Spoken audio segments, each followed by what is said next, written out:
I gotta wait till Tuesday. Okay. Oh my God. I just need to keep hearing that right there. Hey, you are awesomely awesome, and you're the best. You're the best. Bless. Just hell. I can't even. I don't even know what to say.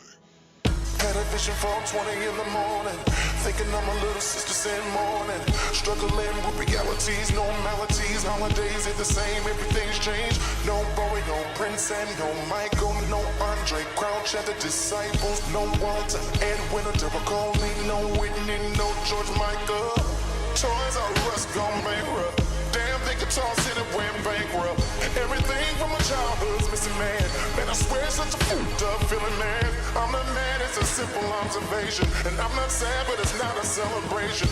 I'm just trying to put the pieces back together, man. Everything's falling through my fingers like sand. It seems a tighter that I'm gripping. It seems the more that I am slipping.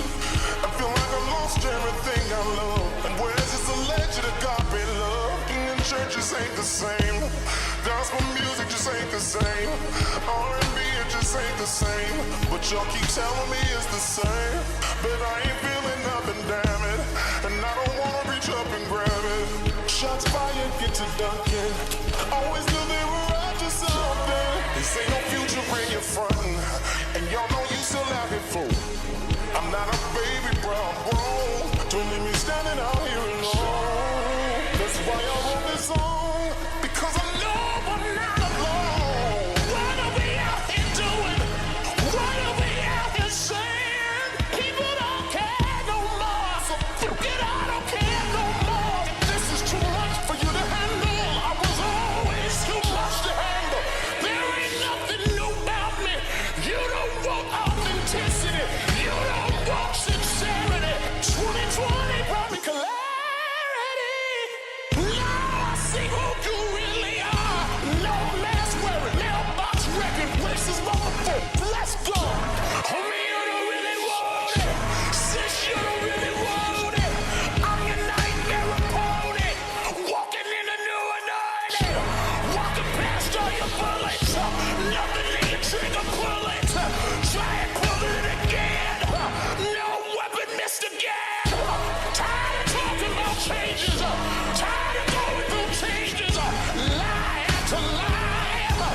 Lie after lie. Republicans and the Democrats.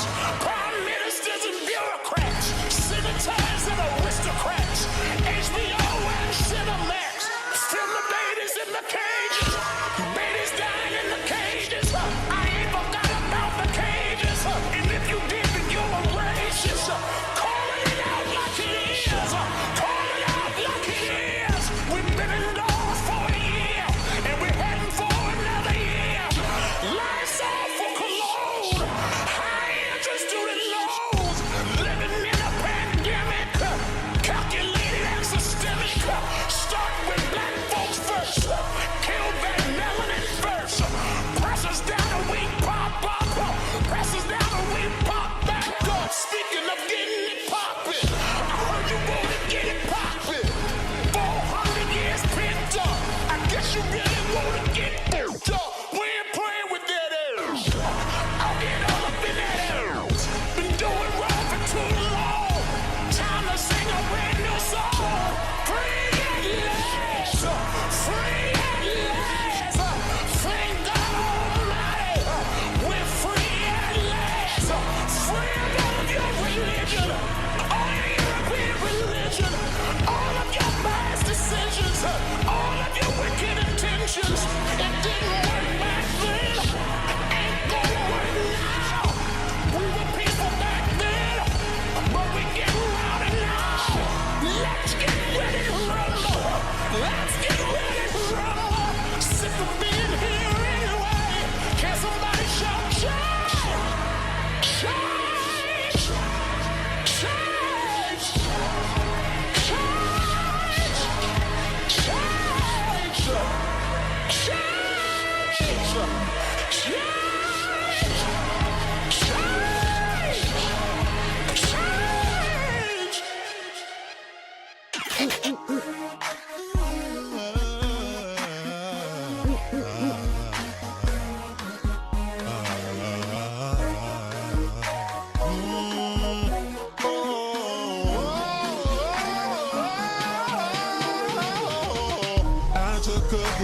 for the team. Took a bullet for the dream that we would one day all be free. Free from prejudice, free from sexism, free from bigotry. I die for creativity, yeah. I die for freedom to be free. I died and left a legacy. Oh, but baby, I'm still live through technology. After the sun, oh, then comes the rain. Yeah. And after the storm, the sun will start shining. What tears of pain, and tears of pain, and tears of pain, and a dash of struggle, just be patient. Your destiny will manifest, yes, force and resist.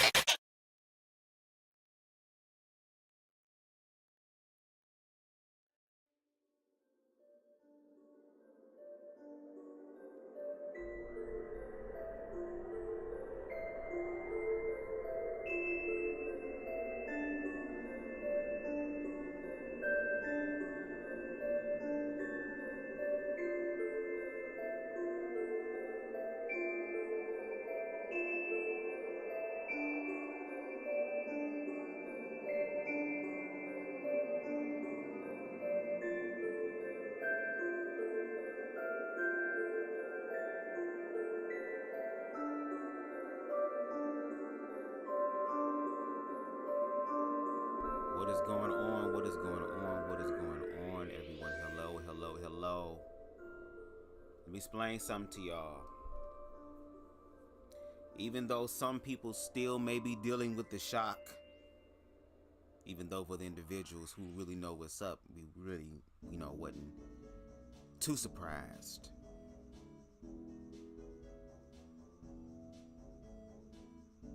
But I'm grateful for what has happened, no shade, now that I'm looking at it, because we get to see people exactly where they are. We know exactly what they look like. We know exactly what they bring. Finally, something has happened that has made everybody, for the most part, remove their masks and walk in their true fucking colors.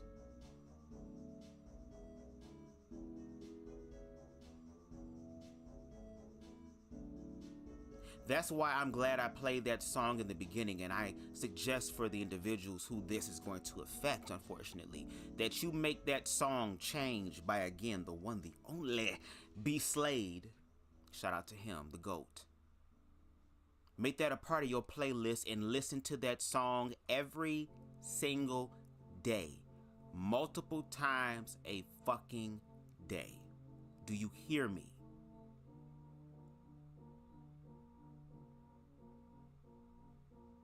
This is the time to find your own true strength. Understand this election was won through fear. The people who walk around saying that God has not given them the spirit of fear, but of power, sound mind, and of love, have utilized the tool of fear to the point to where it will be detrimental to everybody, even those who voted for Trump. No shade. We gonna call an ace a ace and a spade a spade. And if we gonna really keep it all the way 100, both the Democrat and the Republican Party are two wings on the same fucking bird. Oppressed groups of people, how long is it gonna take for us to realize that this system don't give a fuck about us? They never gave a fuck about us. And they only give a fuck about us when it benefits them and benefits them the most over us. Shit about to get real and about to get scary, but it's about to be truthful as fuck. It's about to be honest as fuck. All this other bullshit that's been going on these past 8 years has been all this political correctness.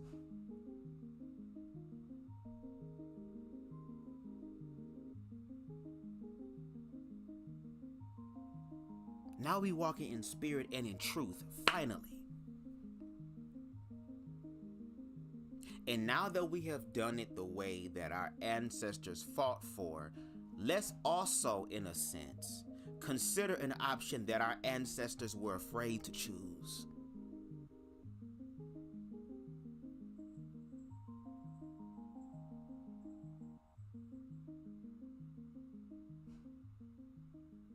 We have practiced peace.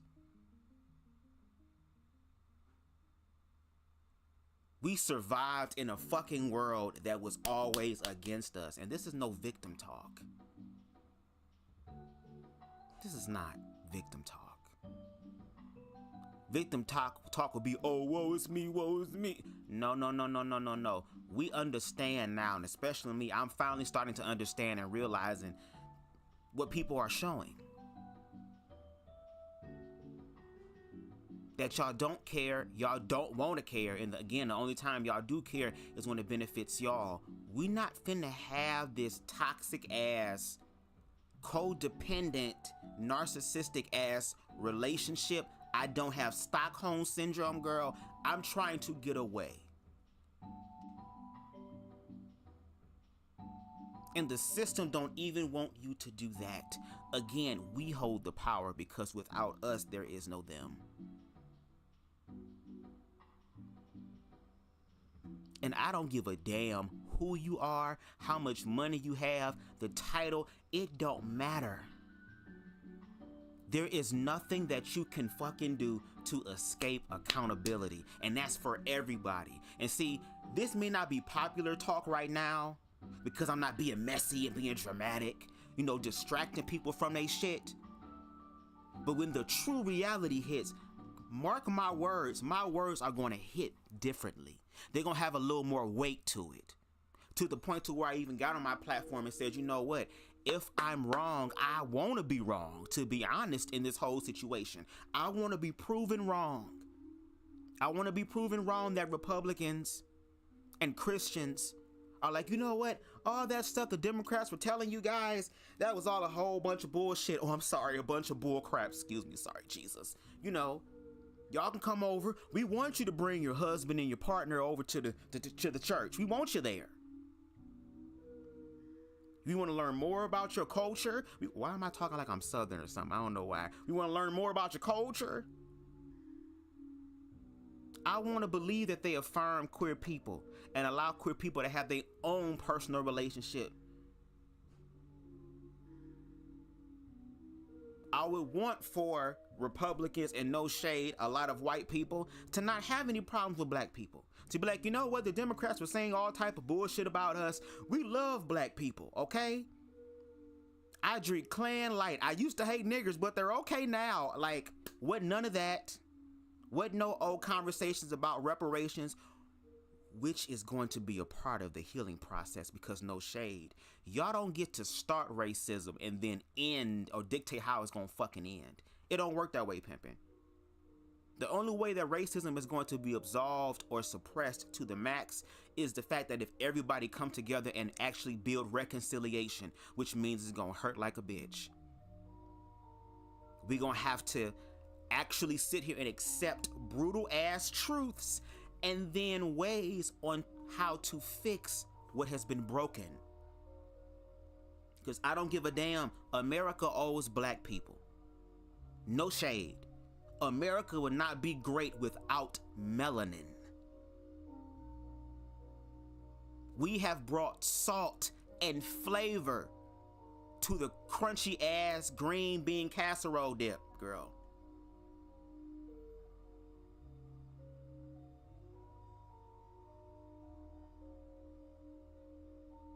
And they want to do away with that history.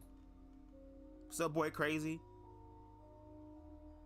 But we not gonna let them do that.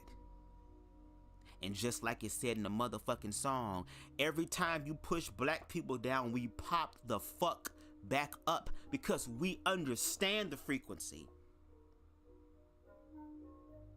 of Mother Nature.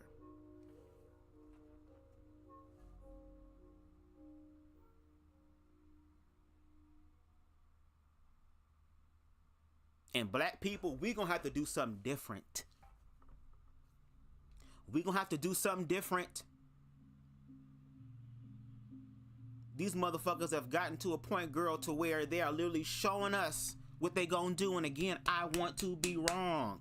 I want to be wrong. But the facts and the stats and the words that are coming out of these people's mouths, this is not AI generated. This is not no fucking Hollywood blockbuster budget ass type of editing, girl. These individuals come out their mouth and they say exactly what the fuck they mean. And they gonna show us exactly what they mean by what they say.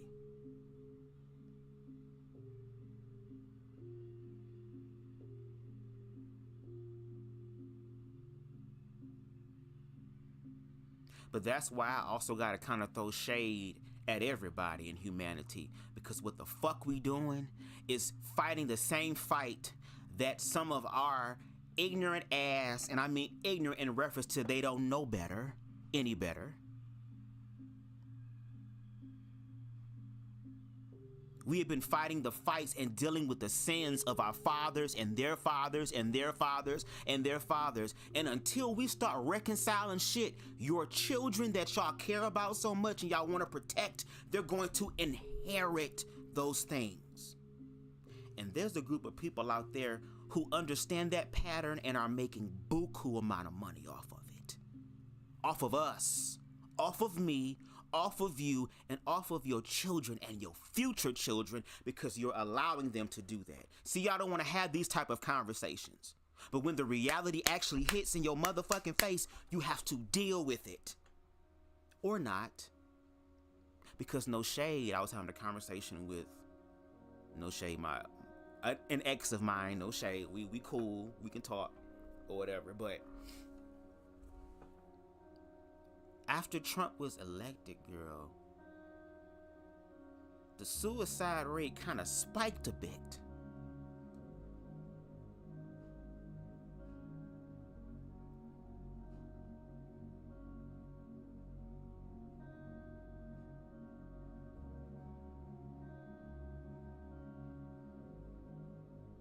And what pisses me off is that we had opportunities to actually work some shit out. We had opportunities and spaces and places where we could have been bridging the gap. But then when you have individuals who again are not scared and not driven by fear and actually bridge the gap and actually have those difficult ass conversations that a lot of motherfuckers don't want to have, girl, because it's a blow to their fucking ego. Those people are checked and challenged. How dare you go over there and talk to those people? How dare you go over there and try to build a bridge with them? How dare, are you gay? Are you a nigger love, girl? It's just like, wow. A lot of y'all don't even have your own individual identity. Y'all just following the pack. Everybody want to be a motherfucking wolf, bitch, and in a wolf pack, there's only one fucking alpha. Everybody can't be a fucking alpha. And again, they have to travel in packs. They some follow the leader ass niggas, girl. Instead of finding out your true, genuine, authentic self. And that's the problem. Y'all want to snuff out people who are walking in their own truth. And if you have to snuff out people for walking in their own truth, especially if their own truth doesn't objectively harm you,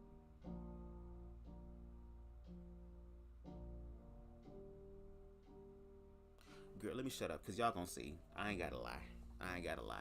What's going on, Queen Stevie? What's going on, Boy Crazy? What's going on to the people in the bushes? If y'all want to come through and say, oh, Trump won, y'all just mad as hell, girl. First of all, we have a right to be mad, girl, because we going backwards.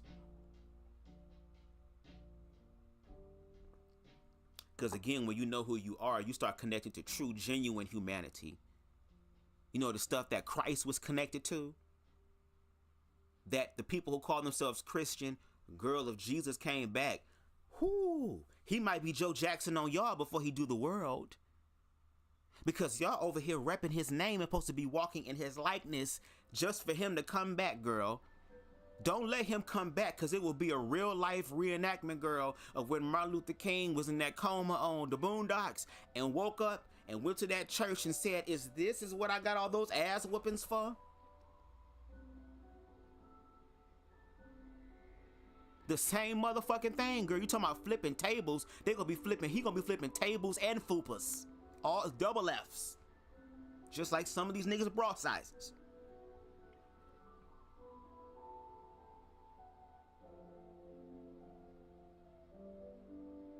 But anyway, since we tried it the way that we were supposed to, and again, we thank God for our ancestors. We thank God for them doing some of the things that we don't have to do.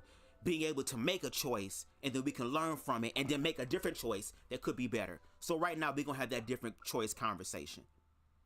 And in order for that to actually happen, black people at large going to have to, first of all, leave organized religion, girl. The reason why I feel like black people is so heavy into religion and won't let it go is because, again, we were the motherfucking prototype on the slave plantation, girl. Remember the slave Bible, bitch? Remember that? Yeah. We got some Stockholm syndrome when it come down to white Jesus. Even though in the book it said his skin was copper, girl, and his hair was woolly. What white person you know got copper skin and woolly hair? Hello, somebody. And I get it, our granddaddies and grandmamas and great-great-grandmamas and all those people, Lord, we all follow in their footsteps. And yes, there is something that we can take from that. Because if you do your research in reference to history, when our ancestors came during slavery and they started to become more knowledgeable of the European religion, what they did is married both their own native, organic, like root level energy connection with the orishas and stuff like that, and the elementals and just the frequencies of the earth, and just found other saints and patrons in the Bible that have the same type of spirit, the same type of foundation. Because even with me walking in my own truth, in reference to love and humanity, I still use a lot of references from Christianity because, again, that is where I did build some sort of foundation. Because when I was a young child, dealing with high-level depression because I was a homosexual, and I found out how people treated homosexuals, even though I didn't say it, girl, I was very feminine. Get jumped, all this other type of shit for no reason.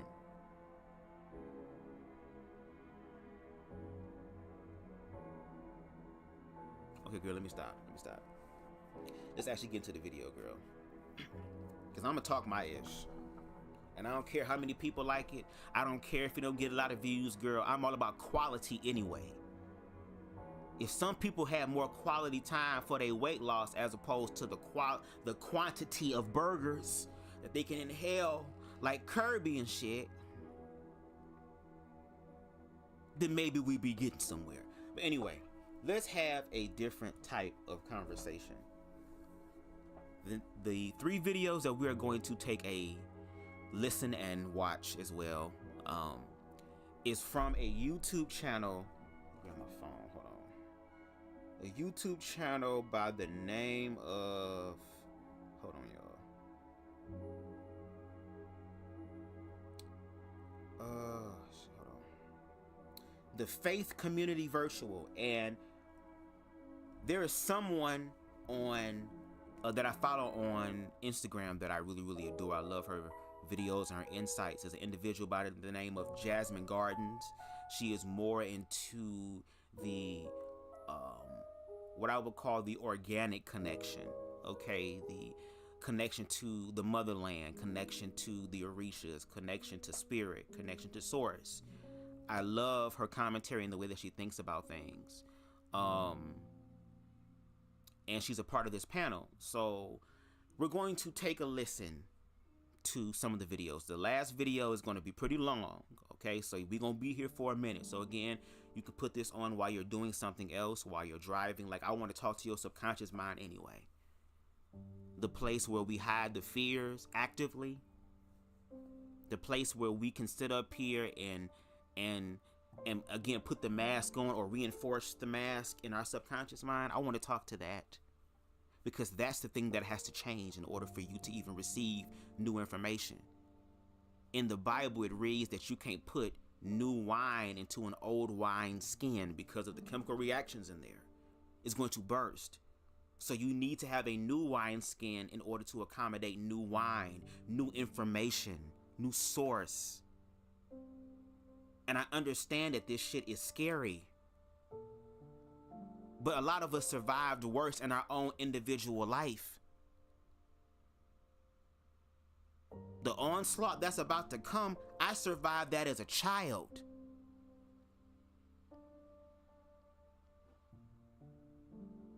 There were times where I wanted to take my life. And there was a time where I attempted to.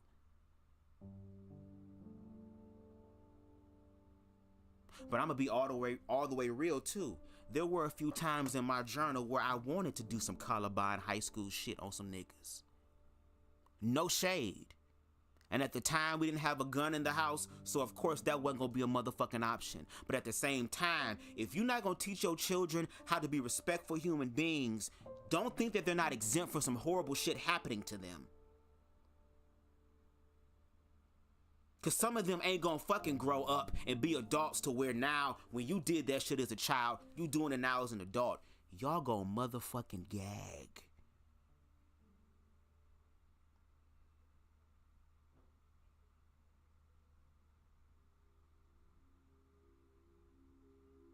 But I'm grateful for those experiences looking back on it because it was preparing me for a moment like this. Somebody got to be able to think in the midst of chaos. Somebody still has to somewhat keep their cool and really show up to show what a fucking leader actually is. Because for the individuals who believe that leaders are only leaders because of their fucking strength, I feel bad for y'all niggas. And didn't the Bible with David and Goliath tell you anything about that? And let's use the idea of David and Goliath, that analogy, that concept, that story.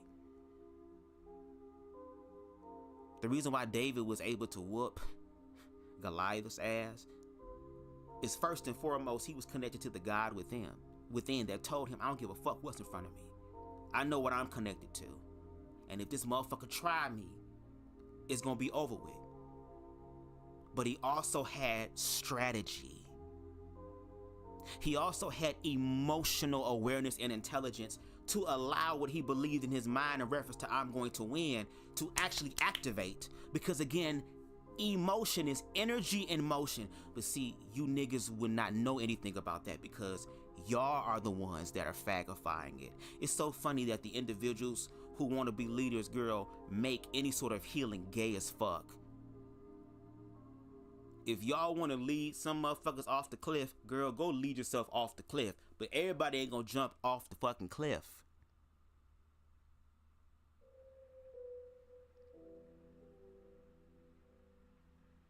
But anyway, let me shut up because y'all know I can get in my flow. And I'm gonna talk all my shit. Hell yeah. You can say I'm a sore loser. I don't really give a damn what y'all say anyway because y'all have already proven yourselves to me time and time again. I already told y'all. When I spoke about me getting a cash app, a dope ass cash app, because some sort of college student done wrote a paper off of my whole YouTube thing and checking out these red pill spaces and queerphobic ass spaces and shit. That's gonna manifest and I can't wait for that day. Because again, y'all are just proving us right. And that's what y'all mad about. That's what y'all mad about. Y'all started this shit. And now you mad because motherfuckers want to finish it?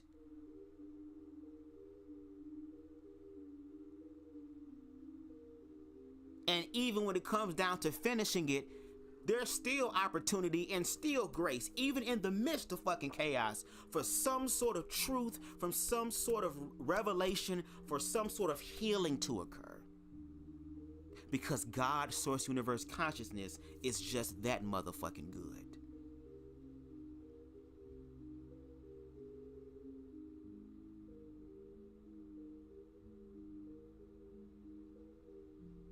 And I already told y'all, especially going forward, in order for you to really understand what I'm saying, girl, because I'll be all over the place, you're going to have to smoke weed. I'm sorry. I mean, hell, according to the Bible, Jesus spoke in parables, and niggas still struggling with what the fuck he said for the longest time, even up till now. I mean, Moses did talk to the burning bush, if I'm not mistaken. Shout out to the bush. What's going on, Aries? You good? All right, y'all, let's get into the video. The first one is going to be about, again, ex-gay, girl. Ex-gay. I'm gonna let y'all know right now, the ex-gay shit finna be on the rise, bitch. Don't be surprised, girl. The ex-gays, the algorithm is favoring the ex-homosexuals, girl. They are ready to prove and show that they are not with the gay shit, girl. They said that, girl, we are not them. We are not them, girl. Even though the people still gonna see you as a them, they just gonna see you as a dumbass them because you helping them. And and the whole time y'all was lying. And again, I need y'all to watch Pray Away on Netflix. I need y'all to watch that. See, that be the thing. The reason why motherfuckers be mad at BubzDaGawd is because BubzDaGawd actually pays attention. Because BubzDaGawd actually be researching and be watching y'all. When y'all be playing videos and shit, I be trying to figure out what a video at so I can watch it for myself.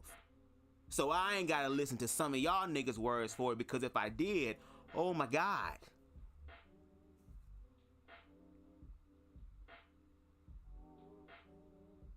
But now it's time for y'all to do some homework. Since y'all so damn smart, since y'all on the right side of history and all this stuff, y'all gonna have to prove it. And y'all gonna have to prove it without using the Bible.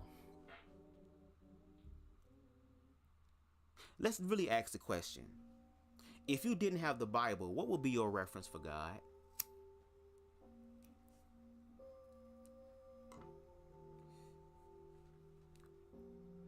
If you did not have the Bible, what would be your reference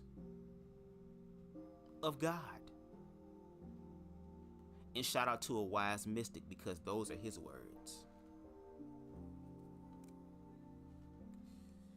But anyway, let's get into the video. Let's get into the ex-gay shit, girl. Y'all ready? Y'all ready? Is y'all ready? Let's get it. Come on.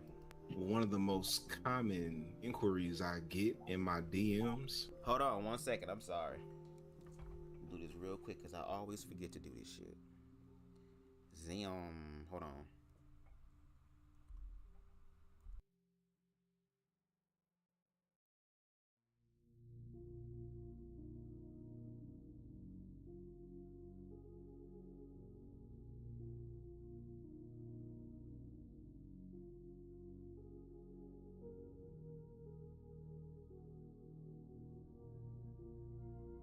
My bad, y'all. I had to take a sip of water. Copyright disclaimer under Section 107 of the Copyright Act of 1976. Allowance is made for fair use for purposes such as criticism, comment, news reporting, teaching, scholarship, education, and research. Fair use is a use permitted by copyright statute that might otherwise be infringing. Nonprofit, educational, or personal use tips the balance in favor of fair use. All the videos, songs, images, and graphics used in this live belong to their respective owners, and BubzDaGawd does not claim any right over them, okay? Because again, at this moment in time, girl, if you sue me, you would just be practicing. I keep telling y'all that. Keep telling y'all that. Anyway, let's go ahead and get into it. Is same gender loving people asking me, am I gonna go to hell for being gay? So I want to get y'all thoughts on this one. So what's it like being a gay Christian man? It can be hard. It's like this wrestling. I've lived a double life before. Go to church on Sundays, go to community group on Tuesdays, and then all the other days of the week I was hooking up, I was out at the clubs, the bars. It was, just this high. What were you trying to fill? There's a lot of that void of never feeling like I'm good enough. Even the littlest thing that was said to you when you're 10, to feel that void, it was knowing that I was wanted, at least by a man. And where are you at now with everything? I still find men attractive. I'm still not attracted to women, but I'm not gonna go pursue a guy. But how does it feel to know you're not expressing a part of yourself? I mean, it's still hard at times, but do I want to do it? No, not anymore, because I've seen how much more I am at peace with my mind and just myself. That's all I need, because You believe that? yeah, it's hard at times. You're choosing God over sex? Yeah, I tell people the only man I'm interested in now is God, that, or Jesus. That's the only desire that I'm trying to pursue. The thing to be delivered from. Now, before we get into that, I would give my thoughts. If there are people in the world that want to think in that capacity, I would appreciate at least that. Because no shade, even though, and I will be ignorant, no shade, and admit that I was kind of ignorant in this moment, I thought it was gonna give extreme X gay, the next video we gonna see, no shade, but at least I was able to honor this person's honesty to say that even though I am attracted to the same sex, I'm making a choice to not pursue sex. And if you put it in that way, I don't see anything wrong with that, because even me, I am an openly gay man, but I don't have casual sex. I rarely have sex. It's not because I can't get it. It's the fact that, first of all, if I'm going to share that energy with somebody, it needs to be with somebody who equally can give me the same thing. No shade. And there are a lot of queer people that are broken, and they try to find some false way of healing through sex. Now, no shade, sex can be a healing thing if you're doing it with a partner, first of all, who is conscious and know who the fuck he is. And secondly, you get to a place to where you're willing to receive that loving type of energy. A lot of people who have a lot of sexual energy have a lot of healing energy as well, if it's utilized in the right way. And that goes across the board, whether it's hetero or homo or anything in between.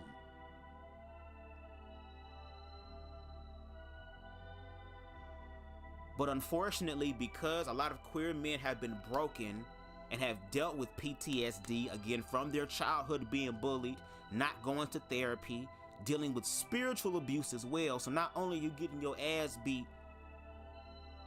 in the physical realm, all these slurs and all this shit happening to you in the physical realm, you're then being told that if you continue this way and you die, you will burn in a lake forever. What do you think that does to young children that are queer?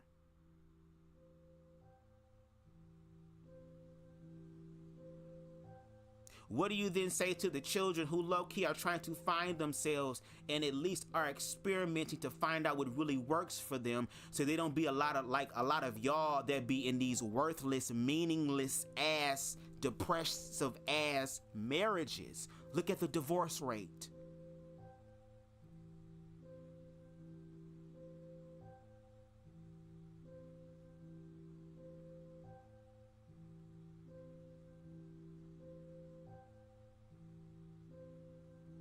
And because of all of that, now when they are free to be themselves, sex is used as the main thing, because at least in that moment, even though it's temporal, even though it may be lustful, at least they feeling something, or they're not trying to feel at all. Just like there's a whole bunch of attractive gay men who are single as fuck, who have no problem pulling niggas, but have all types of issues and insecurities with keeping one. Even to the point to where if they attract someone into their life that is really about some shit, they are so afraid and so scared of being hurt again, even though you haven't done anything to hurt them. And even if you do hurt them, it won't be intentional. You'll deal with whatever the consequence that comes with that that instead of actually walking by faith and possibly receiving your motherfucking blessing that you've been crying and praying and asking for, but in order to receive it, you gotta face that fear.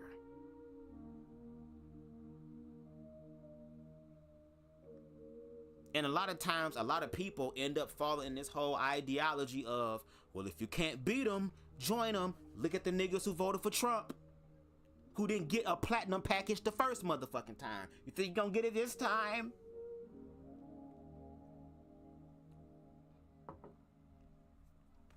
At least we know who the goddamn Uncle Tom ass niggas are now.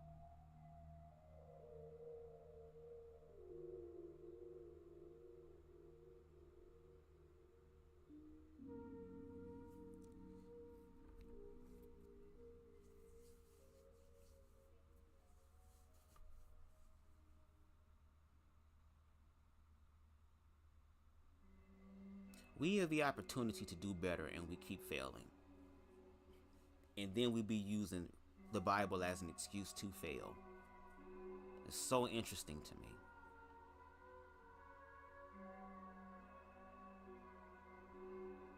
So again, if a queer person wants to dedicate more to their faith, which also means dedicating energy solely to them, until they get to a place where they have the capacity to be in overflow state, therefore I can go out and then share that energy with other people, especially another person who is willing to do that with me. I can attract the mate that's meant for me, so I can be happy and satisfied. I have no problem with that, because again, even me, even though in my head, baby, I had the way I be fucking these niggas in my head, girl, I would gag the world, baby. Males can't get pregnant. Hold my joint. Hold my blunt. 1 second. I'm a leprechaun, bitch, so I got some magical powers. I'm not an ordinary human being. But I choose not to because, again, I understand the energy. What's up, L. Teddy? I understand the energy. Please make sure y'all share your thoughts, because I'm going to talk my shit. We already in this shit now, girl. We might as well strategize while we got a chance, baby. We already know what the girl, this script so damn old, girl. They just showing us the shit. But again, because God, source, universe, consciousness is in all things. Keyword all things, even the fucked up shit, girl. At least we know where everybody stand. We ain't got to guess. We ain't got to. We about to see what's really real. We about to see what's really true.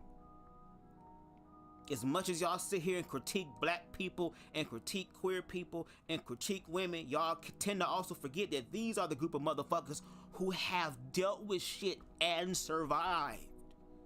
The motherfuckers who are afraid don't even know how to survive, which is why they fighting so hard. Hell yeah, I would be fighting hard too if I had other motherfuckers doing the work for me and I didn't know how to do shit for my damn self. I would be scared too. And shout out to this clown ass motherfucking The Dawn of the Dead 1978 music playing in the background. Because the way that Donald Trump finna clown America, a nigga who had 6 bankruptcies, who's a convicted felon,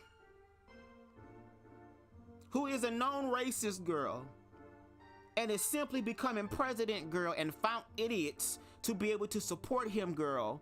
Yeah, we going there, bitch. If it's war, it's war, ho. To vote for him to keep his ass out of prison. Meanwhile, here it is, he making a whole deal with Christian people who are so desperate in their faith that they're willing to become political to stop Sodom and Gomorrah from happening. Well, if this is the end of days, y'all should be happy and satisfied. Y'all should be doing backflips and splits and shit, because that means that the new heaven and the new earth is on its way. And trust me, the new heaven and new earth is here. But it's not gonna be in the way a lot of us have been taught that it was gonna be. See, the more knowledge you acquire, the more scary shit get. And when you learn certain things, it's hard to unlearn it.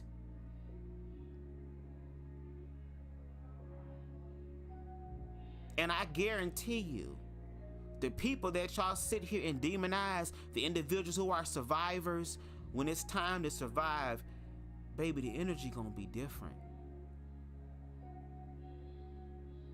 That whole what must I do to be saved shit, girl, is gonna hit a lot differently, because now you're gonna have to go through it the same way we fucking did, which is the hard fucking way. We tried to give y'all the answers. We tried to put y'all on game. We tried to do everything that we fucking could to be able to build equality in this bitch for all. But since y'all don't want to do that, now that America is about to fucking fall and it's survival times, remember that, because everything comes to an end.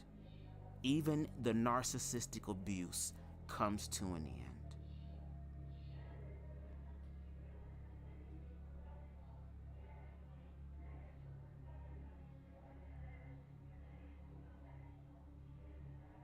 This is where we are now because of fear. This is where we are right now. And a lot of us played into it and didn't even know it. I'm sitting here in the back of my U-Haul truck connected to the Tesla at the Walmart in the next city, girl.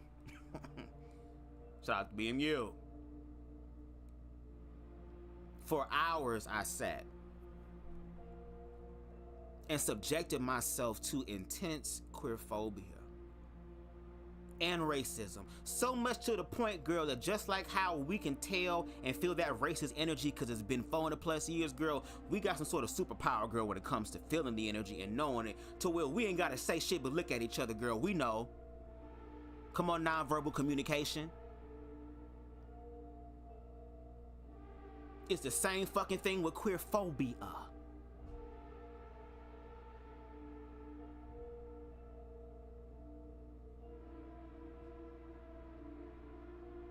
I sat there, had my own supporters sit up there and tell me, oh, Bubs, I don't know how you did that. I would have been cut the live off. Why are you still trying to talk? Why? I'm doing the best I can to try to understand. But I also got to realize that people got to be honest. And what's happening, a lot of motherfuckers are regurgitating and saying the same shit over and over again, and then when somebody changes the script up, it's a different story.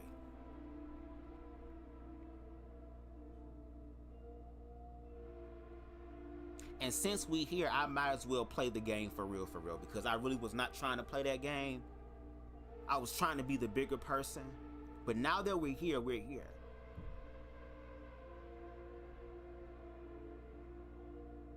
Side note.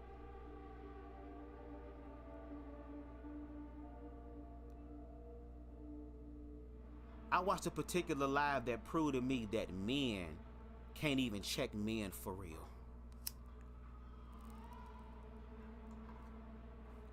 If you checking men in reference to toxic masculinity, that shit cool. Hell yeah, young brother, do your thing. You understand the game. If you gonna fuck these punks, fuck them in the closet. Because they definitely be in the closet. And with this presidency, baby, the DL culture, baby, the closet, I don't even know if the closet gonna be able to hold the DL culture during these next 4 years. Let's not forget, girl, didn't motherfucking Grindr shut the fuck down, bitch, at a Republican National Convention? The biggest level, hypocrites. Maybe they're hypocrites because they want the shit done in the dark, girl. They want to be able to pretend that they somebody. Pretend that they got everything together. Putting on their Sunday's best, girl. I can't let the people know all that shit. But God know, though, bitch. That's the funny part. God know. God know. But you ain't worried about that. And this what's happened when you sit up here and play in God's face as if God don't even fucking know. Still be lying, still be struggling, but I'm gonna put on this front. Because now I have motherfuckers, just like how he was talking about how motherfuckers was sitting here and lusting after him. Let's take the church. Now I got all these people giving me attention that I never had before. But they're telling me the way that I can only really deserve this attention is if I change myself.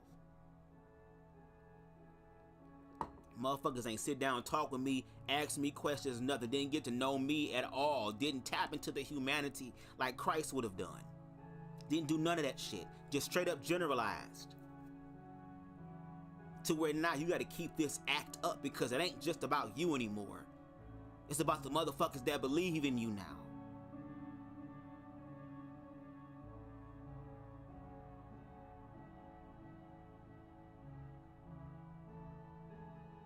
Again, if that's a choice that you want to make, go ahead and make. That's for your life. If it betters your life, let it better your life. And you can share your information to better in your life and connect with other individuals who want to better their life. But what we not finna do is sit up here and put on this whole lie that queer people are evil if they naturally walk in what is their experience.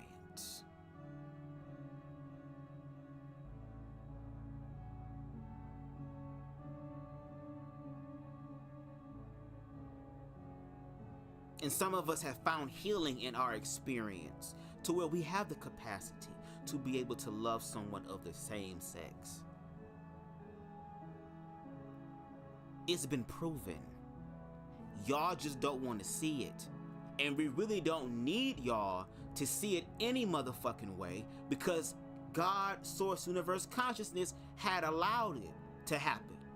But see, because a lot of y'all struggling in y'all faith, y'all have to use violence against other people to be able to feel somewhat connected. But yet Christ offered another way that will be more brutal to the ego, brutal to the lies, brutal to the guilt and shame, but also offers your soul a chance to receive, ultimately, at the end of the day, love. And BM, you already knew that Trump was gonna win. See, I'm not over here crying or whatever. I'm not. I'm just glad that now we understand what's really going on. But I want y'all to understand that when shit hits the fan, you will be a part of the reason why. Y'all don't even understand how this presidency is about to fuck up America. And the fact that you use your platform to endorse a man simply because y'all want to get back at black women, I want y'all to remember that. And this ain't me being no sore loser at all, because again, I already know what's finna happen. You low-key know what is finna happen too. Because we already know y'all queer phobia been about to kick the fuck up in 2025. I know that. Y'all gonna be able to do what the white men do. I know y'all so excited. Hopefully y'all will do the Daniels fast before y'all do it. But when that racist shit hit too,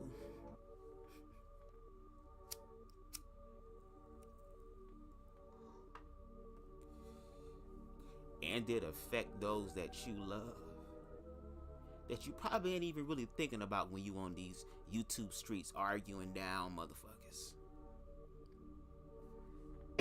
They unfortunately are going to suffer. So remember that. But anyway, let's continue with the video and hear everyone else's response. I'm gonna let them rock. The theology that demonizes your basic humanity.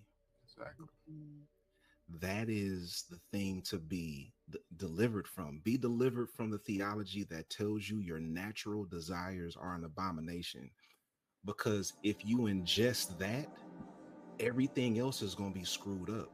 You have to undo the belief that who you are as a person is a bad thing, because you'll spend your life running from yourself, thinking you're finding peace, but you're just going deeper and deeper into chaos and turmoil and self-loathing. We have to get away from this filthy rag theology that tells us we are nothing without God. We ain't gonna never be nothing unless Jesus comes to save us, that our natural desires are an abomination. That's the thing we got to get delivered from, because then if you've never known peace, you'll allow somebody else to frame what peace looks like for you.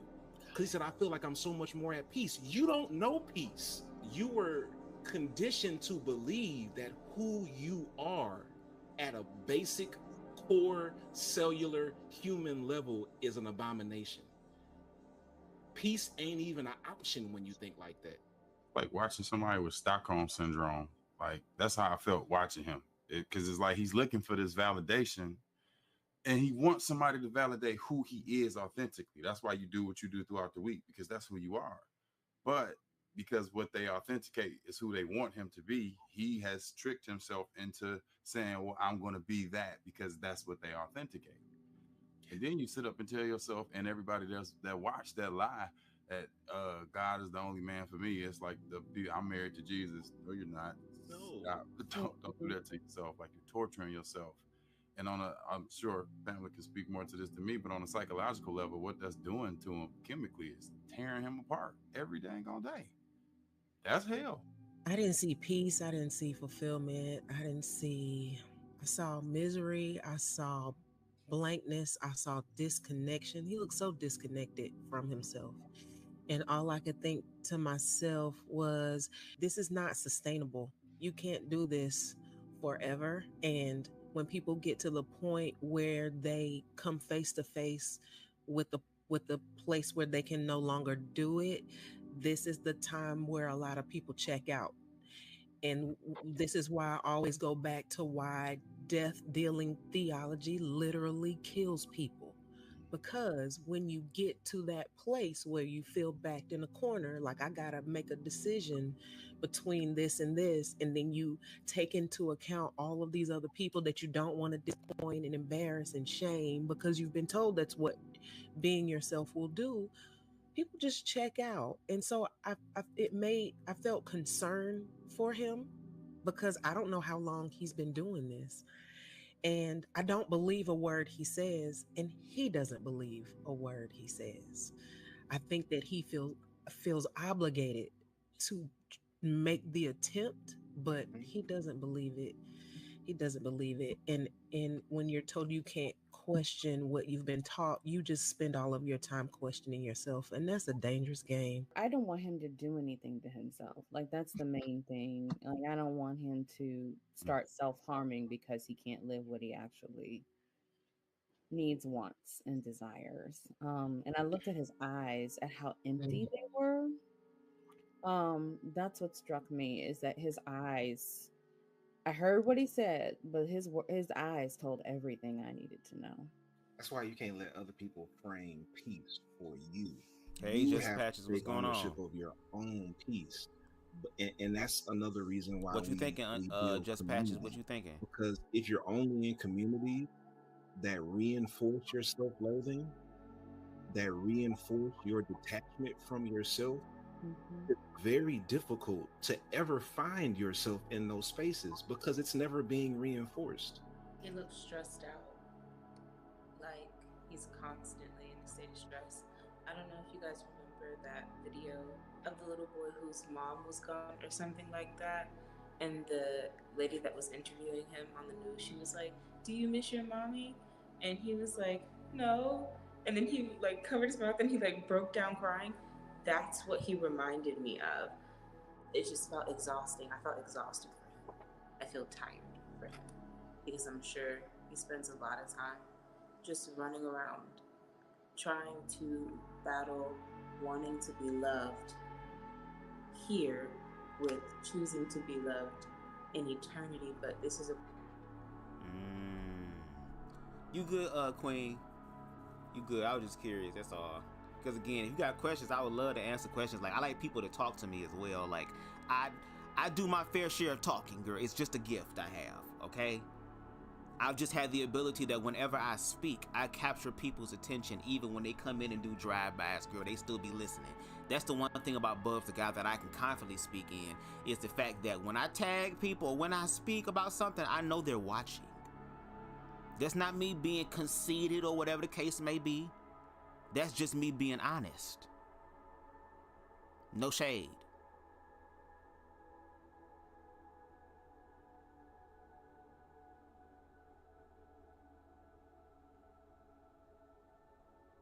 Good as weed, good.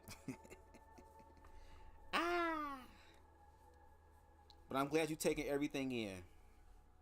I'm glad you're taking everything in, because like I said, with me, you're going to have to rock with me. You're going to have to flow with me. Not everybody going to be able to do that. And I understand that. I'm not going to be for everybody, but I'm coming for the people who I'm for.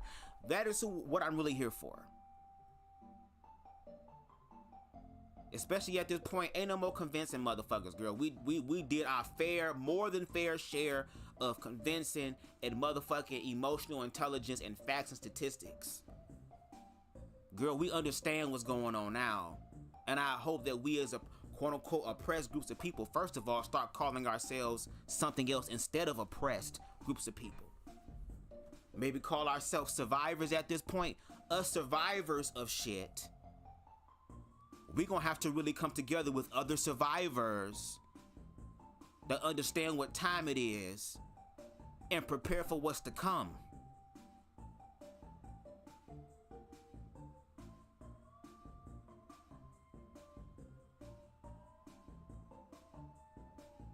Like, the information is there now. Ain't no more guessing. It's sad that we at this point. But this is what we have allowed ourselves to get to.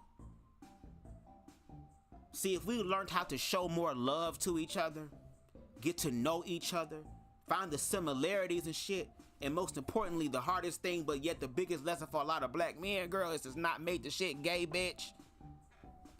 Girl, it's only gay if the dick get hard, girl. If the dick get hard, it's getting on some other shit besides heterosexual, girl.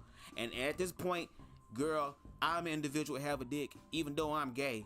All men that have dicks, every human being that have a dick, girl, no shade, baby, y'all understand what I mean. When I mean, girl, you know what turn you on.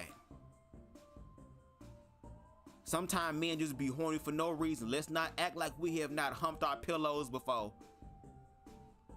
Putting dick between goddamn couch cushions and shit. Got an old crusty ass socks hidden in the back in the corner somewhere, girl.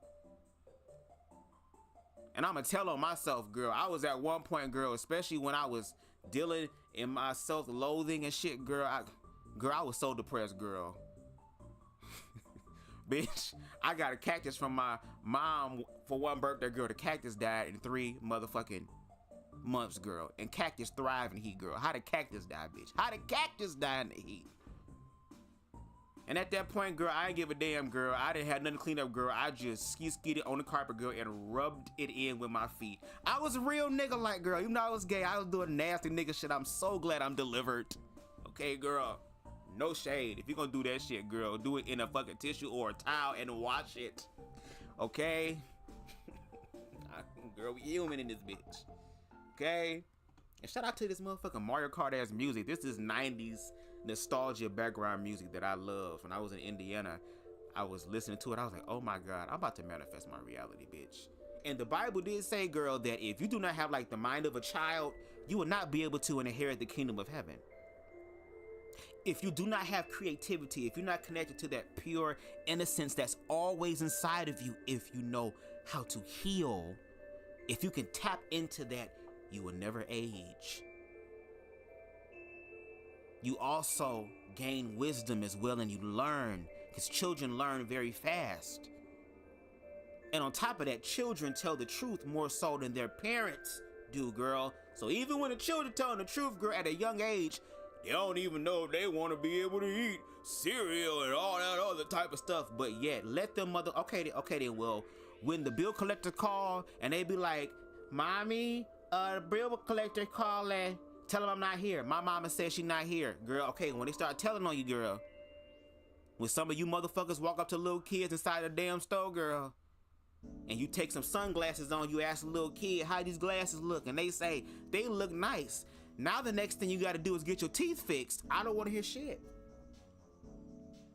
When your kids be sitting there embarrassing the hell out of you. I saw this one video on Instagram, and we gonna go to the next video, y'all. Where this little boy was sitting here imitating his mom and they having sex. And that little boy had me dying the way he was imitating.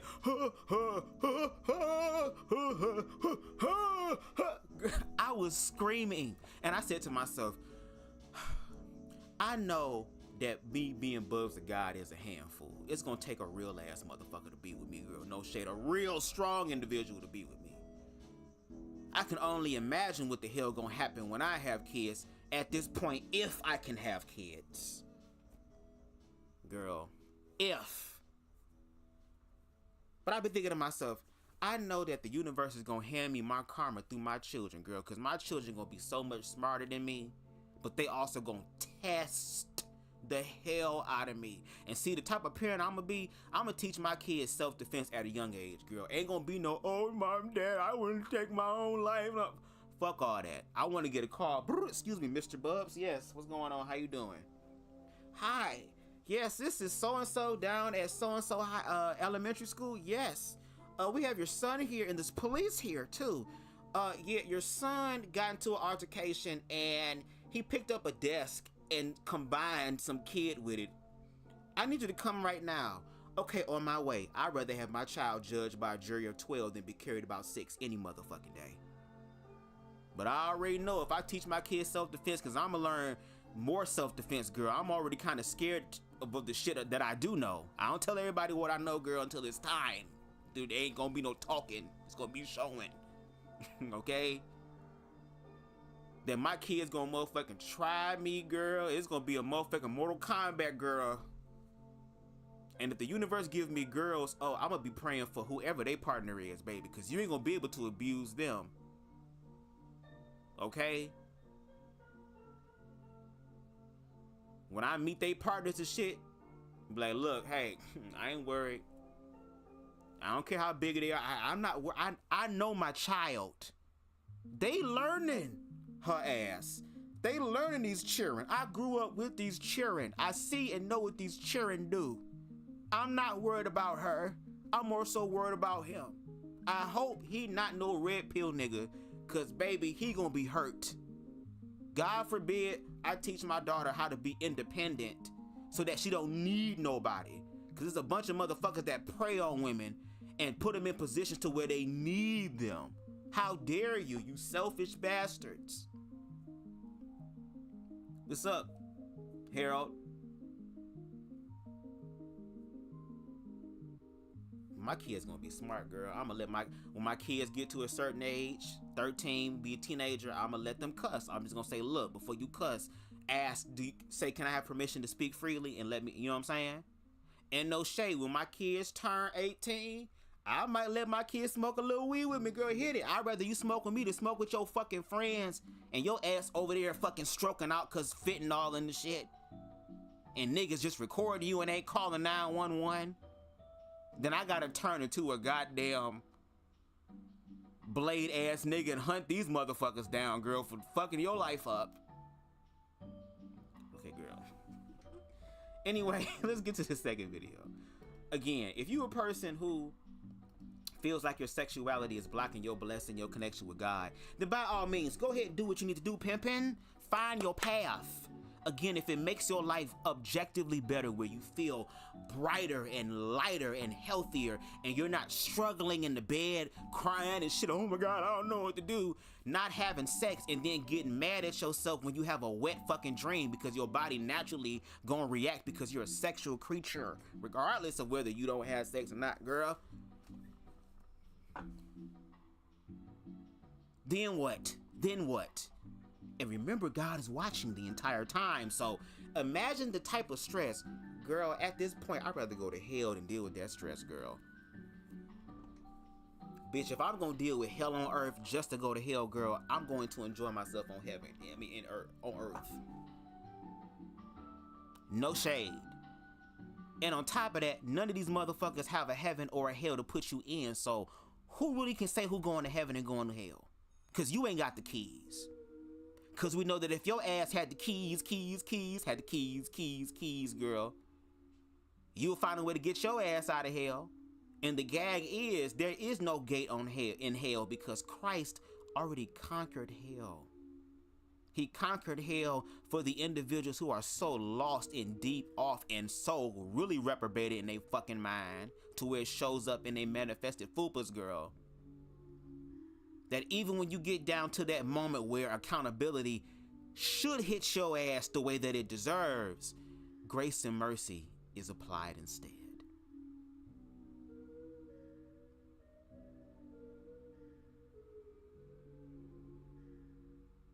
And in this era, it seems like people ain't gonna really understand until it's them.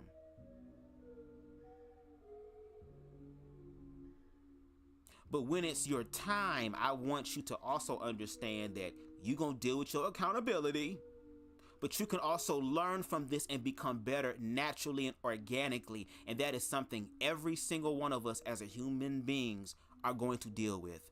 I already shared my ego death in 2018. So when I speak about this stuff, I speak from a level and a space and a place of freedom that even still scares me to this day.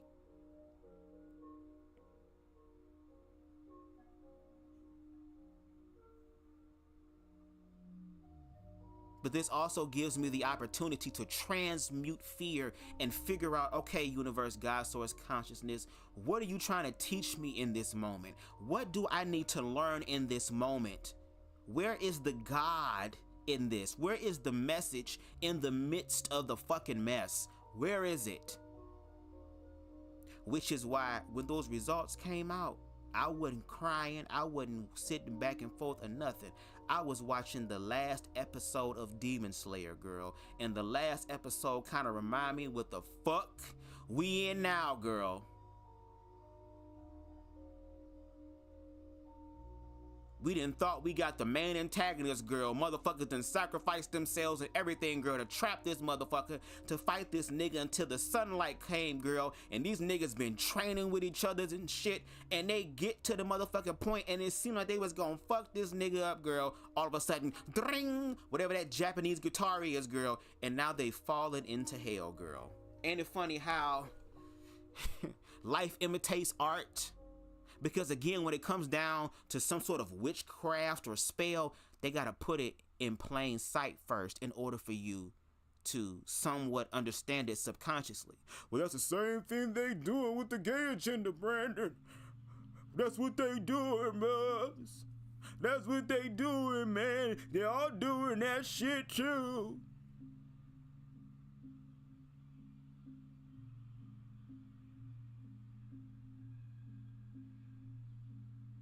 And let's be real. Our pain and our experiences have been profited off of. Just like how y'all ignorance to the shit is being profited off of as well. So unfortunately, when we stand up for ourselves, it's going to be interpreted as some sort of gay agenda.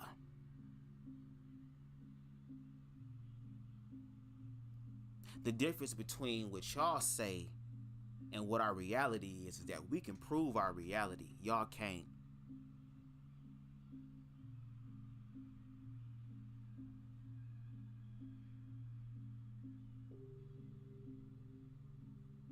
And let's really get into it. The reason why, again, y'all be mad at queer people and survivors is because they have the audacity, first of all, to survive. How dare you? And not only have they survived, sometimes if they learn from the experience, they actually grow and evolve and become better.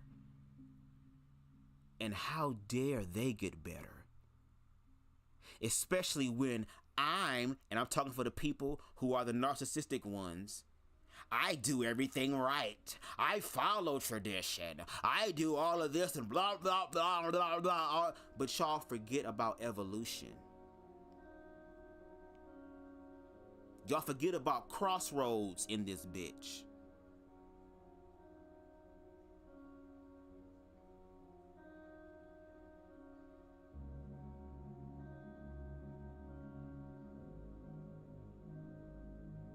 Y'all forget about a lot of stuff.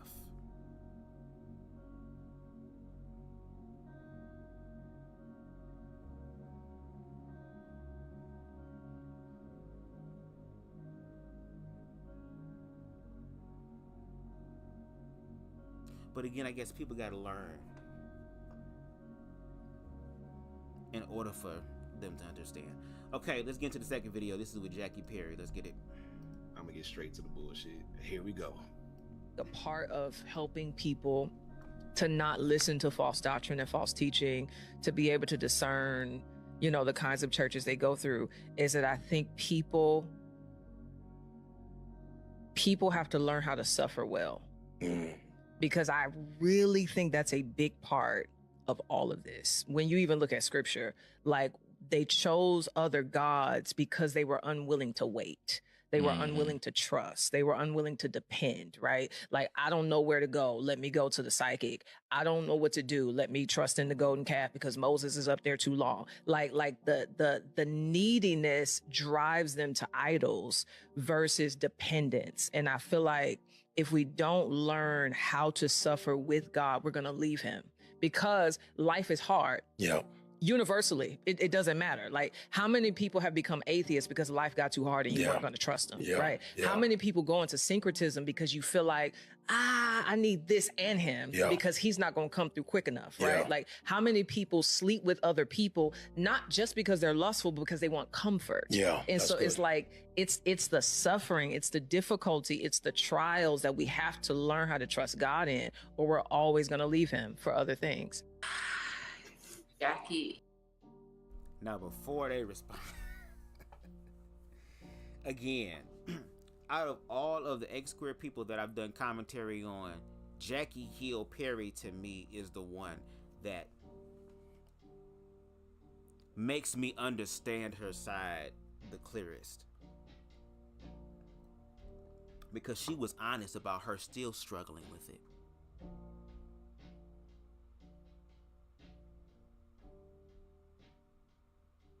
And again, let's not forget there are also people who believe that suffering is a part of penance.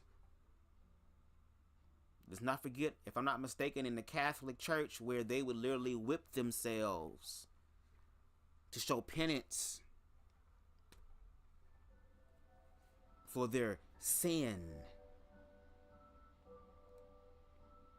And yes, there is something to learn in suffering because we all are going to deal with suffering.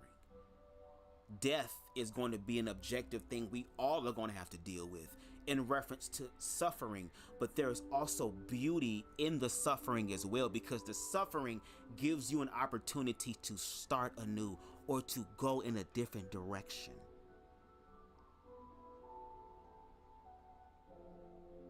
To her point, she found her connection, her calling, her path to ultimate peace through Christianity. And even though Christianity at large, if you ask me, is being duped because Christianity has now become about a business. And the last video is going to speak about capitalism and how important that is. Okay?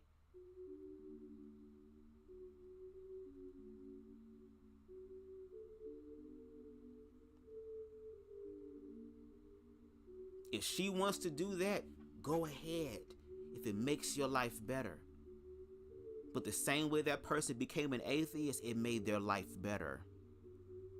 The person that you said that is able to take certain things from other things and make it something sort of universal, kind of like how I do.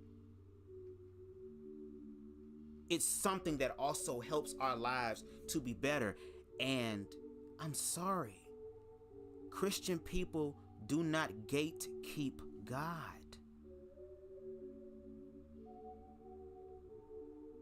Y'all don't gatekeep God.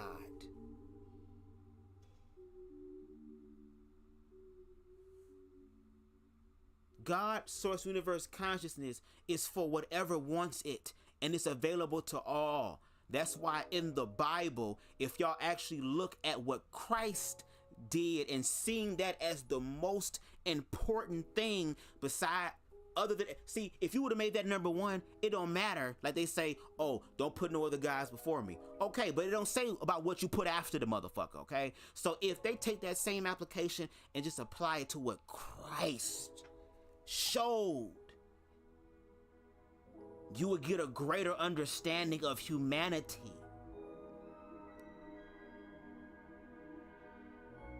He cared about the lost.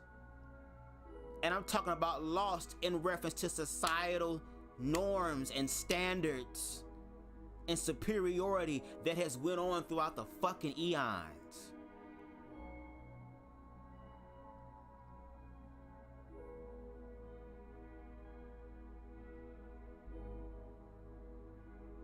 But yet, again, organized religion has taught us that Jesus Christ is nothing but a mascot. Because if they really would have read the scripture, they would have realized that in that book, which is not even the complete book, but in the book that's the King James Version, that he don't dwell in temples made by man.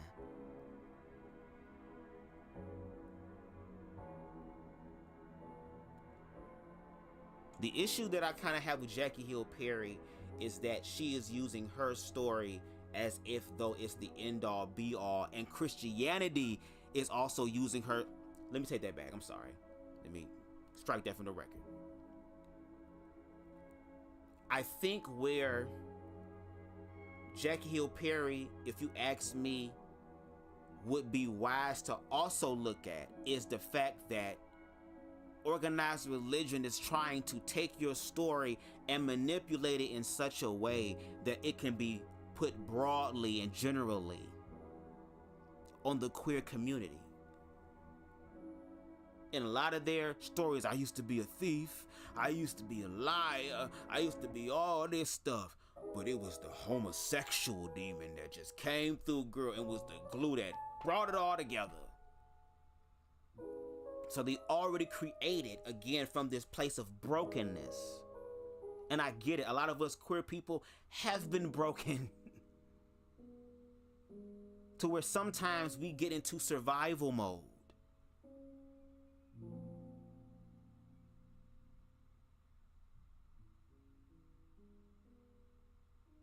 And it's not good to always stay in survival mode. It fucks your brain up. It fucks with your emotions. All these people who are soldiers and warriors, and I've been over there and I've seen what happened. Y'all come back and y'all be at a higher rate of suicide. Y'all be damn near almost close to the queer people at that point. Y'all also be dealing with homelessness.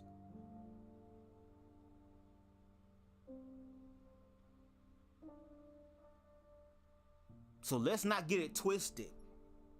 Even though our experiences is different in reference to masculinity and the queer community, the end result of the destruction of other motherfuckers controlling our narrative as opposed to having control of our own narratives, how that leaves us all fucked up. To where it seems like don't nobody care about you. Especially after you've given your all.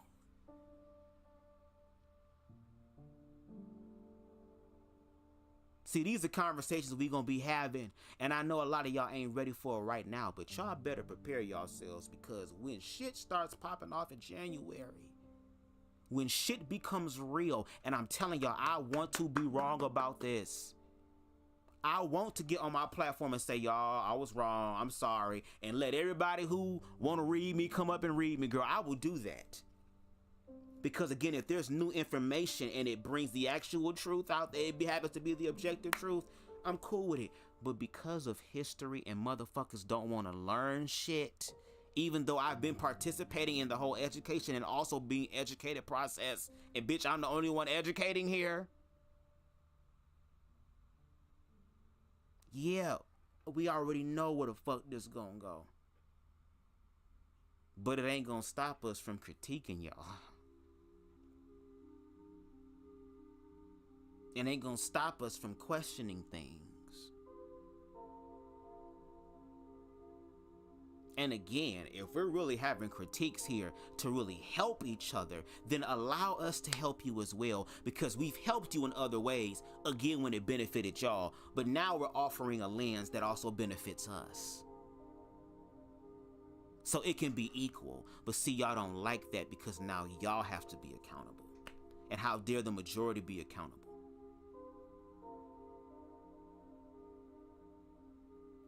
Whoo, girl, anyway. Let's go ahead and get with their responses.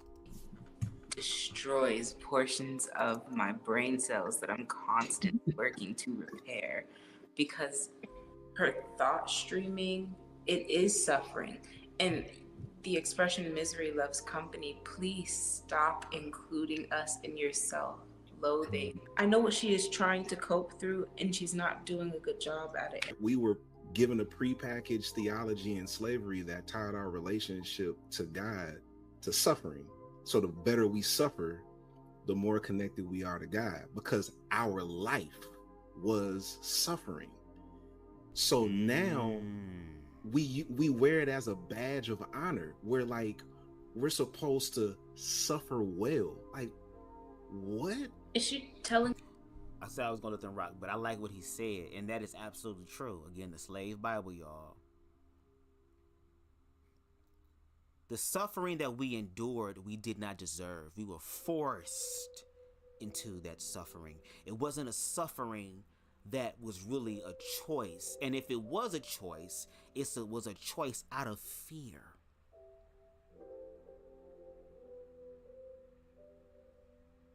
But eventually, it took people who realized that they are worth more than just suffering, that they also deserve and desire to live. Again, shout out to Harriet Tubman, girl. Can she don my damn head? Can she duck, duck, goose me?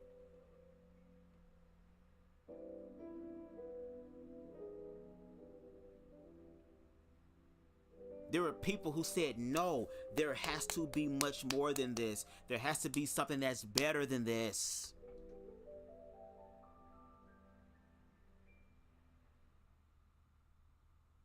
And again, suffering is profitable. Because then I can sell you a remedy.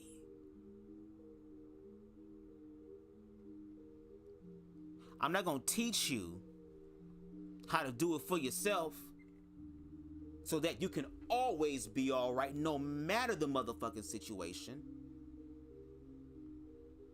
But I'm going to set it up in such a way to where I'm going to be the only one that has that connection. And why would you dare challenge the one, the only one, the holy one, to that connection? But yet in the Bible, girl, Christ literally stated that y'all will go forth and do far greater works than me. The wonderful thing about love is that, baby, I'm not gatekeeping it. If I was gatekeeping it, I wouldn't be telling y'all shit. I would be letting y'all suffer. If I was gatekeeping the shit, I would use my powers to get Caesar ass out of there. Girl, if I have the power to be connected to the almighty thing, girl, why suffer? Why go through all this shit? Especially for a bunch of motherfuckers who don't understand it, girl. Why go through all this stuff when I could have made the choice, girl, to use my power to usurp the goddamn throne and basically give Satan everything he motherfucking wanted? But it was the love in him that, even though he knew he was, again, we're going according to the narrative here, that he was going to die, and even had a moment of being human. You know how hard you gotta be crying to cry blood?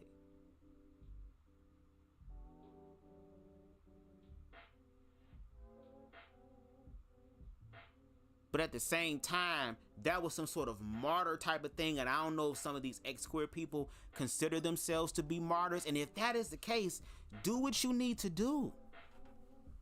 Because being gay ain't gonna be for everybody, and we understand that. Maybe if y'all allowed individuals to experiment and figure they shit out, then maybe we wouldn't have these problems to where now we have to do this and do that. And I mean, if we're going to be all the way objective here, again, shout out to the Objectivist podcast, which if you still listening, nigga, we'll be going to have this conversation. It ain't going to be no argument and debate. It's probably going to be more laughing and shit, no shade. But again, with the LGBT conundrum part 1, still waiting on part 3 because the first 2 parts were dope. No shade. I like it when there are heterosexual people who understand. Okay, educate themselves. Thank you.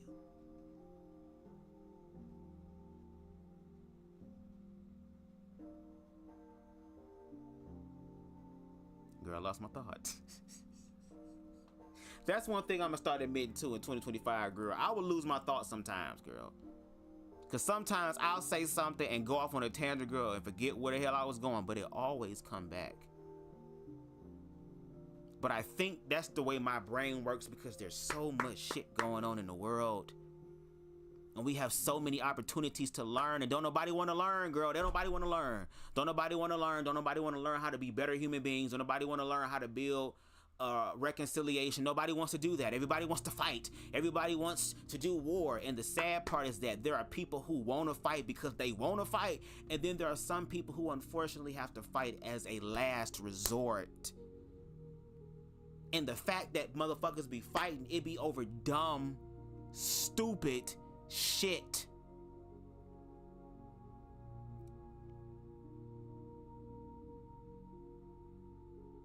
And baby, the world is watching. The world is watching, girl. America is #1 right now.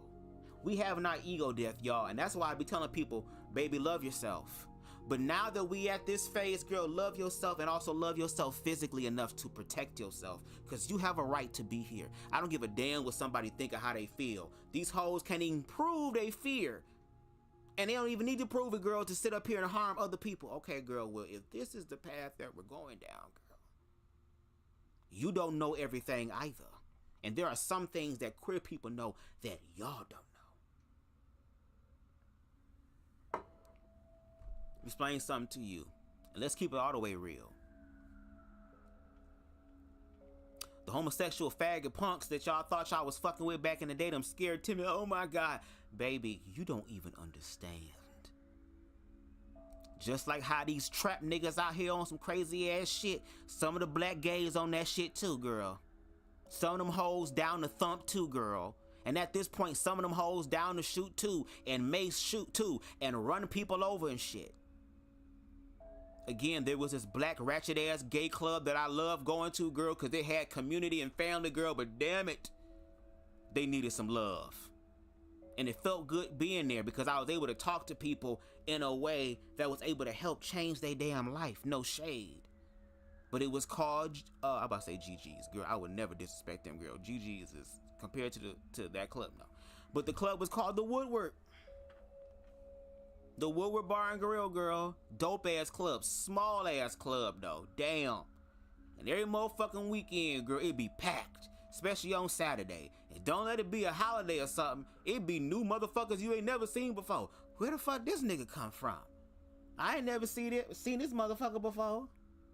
I bet if I start going back to the club now, niggas be like, who is this nigga, girl? Y'all don't remember me. But baby, they was thumping down. I ain't never had no motherfucker fight me. But I watched motherfuckers fight. And they was squabbing. Squalling, girl.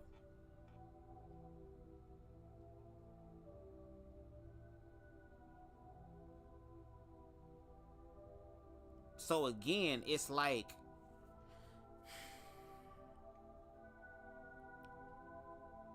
that's what I mean about this whole proving thing, this whole performative thing. Some people will go to such extremes as to actually harm other people to prove how much of a man they are. Fuck up their own life just for a moment to prove to a bunch of other niggas who ain't gonna write your ass when you in prison, who ain't gonna come see you and put money on your books, commissary or nothing. But yet we'll be sitting here with your picture on a t-shirt talking about free Mook Mook, and y'all ain't talk to Mook Mook at all, girl. Mook Mook get out, he exposing everybody. Making a whole Tubi movie about you niggas.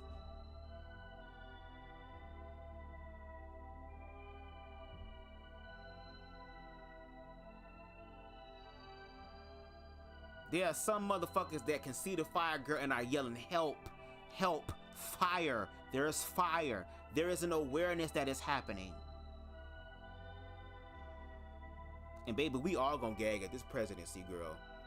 People be thinking, oh, it's gonna be fine. It's gonna be okay. Don't worry about it. We'll live. We'll be all right, girl. All right. All right. All right. Girl, y'all be thinking because it's America, nothing can go wrong, girl. Just because in God we trust, as if though that's gonna be a shield to protect us from bullshit. Hell nah, girl. Again, this country was built off of blood. Blood sacrifices, girl, to the almighty dollar. That is now the Christian God. Not even the God of love, but the God of money and prosperity and elitism. And that being led by white people. And for the white people, I'm so sorry. But I'm not sorry. Y'all forefathers created racism. Y'all still to this day, as the middle class, predominantly white, girl, you're still benefiting from it to this day. Y'all gonna have to also do y'all part to fix it, just like my ancestors was forced to do shit. Baby, you don't think it was gonna be a reverse Uno card in this bitch? The gag is that we haven't even done to y'all what y'all did to us. Even though if we're gonna be all the way objectively real, and even Jane Elliott said it, we have more than every right to do it. Y'all remember that Alabama slam shit that happened when them niggas that don't swim and shit was swimming like goddamn Michael Phelps and came through with that chair and did a RVD chair shot on motherfuckers, girl, and now that is a black national holiday, girl. That's the type of energy we've been on. But the problem is we taking that energy out on each other as opposed to taking that energy and putting it outwardly in reference to defending ourselves. And I mean, if anything, we can spar. The iron can sharpen the iron in brotherly love.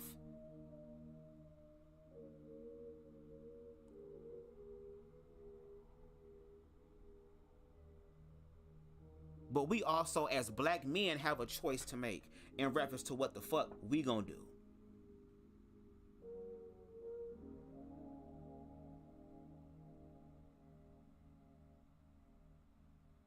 Okay, girl, let me get to the comments. What hell say you done found a new hetero panel to support Bubs? You cheating on that? No, this is not a baby. This is a good panel, baby. This panel is, like I said, the reason why I started watching this panel, and I'm gonna watch it more because I subscribed today, no shade, is because of Jasmine Gardens right here. She is the third on the top, the one with the natural titties, girl, baby, and smoke weed more than me. Amen. I love her commentary, so I was like, let me check them out, and they're more so affirming. They again are being the voice pieces for quote unquote, and I'm not calling us oppressed groups of people no more, we're survivors. So speaking about survivors and helping other people to survive this onslaught that's coming, because like I said, this is gonna be a lengthy ass live because we have one more video that they're gonna do in reference to white Christianity and capitalism. So many motherfuckers want to get to the top real quick, real fast, and don't mind selling motherfuckers down the river. But let's continue. Unless we're supposed to like it, because I want her to address that as the kink that it is. Your kinkiness is showing. And if you got a kink, you have a kink. It really, they go from fear to suffering, then maybe sprinkle a little bit of love, but you got to suffer to get the love. And now you got all these people in the church with these horrible relationships and these abusive relationships, and people asking why. It's like the answer is right in front of you. What does suffering well mean? If you don't tell people what you're talking about, they will put that suffering that you speak of and that you're trying to passive aggressively shame them about, they will take that and put that in whatever context they're in. So if they're in an abusive relationship, hearing you talk about suffering well Well, maybe I just need to stick around, or I'm in some other form of harmful situation that I have the power to get out of, that I have the power to seek help for, and then I hear you tell me that I don't love God and I'm abandoning the safety of God because I don't suffer well. What the hell does suffering well even mean, Jackie? Leave me out of it, because if suffering well looks like what you're doing,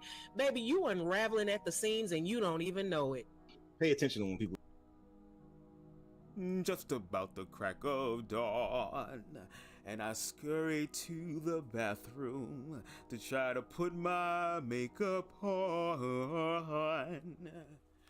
Baby, first of all, she like Jill Scott. Okay, let's smoke a tree. Say false Feel a doctrine. symphony. The reason I don't say false doctrine is because it's so ambiguous, and that's the point. That's the point of fundamentalist theology, to present everything with certainty but use ambiguous language, because false can mean anything. That's why we intentionally use the term harmful in these spaces, because we want you to pay attention to the stuff that separates you from yourself, the stuff that keeps you from being able to live and exist freely. But in fundamentalist spaces, they use the term false doctrine. Well, who gets to determine what is false, right? If we say harmful, you to determine what is harmful to you. But when they say false, they determine for you what is false. So they say false doctrine, meaning anything outside of what I teach you. The Black church itself is a result of syncretism. We brought our own traditions, our own expressions of spirituality, and we worked them into the Christianity that we were introduced to. That's syncretism. So she is demonizing syncretism when she is a product of syncretism. Christianity itself is syncretized. Yes. Along with the holidays that we celebrate. Christmas, our big day, is syncretized because Constantine, the Roman government, all that jazz. Because sometimes people wonder why Jackie constantly comes up in my content. It's because I minister to a bunch of people who have been victimized by Jackie's theology. And for years, I talked about Jackie's theology without talking about Jackie. And people didn't know I was talking about Jackie. And when I realized people weren't connecting the dots between what I was teaching them and what Jackie was teaching them, I was like, oh, let me bring this home for y'all. Because there were too many people who were telling me, man, I love you and I love Jackie Hill Perry. I'd be like, how, nigga? I'm teaching the exact opposite of that bullshit. How you like me and Jackie? Maybe it's because, again, these individuals are still trying to figure out for themselves what to do. You know what I'm saying? Just like even I had a moment in my life where I was questioning things. And when you start questioning things, especially when you're being told that God is going to judge you in this type of way, and all these people believe it, and not only do they believe it, they show it, but it's not anything that's organic. It's taught to them, and it's a way for them to check their heavenly credit score to see where they at. Well, you can go up a few points if you do this. So it's like all this stuff is happening. It's happening. And then you have people, like I said, me again at that moment, gets to a place where you do start questioning things, or how I look at it, you start developing your own personal relationship. Because when it come down to church, you can keep tabs on everybody's relationship, and a lot of times people be motherfucking lying, girl. They be lying like a motherfucker, girl, lying. Because again, I can put on the shit and act like I got everything together, and I know that because I used to play that game. I'm a gifted individual, and before I started to suppress myself, which in a sense enhanced my gifts even more was when I was in church, especially at a young age. I knew what scriptures to say. I knew how to be comedic. I knew how to capture people's attention. That's just a part of my natural character and flair. But they found a way to use that for their benefit. And then imagine me still performing at church, singing at church, going to church. But yet every time Men's Day come, I'm sitting there like, oh shit, homosexuality finna come. I already know. And I'm sitting there anticipating it, and it never fails. Or sometime it randomly happen, girl, and hit your ass sideways. Like, this type of theology about queerness through Christianity has been destructive, and then Christianity says, how dare you share your experiences of how we harmed you, as if though we can't historically see how bloody the Catholic Church and organized religion is.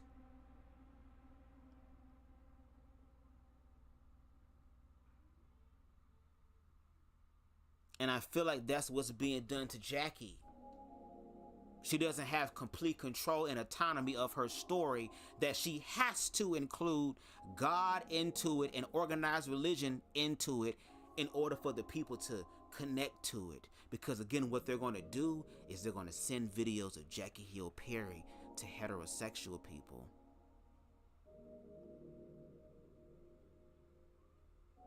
I mean, to queer people, I'm sorry, to send videos of Jackie Hill Perry, to queer people and tell them, well, why can't you do what she's doing? She has faith. She's at least trying. You want to go to hell. Repent or perish.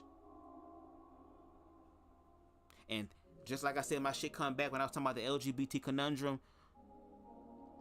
Boss Man brought up the clip. I told you to come back to me. It'll take a while, but it come back. Used a clip about an actual scientist girl who, again, is not gonna sit here and interpret a 30-second, 1-minute clip, bitch. She gonna put in the hours, girl. She look like she ain't got... Girl, let me stop. I was gonna read a little bit, but girl, she look like she got a lot of time on her hands. Okay? Over here looking like she was could be Matilda's teacher or some shit. No shade. Look like she smell a little natural, girl. You know, she natural, girl. Still got hair and everything. Everything got maybe a little funky, girl. It's okay, girl. Natural, just natural deodorant, girl. She looks like she knows what she's talking about, girl. She put the work in, too. She can prove it. Who literally said that sexuality is not as solid as we believe it to be. That it's actually very fluid. And that we're not really just being honest about that, because, oh God, what happens if we're honest? And the gag is, it be so much of this anti-queer shit, but baby, if we were to blow the door, okay, off the hinges of the down low community, baby, and turn the light all the way on, girl, full bright maximum, some of y'all would lose your minds. And what I'm starting to think is that some of the gay people that's being free, girl, that they really want, they can't be with them because they free. They want them so bad, but I can't get you because you too free. So let me suppress your ass to get you in the closet, because these be the same motherfuckers, girl, who will sit up here. Homosexuality is a sin, girl. But meanwhile, late in the midnight hour, girl, all of a sudden they coming through trying to see, oh, what's going on? I mean, what that mouth do? Again, didn't the Republican National Convention literally fuck up Grindr for the whole fucking country, girl? A prelude to what the fuck gonna happen when Trump get in, girl, or fucked up Grindr. You know they ain't gonna fuck up Jack, because Jack, girl, they don't do no blacks, no fats, no films, girl, no Asians.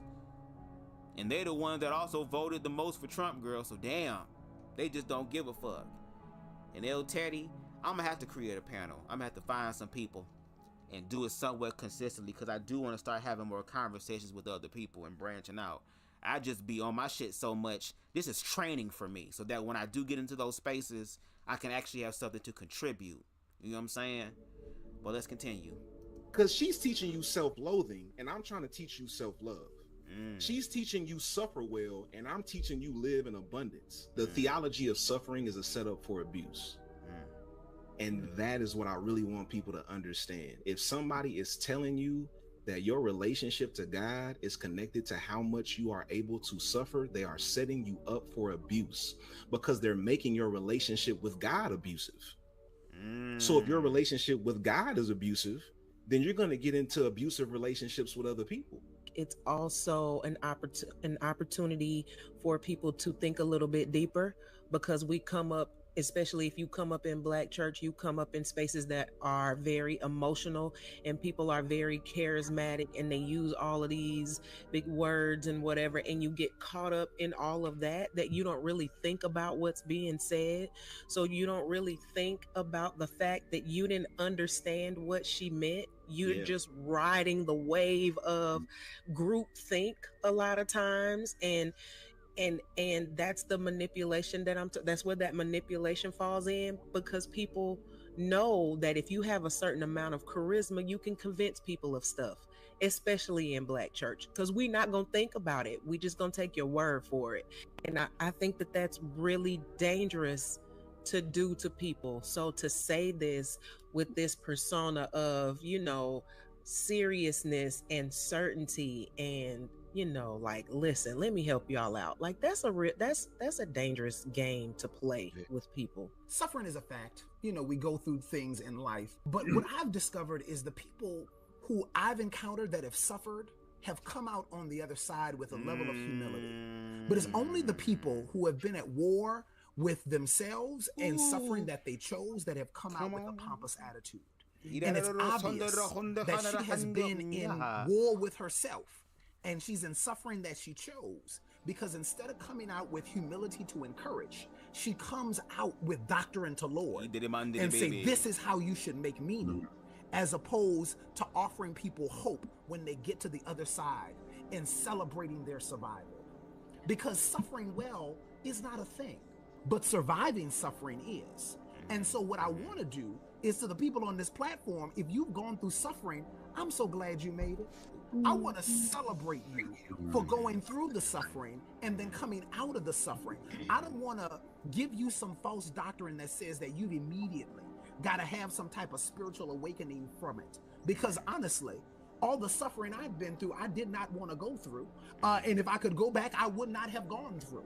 But I celebrate the fact that I survived it. And that is where I find my faith and my hope and my joy that I came out on the other side and I'm alive.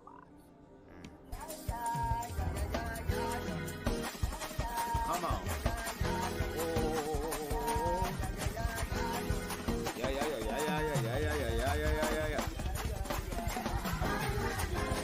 Hey, thank y'all for watching this segment. Okay. Shout out to him. Y'all. Let's get into part 3. I'm gonna let it rock. I'm about to make me something to eat. No shade. My munchies kind of kicking in, so I'm gonna let them rock again. I don't own this shit. Okay. No shade. I don't own it. This is for educational purposes only, to help us understand what the hell we getting ready to deal with. Okay. No shade. No shade. Anyway, let's continue. Let's get ready for white Christianity, girl, and capitalism. What up, people? Here's what's coming up on Christianity and capitalism from Holy Smoke, Cigars, and Spirituality. The way tithing is taught in many of our churches is very, very capitalistic. Remember earlier, I asked you to write supply and demand in the comments? Here's where it comes back up. The way tithing is taught in many of our churches is fear-based supply and demand. The church uses fear of divine judgment to manufacture demand for divine favor. And the church convinces you that only the church can supply the divine favor that you need.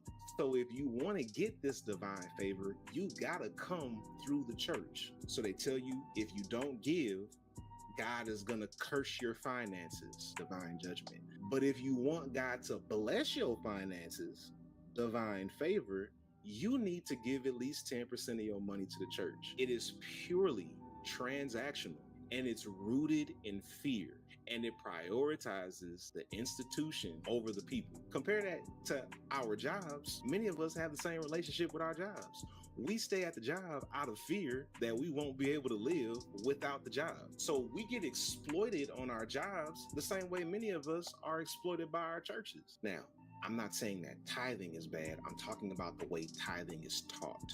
Now, I'm recording this intro before the election is over, but by the time you see this, we may already have a new president-elect. Parts of this episode are going to speak directly to some of the political challenges that we face. But before we get into that, recently we recorded an episode called Deconstructing Soul Ties with Ebony Jasmine Harris, aka The Jasmine's Garden, on TikTok and Instagram.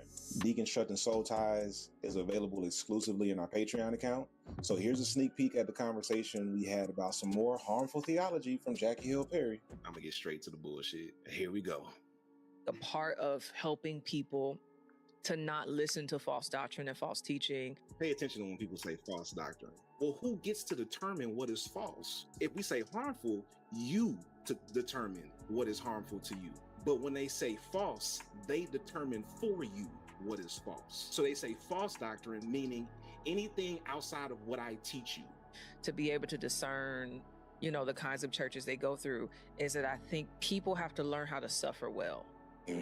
What the hell does suffering well even mean, Jackie? Is she telling us we're supposed to like it? Because I want her to address that as the kink that it is. Your kinkiness is showing. If you don't tell people what you're talking about, they will put that suffering that you speak of and that you're trying to passive aggressively shame them about, they will take that and put that in whatever context they're in. So if they're in an abusive relationship, hearing you talk about suffering well, maybe I just need to stick around. Or I'm in some other form of harmful situation that I have the power to get out of, that I have the power to seek help for, and then I hear you tell me that I don't love God and I'm abandoning the safety of God because I don't suffer well, leave me out of it. Because if suffering well looks like what you're doing, baby, you unraveling at the seams and you don't even know it. Because I really think that's a big part of all of this. When you even look at scripture, like, they chose other gods because they were unwilling to wait. They were unwilling to trust. They were unwilling to depend, right? Like, I don't know where to go. Let me go to the psychic. I don't know what to do. Let me trust in the golden calf because Moses is up there too long. Like the neediness drives them to idols versus dependence. The expression misery loves company. Please stop including us in your self-loathing. I know what she is trying to cope through, and she's not doing a good job at it. And I feel like if we don't learn how to suffer with God, we're going to leave him. The theology of suffering is a setup for abuse. If somebody is telling you that your relationship to God is connected to how much you are able to suffer, they are setting you up for abuse because they're making your relationship with God abusive. So if your relationship with God is abusive, then you're going to get into abusive relationships with other people. Because life is hard. Yeah. Universally, it doesn't matter. Like, how many people have become atheists because life got too hard and you weren't going to trust them? Suffering is a fact. We go through things in life. But what I've discovered is the people who I've encountered that have suffered have come out on the other side with a level of humility. But it's only the people who have been at war with themselves and suffering that they chose that have come out with a pompous attitude. And it's obvious that she has been in war with herself. And she's in suffering that she chose, because instead of coming out with humility to encourage, she comes out with doctrine to Lord and say, this is how you should make meaning, as opposed to offering people hope when they get to the other side and celebrating their survival. Because suffering well is not a thing, but surviving suffering is. And so what I want to do is, to the people on this platform, if you've gone through suffering, I'm so glad you made it, because honestly, all the suffering I've been through, I did not want to go through. And if I could go back, I would not have gone through. I celebrate the fact that I survived it. And that is where I find my faith and my hope and my joy that I came out on the other side and I'm alive.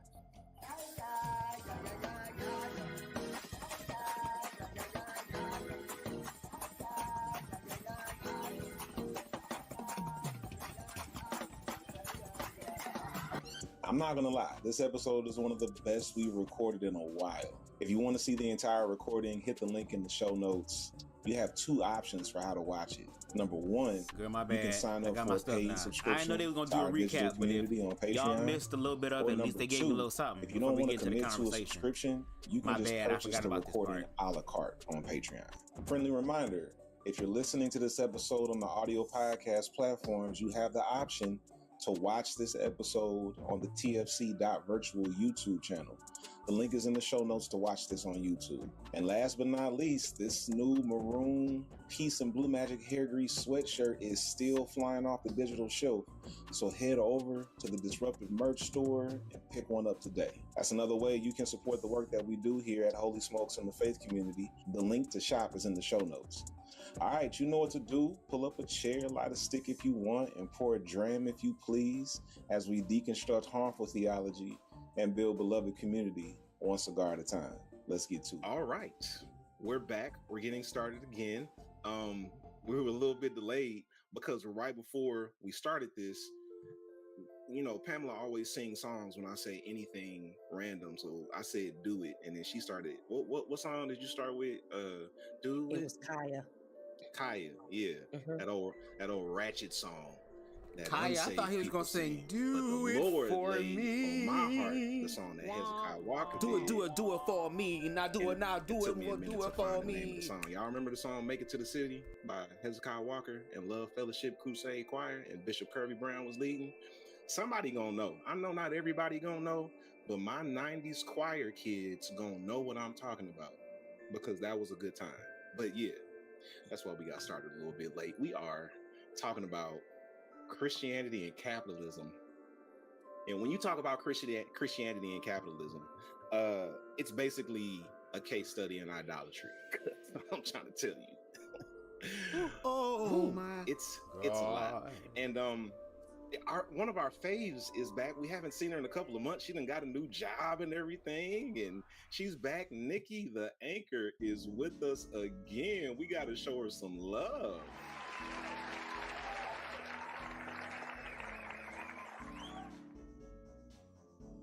So, Nikki, real quick before we go further, like, tell us about this new job you got and how can people connect with you with the work that you're doing. Okay, girl, we love you, girl. We love you. Hold on, you're muted. We love you. Just like the old. We gotta speed it up. Sorry, Miss Ma'am. Thank you. We thank you. We thank you. Thank you. I do. We thank you. Yes. Yes. Amen. You can watch We're her. glad to see you. Listen to her journey on the platform by clicking the and link then down we got below. AT&T, who is with us. Gonna What's give wrong, us Queen Amber? What's going on? AT&T, help us out, please. All right, we have one rule over here at Holy Smokes. The one rule is that we. Okay, girl, we ain't at Holy Smokes right now. Over here to me, and I just. Let's go ahead and go, sister girl. Sister honey girl. Fly away. Story issues. I think I got like leftovers from COVID. Because ever since I got COVID, my asthma been acting up a whole lot worse. I've been using my inhaler a whole lot. So that on top of the change in the season, yeah, it hasn't been fun. Y'all pray my strength in the Lord so that these respiratory issues. But I'm churchy. You want us to pray your strength in the Lord. Yeah. And I'm old and I'm churchy. Y'all cut from the same cloth, just different ends. It's Right. just different ends of the same cloth. Okay, That's all. Shabbat. Hallelujah. Yeah, The rock. yeah, absolutely. But I am burning some incense tonight. I'm doing High John the Conqueror again. It's the same thing I did on the last episode. Because we're talking about capitalism, I have a strong beverage, little Maker's Mark, neat. All right. Girl, I'm burning herb. It's called Girl Scout cookies Pamela just and gagged. gelato mix. Ooh, I'm gonna tell y'all one day about the first time Pamela had Hennessy. Ooh-wee. Can we make that a Patreon live? Can we not like the World Wide Web? Can You don't want to tell the whole world? Nope. No, because that's one of those moments that I talked about last week where you won't be able to say I didn't do it. I should have just not done it. Yeah, praise the Lord. We'll come back to that. Patreon live. Just we'll talk about it then. So when did I become conscious of the role capitalism plays in our society? So for me, it goes back to when I went to seminary. And I think that's significant because we're talking about Christianity and capitalism, right? So we're talking about the connection between the two, but we're not just talking about like all of Christianity. The seminary I went to actually made me aware of how capitalism functions and the issues with capitalism within our context. So it was being in a Christian space that helped me to really start to pay attention to how capitalism functions. And I'm going to talk later on about what capitalism is. So we're going to get into that and get into all the nuts and bolts, not everything, but I'm going to do as much as I can. But yeah, like, so here's the thing. I went to seminary in a mixed space. It was like half black, half white. And it was my white classmates that talked a lot about capitalism. And it was funny because like I went to school with like a lot of white liberals. And those of us who have been in white liberal spaces, we know how that kind of goes. A lot of times there's like this air of superiority because like, you know, it's kind of like how white people use the term woke. Like, oh, I'm woke. Like, first of all, you shouldn't even be using that term. It's not yours to use, first of all. But then there was a situation where like I noticed that some of my white classmates were really judging people based on like capitalism, and they were judging prominent pastors who wore nice clothes. And here I am in seminary as a custom clothier who clothes the people that they're judging. And I'm like, wait a minute. So y'all saying it's bad to wear custom suits? Like, that's how far we going? And it became apparent to me like, oh, y'all approach this like we supposed to take some vow of poverty. And I'm not doing that. Like, I'm not taking a vow of poverty to do ministry if that's what y'all expecting. Because I like clothes. I like to look good.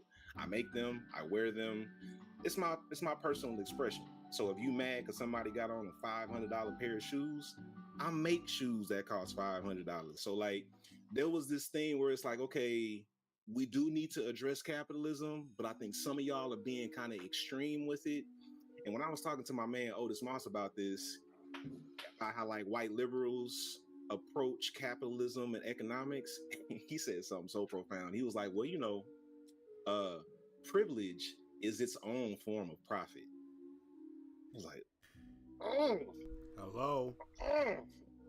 So yeah, shout out to Otis Moss. I'm gonna post or share this just on his behalf because this is how I felt when he made that statement.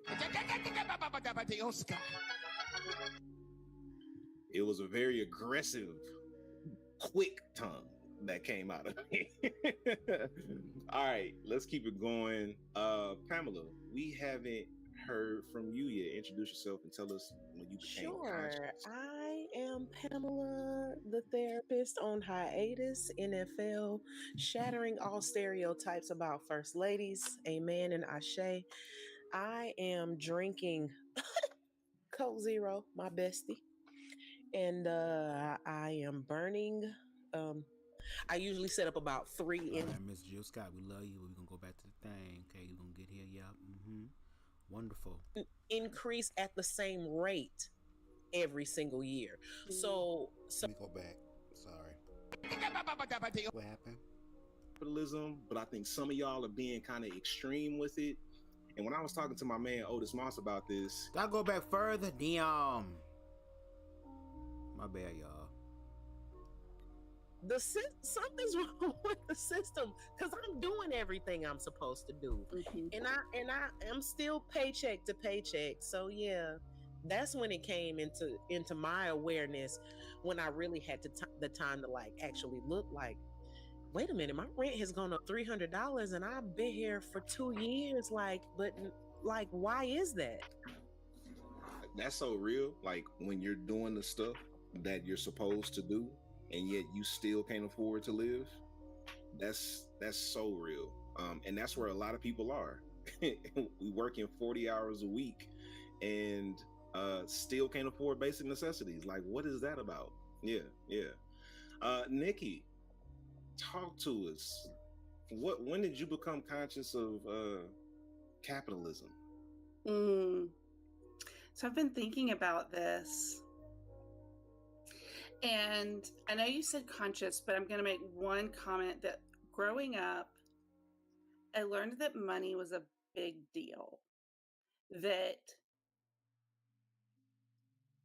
you could act in certain ways to get it, and you had to know how to get it from someone. And I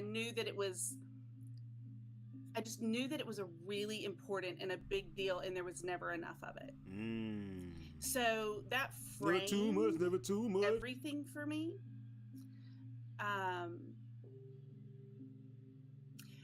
And I have a lot of emotions about this, because as I'm contemplating the question, I'm realizing that I was in my late 30s, and I was listening to a sermon delivered at McAfee Chapel when I was working there, a Trey Lyon, and he made a comment. Do you remember? Were you there, Christian? Do you know what sermon I'm talking about? I think I remember. So yeah, go, because I remember Trey said something like really, really profound and impactful. Yeah, but I don't remember what it was now. And this is probably, I've done a lot of processing on this, but this is probably the first time I'm saying it kind of in a live space. But he commented about realizing that the scholarships that he went to school on, as I don't know the connection. I don't know if his parents were missionaries or ministers, or if he was just like super Southern Baptist, but he went to school with some Southern Baptist scholarship money. And it was in school where he learned that the reason those scholarships exist are because the Southern Baptists exist, and they exist because they disagreed about slavery, and they wanted to keep their slaves. And so he connected the dots for me, that as the pastor of a Southern Baptist preacher, I went to school and had got some money from, I don't know, but it was essentially from the Southern Baptist Convention, and then putting together where that money came from. I still don't know what to do with all of that, but that's when I became so very aware of how insidious capitalism was, and how it draws all of us into complicity with it, whether we want to be there or not. Yeah. So first this. Nigga. So like, is insidious a dollar jar word, or am I tripping? Oh, you're doing a lot today. You're doing a lot. Okay. I'm gonna say it is. Dichotomy. I'm gonna say insidious. The only reason why I say insidious is a dollar jar word is because insidious is the name of a horror movie that has three parts. So where people might equate it to that, they might make the cultural reference without understanding what the real definition is. That's the only reason why I'm saying it's a dollar jar word. That's it. I can take my licks. 3 movies with the title of Insidious. Yeah, that's it. That's all. Dollar jar. What the hell is that? Yeah, so insidious, like it creeps in, it gets into all the crevices, and it's there before you know it. It is sneaky, subtle, and it also grows in power by playing off of your fears and you subscribing to it. But then if you find out what the demon's name actually is, you have some sort of power over it, because now you can do your research to expel this bitch out, because you know who the fuck you're talking to. Just wanted to put that in there. Subtle. Yes. It is a part of everything, so you don't know that you're in it. Yes.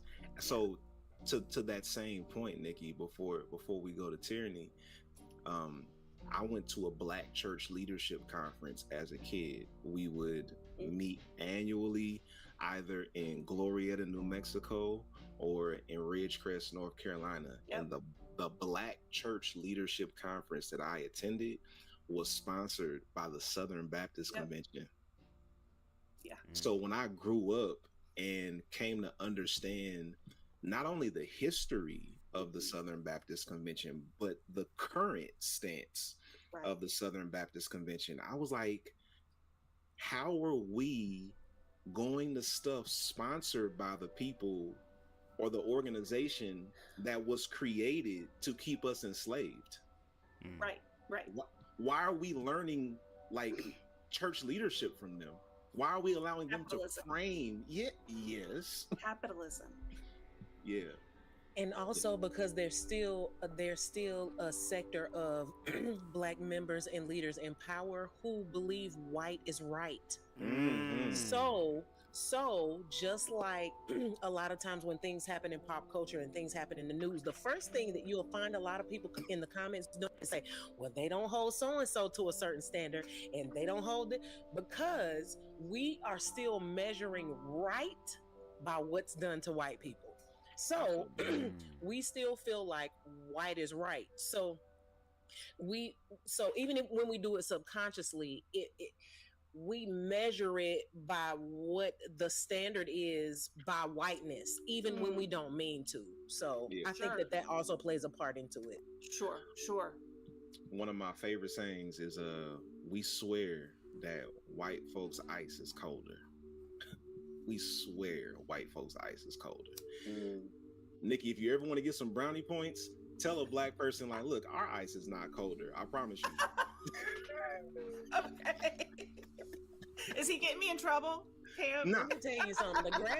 The grass is greener where you water it, where you nurture it, where you take care of it. The ice is colder where the refrigerator is colder, where the refrigerator is in a place that is conducive to keep ice cold. Like it's gonna be good wherever you nurture it. That's my message in these instances where we start comparing. We look at ourselves and then we say, well, they not doing that to them. It's like, but it's gonna be green if you nurture it where you are. Yeah, absolutely. Or be patchy as hell if you neglect it. What about you, Reverend Mother? Introduce yourself. When did you become a conscious of capitalism? Yes, tyranny, AT&T, Reverend Mother, all the things. So I am drinking water and a beverage I made up. So like when you go to American Deli and you get the peach drink and you get the lemonade and then you mix them together and you put tequila in it, whatever that's called, that's what I'm drinking. And so I got that going on.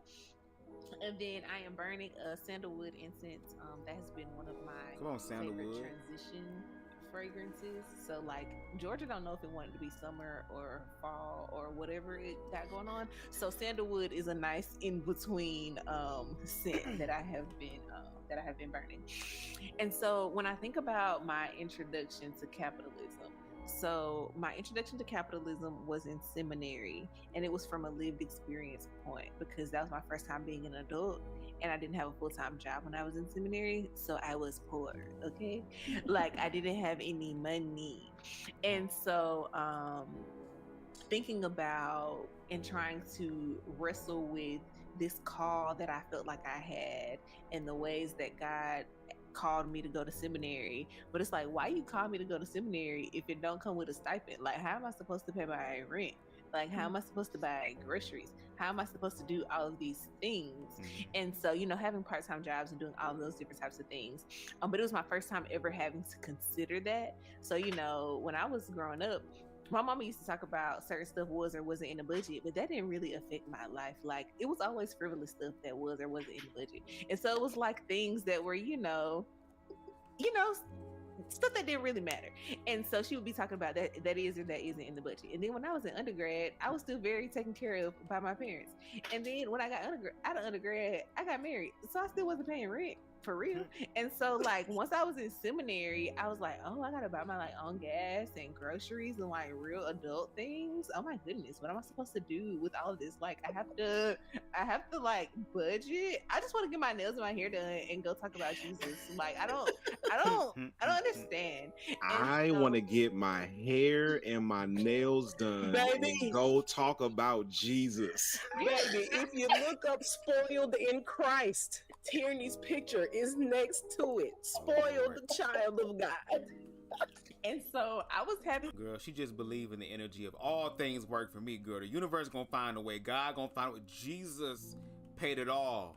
Okay, I'm gonna let him foot the bill. Okay, to contend with these realities, and I was like, I don't like this. I don't like it. And so, yeah, that was my first, real introduction into what that looks like and what that meant. And of course, as life and time has gone on, my experience with it has been different. But that was definitely my introduction. Yo, that is hilarious. I love it. Me. Her parents deserve a round of applause. Can we give Lynn and Tierney's dad a round of applause? Because this has entertained me. Okay, thank you for taking care of your child.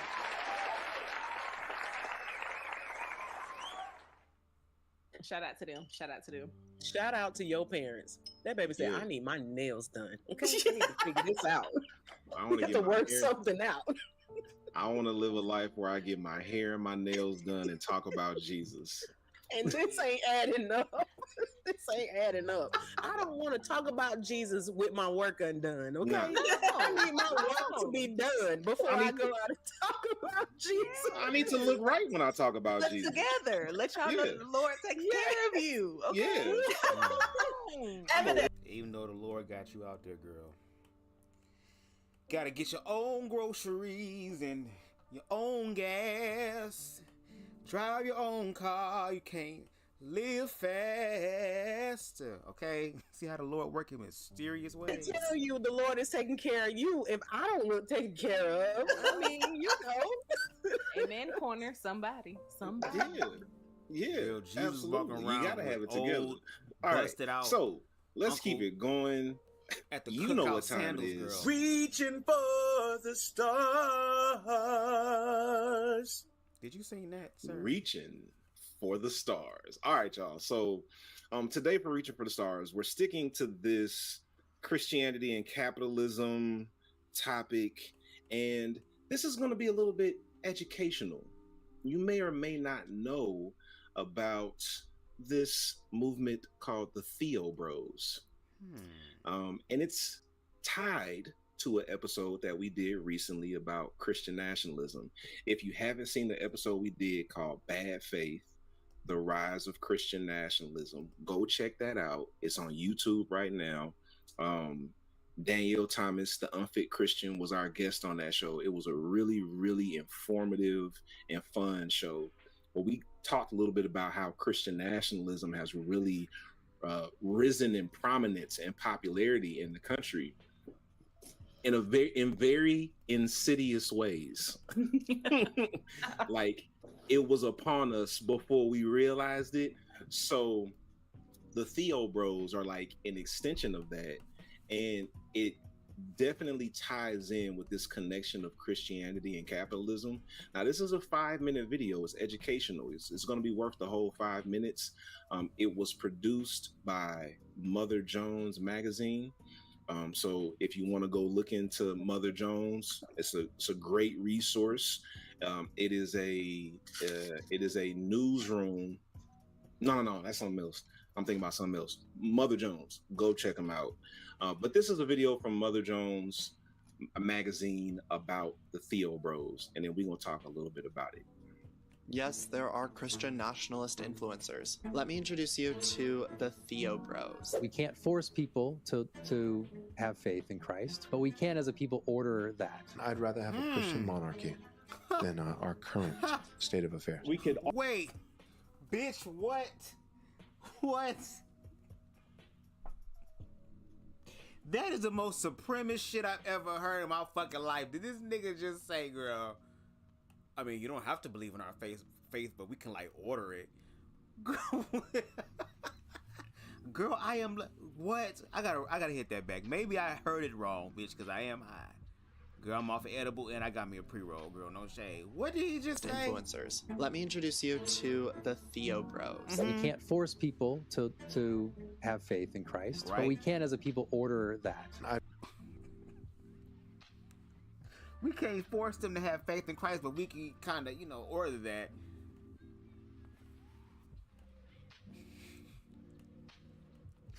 Girl, and you over here telling us that Project 2025 is a ploy. Girl, we believed in the bullshit in plain sight that now we have manifested the actual reality, girl. This ain't gonna be no, it's gonna be what it's gonna be.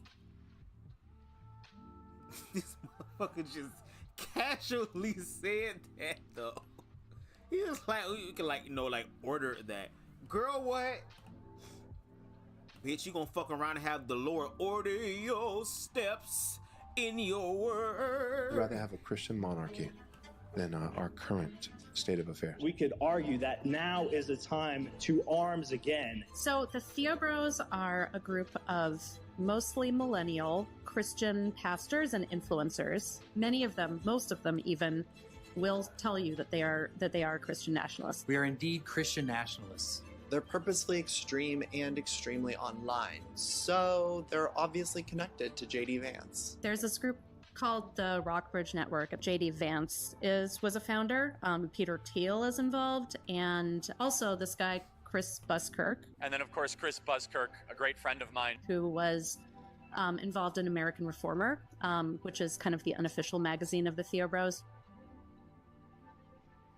I think it's important to say that not all of them hold every belief. That being said, I think some common beliefs that I have encountered are that we should be repealing the 19th Amendment. They'll talk about the dead Constitution and how the Ten Commandments should take its place. I want a Christian nation more than a republic. I think all 10 commandments should be legislated and enforced. Some of them talk about prison reform, and by prison reform they mean public flogging instead of prison. Some of them talk about executing heretics. Involved in that is also execution of gay people. But it's not just online. They're doing conferences, writing books, doing events. One of the things that's been interesting lately is that some of their events have started to overlap with some events of more kind of mainstream politicians. And I think probably the most prominent example was the National Conservatism Conference, where you had Doug Wilson speaking at this conference. And of course, coming to the high treachery,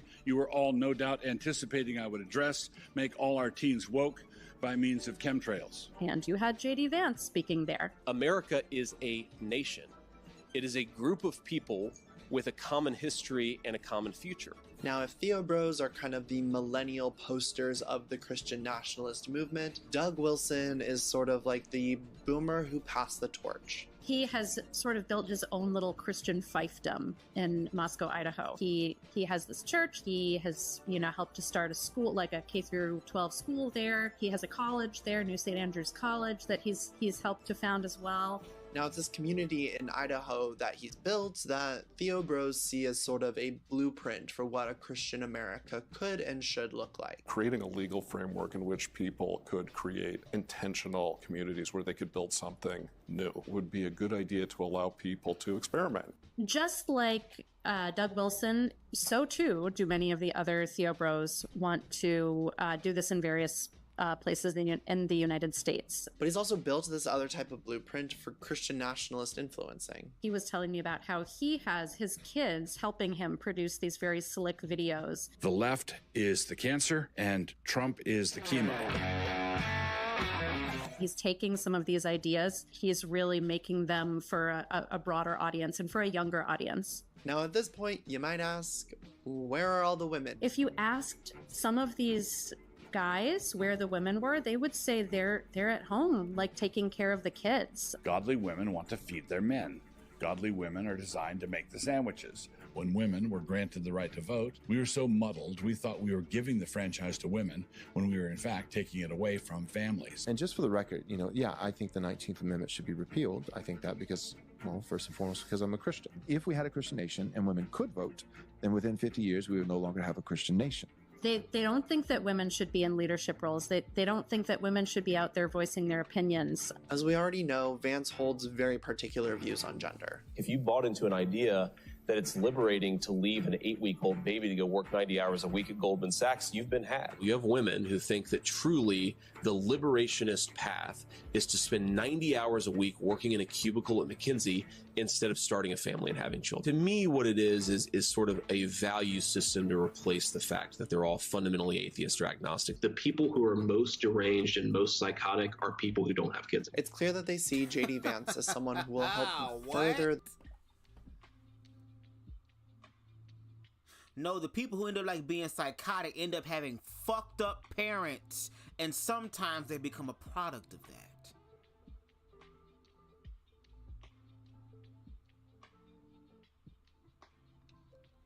This is what I mean. Like, this is such a response to queer people, it's not even funny. That's why I say right now, we seeing the people who are really weak are them.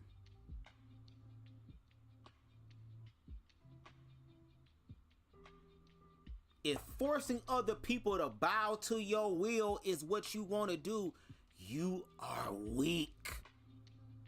And weak for real, not for play. And unfortunately, a lot of people are going to lose their lives. A lot of the families and shit y'all talking about starting going to be destroyed and all other type of shit.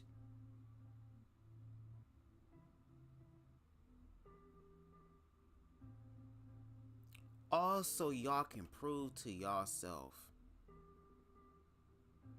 how close to God y'all really are and how much a Christian that you are.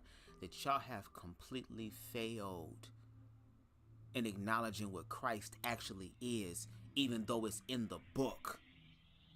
Aren't the red words in the Bible the words of Christ?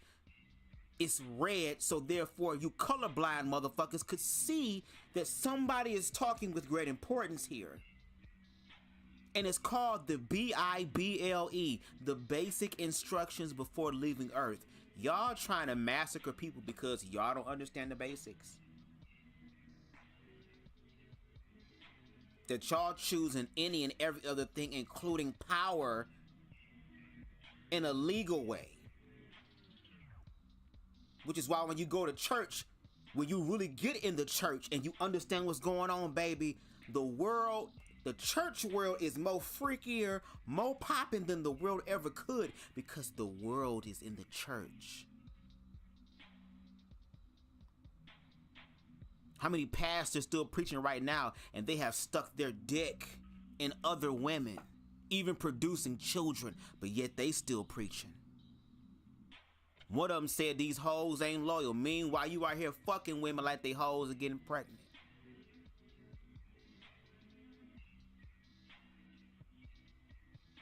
Didn't the Bible say if something offend you, using y'all logic, to remove it? So are you going to castrate yourself so that you don't continue to put yourself in these type of situations? You see how broad and generalized this shit can get? Because even for Christian people, they don't even know the Bible. So all queer people and survivors have to do is to just educate themselves about the Bible. But see, it even gets to a point to where if you don't live or believe what they believe, you're not even superior enough, morally obligated enough to even decipher the Bible. Like he said, it's about what they consider to be the true doctrine and the false doctrine. And if you have to murder people in order for your doctrine to be true, that seems more Luciferian than anything else. That sounds like some Overlord, Castlevania, Full Metal Alchemist Brotherhood type bullshit.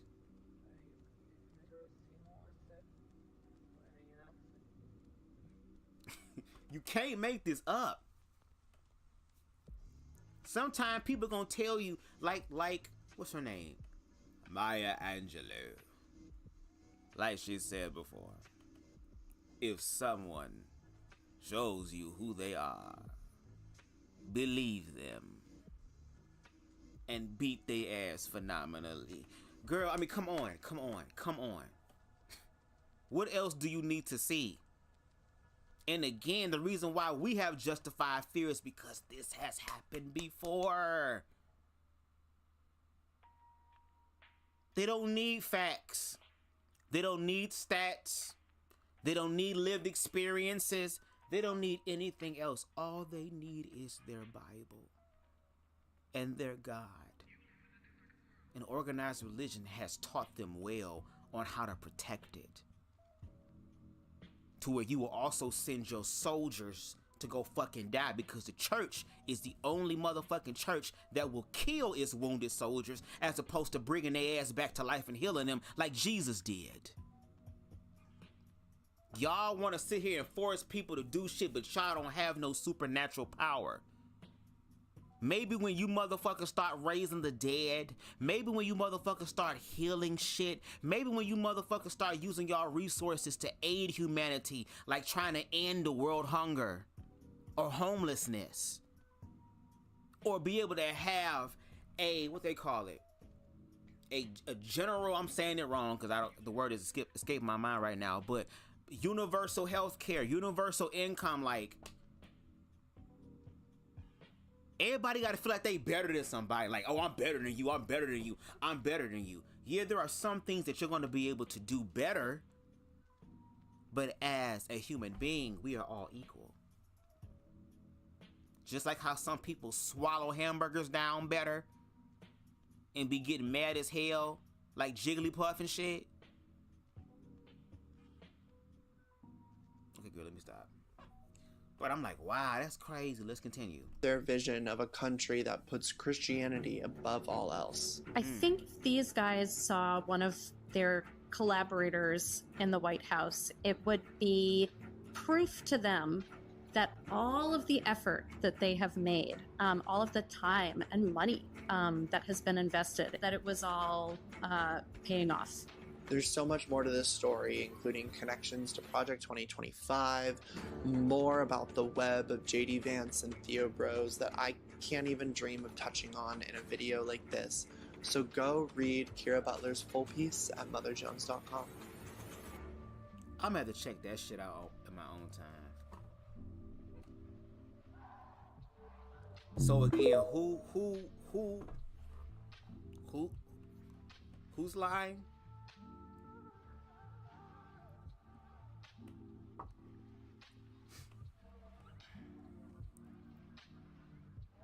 And again, I want to be so wrong about this.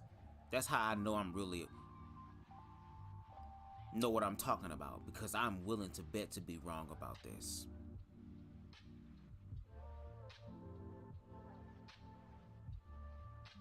But I mean, this is America, where it's supposed to be the American dream. You're supposed to be asleep. Let us control your thoughts. Let us control the way you live life. You can't do anything without us, even though we are the lifeline. We are the blood cells that run this country.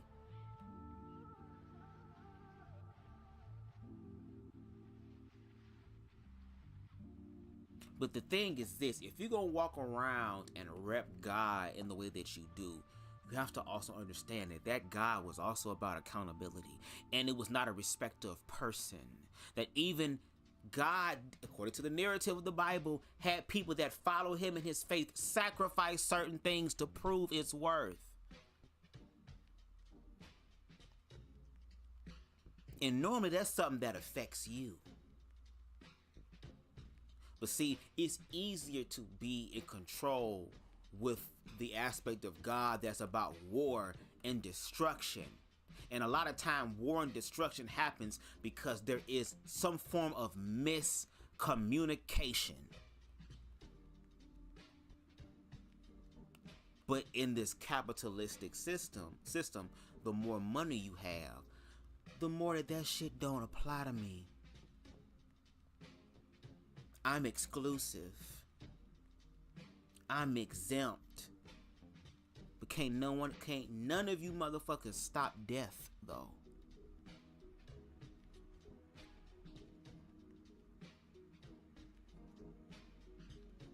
None of y'all can really tell death to behave when that time comes.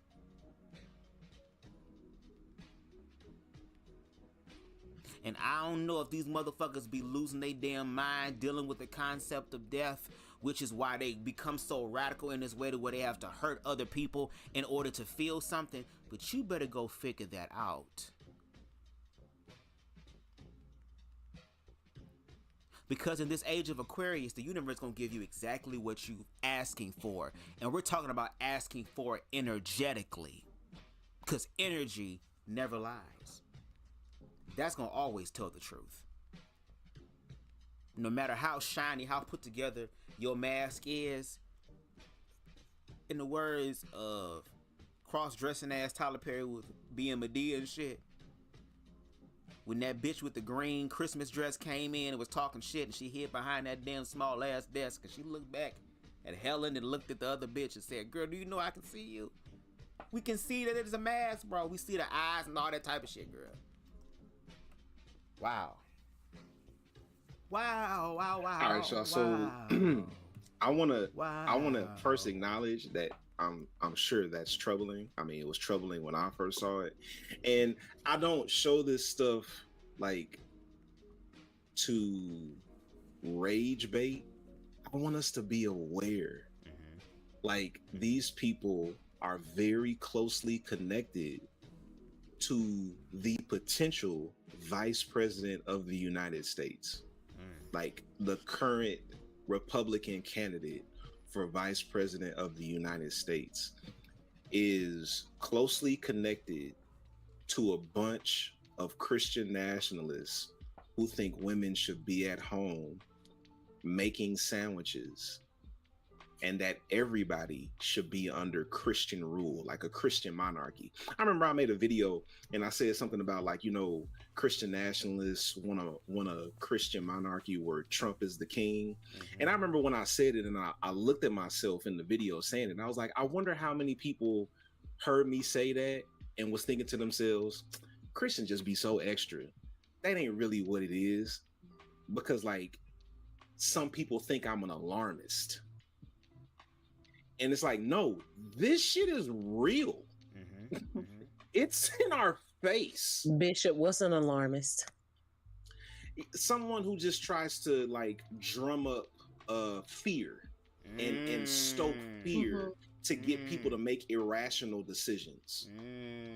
Right? And that's not who I am. I just want us to be aware, because one of the things I'm gonna point out is the whole they want to what was it? You not persecute, but execute heretics. Right. Yep. I mean, that is textbook what I. When I tell y'all that again, ever since 2020, I started really having some scary conversations with myself. And really, I was able to face those things on my own and really start to accept them on my own because I had a dope-ass teacher who came through and really showed me in real time what it's like to tap into your own power.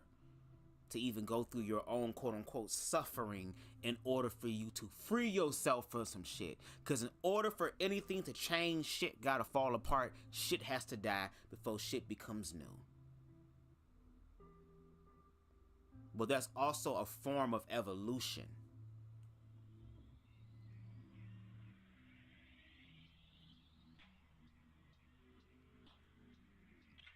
Again, I started having very conversations about the fact that because I'm walking in my truth the way that I do,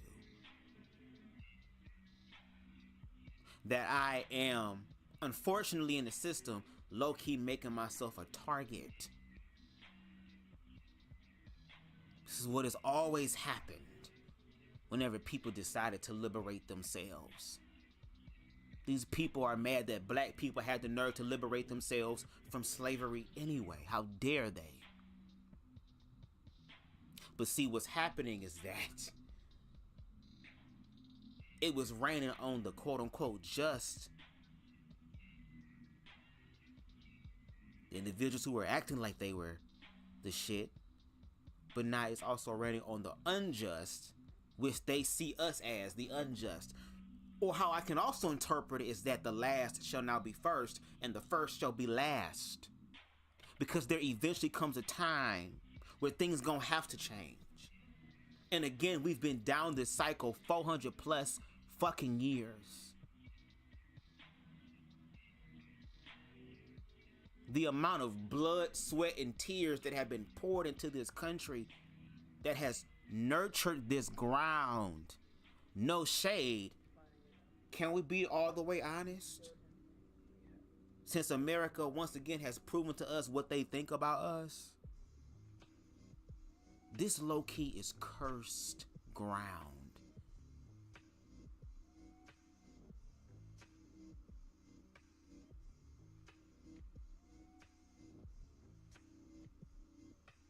the amount of damage that we have done to people in this country. And let's not compare about abroad. For the people that's thinking, oh, Project 2025 is a joke, oh, they're using the scare tactics, girl. Talk to the people over in Uganda. Talk to them. Talk to them. Go talk to them. The queer people in Uganda, go talk to them. There are literally videos out right now.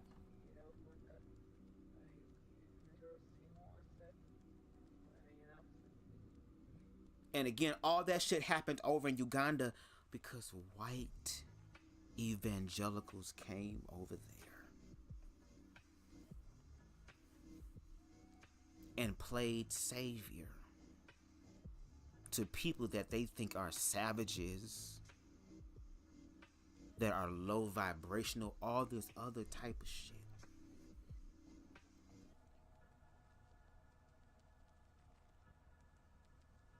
That's why right now, like I said, if anything, I've really been thinking about this since 2020 because I left organized religion. I'm grateful for what organized religion, at least the spiritual aspect and the personal relationship aspect with Christ, and using that as a symbol or some sort of point for me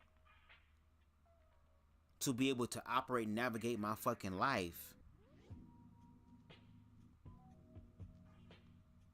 I'm also, like I said, going to learn more about African spirituality.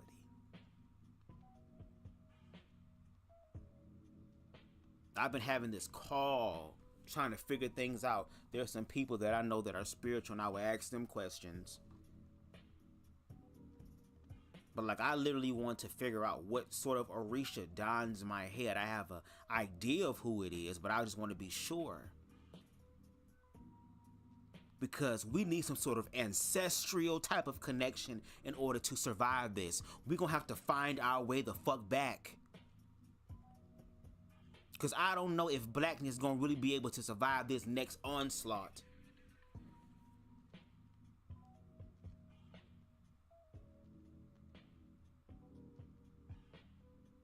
And they put all this shit in your face again so that subconsciously, and they say the same thing, well, that's the gay agenda, that's the gay agenda. They're using the gay agenda as a distraction. See, their gay agenda is sitting here and putting out misinformation so that people can feed into it and make money off of the fear, because fear is more profitable than healing. And then when Pride Months come and all this other stuff comes, then they also benefit from that as well. So they benefit from both parties rising and both parties fighting with each other in the war. And we deal with being casualties. All the while, now we're here at this point.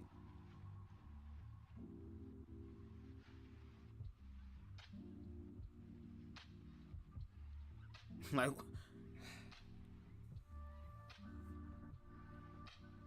I keep telling y'all, this is time to really connect with people. We're being forced down this road. They want some shit to pop off so they can call martial law and then really come through and do what the fuck they want to do.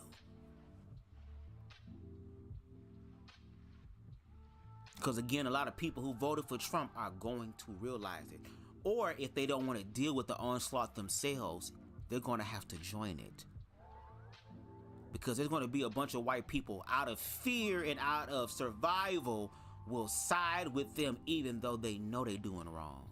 And the way these motherfuckers talking, I need y'all, and I showed the video before, I don't have it on my computer now, but y'all go ahead. Remember when I showed y'all the beginning intro part of Far Cry 5? And how eerie it was. How it sounds like it was some, like, again, they put things in video games, movies, all this stuff to help you to believe in it as well, so that the spell, so that the incantation that is placed on us subconsciously continues to manifest. Because they have an idea how they want to run shit. What's going on? We got the Objectivist podcast in the building. Shout out to you. So glad that you're here. Please share your thoughts. Again, I'm grateful that you have came over to my platform, that you are an objective person. I mean, the fact that you're here tonight is probably going to put you in the hot seat. But again, I'm really going to do my best to really just focus on individuals who really want to solve problems, because, again, Boss Man did a live, which I think I need to check out. And make sure y'all subscribe to his podcast as well, where he talked about America becoming a theocracy. And look what's happening. Matter of fact, I'm going to rewind the video, Boss Man, since you're here. And I would like for you, if you can, because I don't know if you have time to stay here, because you're probably a busy man. But since you're here, if you can just give a review of this video that they decided to share about white Christian nationalism on the rise, okay? So let's go ahead and get into the video. One more time, y'all. And again, brace yourselves, because this is the reality that we are most likely going to face. And again, I want to be wrong. I want to be wrong. But history is repeating itself, and it seems like we're heading into the destructive part. Not the constructive part, but the destructive part of American society. Influencers. Let me introduce you to... Back a little bit more, sorry. About this movement called the Theo Bros. And it's tied to an episode that we did recently about Christian nationalism. If you haven't seen the episode we did called Bad Faith, The Rise of Christian Nationalism, go check that out. It's on YouTube right now. Danielle Thomas, the Unfit Christian, was our guest on that show. It was a really, really informative and fun show. Well, we talked a little bit about how Christian nationalism has really risen in prominence and popularity in the country in very insidious ways. Like, it was upon us before we realized it. So the Theo Bros are like an extension of that, and it definitely ties in with this connection of Christianity and capitalism. Now, this is a 5-minute video. It's educational. It's going to be worth the whole 5 minutes. It was produced by Mother Jones magazine. So if you want to go look into Mother Jones, it's a great resource. It is a newsroom. No, that's something else. I'm thinking about something else. Mother Jones, go check them out. But this is a video from Mother Jones magazine about the Theo Bros, and then we're going to talk a little bit about it. Yes, there are Christian nationalist influencers. Let me introduce you to the Theo Bros. We can't force people to have faith in Christ, but we can, as a people, order that. I'd rather have a Christian monarchy than our current state of affairs. We could argue that now is the time to arms again. So the Theo Bros are a group of mostly millennial Christian pastors and influencers. Many of them, most of them even, will tell you that they are Christian nationalists. We are indeed Christian nationalists. They're purposely extreme and extremely online, so they're obviously connected to JD Vance. There's this group called the Rockbridge Network. JD Vance was a founder. Peter Thiel is involved, and also this guy Chris Buskirk. And then, of course, Chris Buskirk, a great friend of mine, who was involved in American Reformer, which is kind of the unofficial magazine of the Theo Bros. I think it's important to say that not all of them hold every belief. That being said, I think some common beliefs that I have encountered are that we should be repealing the 19th Amendment. They'll talk about the dead Constitution and how the 10 Commandments should take its place. I want a Christian nation more than a republic. I think all 10 commandments should be legislated and enforced. Some of them talk about prison reform, and by prison reform, they mean public flogging instead of prison. Some of them talk about executing heretics. Involved in that is also execution of gay people. But it's not just online. They're doing conferences, writing books, doing events. One of the things that's been interesting lately is that some of their events have started to overlap with some events of more kind of mainstream politicians. And I think probably the most prominent example was the National Conservatism Conference, where you had Doug Wilson speaking at this conference. And of course, coming to the high treachery, you were all no doubt anticipating I would address, make all our teens woke, by means of chemtrails. And you had J.D. Vance speaking there. America is a nation. It is a group of people with a common history and a common future. Now, if Theo Bros are kind of the millennial posters of the Christian nationalist movement, Doug Wilson is sort of like the boomer who passed the torch. He has sort of built his own little Christian fiefdom in Moscow, Idaho. He has this church. He has, helped to start a school, like a K through 12 school there. He has a college there, New St. Andrews College, that he's helped to found as well. Now, it's this community in Idaho that he's built that Theo Bros see as sort of a blueprint for what a Christian America could and should look like. Creating a legal framework in which people could create intentional communities where they could build something new would be a good idea to allow people to experiment. Just like Doug Wilson, so too do many of the other Theo Bros want to do this in various places in the United States. But he's also built this other type of blueprint for Christian nationalist influencing. He was telling me about how he has his kids helping him produce these very slick videos. The left is the cancer and Trump is the chemo. He's taking some of these ideas, he's really making them for a broader audience and for a younger audience. Now, at this point, you might ask, where are all the women? If you asked some of these guys where the women were, they would say they're at home, like taking care of the kids. Godly women want to feed their men. Godly women are designed to make the sandwiches. When women were granted the right to vote, we were so muddled we thought we were giving the franchise to women when we were in fact taking it away from families. And just for the record, I think the 19th Amendment should be repealed. I think that because, well, first and foremost, because I'm a Christian. If we had a Christian nation and women could vote, then within 50 years, we would no longer have a Christian nation. They don't think that women should be in leadership roles. They don't think that women should be out there voicing their opinions. As we already know, Vance holds very particular views on gender. If you bought into an idea that it's liberating to leave an 8-week-old baby to go work 90 hours a week at Goldman Sachs, you've been had. You have women who think that truly the liberationist path is to spend 90 hours a week working in a cubicle at McKinsey instead of starting a family and having children. To me, what it is sort of a value system to replace the fact that they're all fundamentally atheist or agnostic. The people who are most deranged and most psychotic are people who don't have kids. It's clear that they see J.D. Vance as someone who will help further their vision of a country that puts Christianity above all else. I think these guys saw one of their collaborators in the White House. It would be proof to them that all of the effort that they have made, all of the time and money that has been invested, that it was all paying off. There's so much more to this story, including connections to Project 2025, more about the web of J.D. Vance and Theo Bros that I can't even dream of touching on in a video like this. So go read Kira Butler's full piece at motherjones.com. I'm gonna definitely check that out. But I mean, again,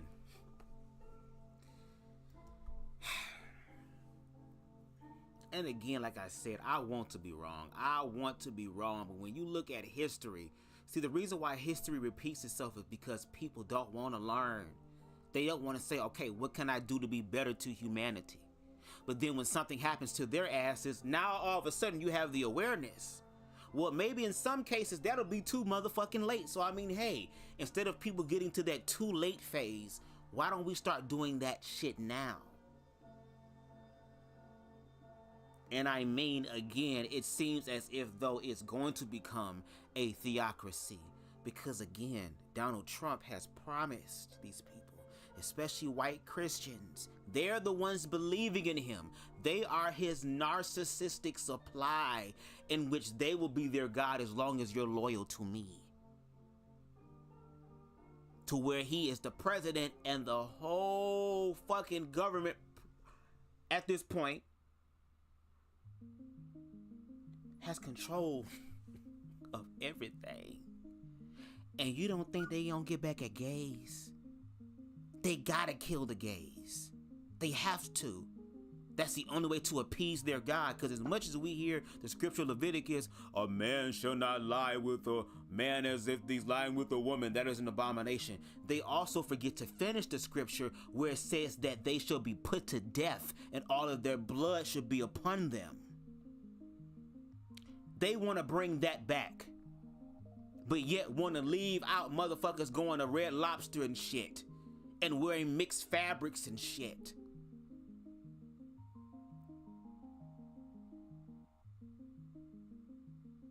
Of course they want to get back at black people. Because how the hell, why would how dare black people use Christianity as a way when it was in survival mode to give them something to believe in? And you thought it was believing in massa? No, they was believing that God was going to help get their ass out this shit, which is why we escaped the plantation the first time and y'all didn't like that. So y'all found another way to put us back on the plantation. And you realize that since this is America and America is a business, black people aren't the only people we can exploit here. We can exploit everybody. Create all type of wars and let these people believe in this shit. But then people start believing it a little too much and they gonna have to give a response. And again, I want to believe that this shit is not real, but from my own experience, even as a child, and now as an adult, the same Pennywise ass clown want to come through again. Oh, this time it's gonna be different because something radical has to happen. And like I said, the shit they got going over in Uganda, which was the testing ground for this shit, I would be a fool to believe that America can't do this, that America is too good for this, that America will never ever let that happen. Y'all don't, girl. Y'all better hope the motherfucking Walking Dead don't happen, bitch, because if the Walking Dead happen, girl, everybody gonna be fucked up. The Native Americans gonna come through, fuck shit up. Emmett Till gonna come through and fuck you bitches. There's gonna be a whole bunch of shit getting fucked up. Martin Luther King gonna come back and bust you in your throat, bitch, for shooting him. Is this what I got all those ass whippings for? Just all that. This country is so saturated in blood. At this point, hell yeah, it's demons in this bitch because it's so much blood. So much blood.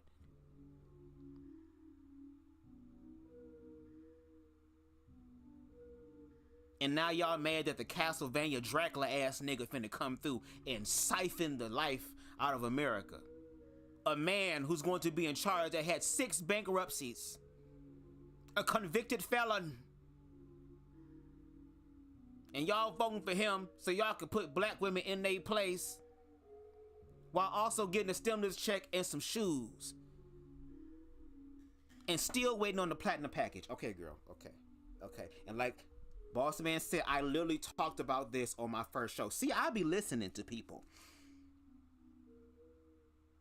I don't have the IQ of a river shrimp. I can sit down and listen for hours. And if I don't understand something, I know how to ask questions until I get an answer or until I say it in a way in which people can understand.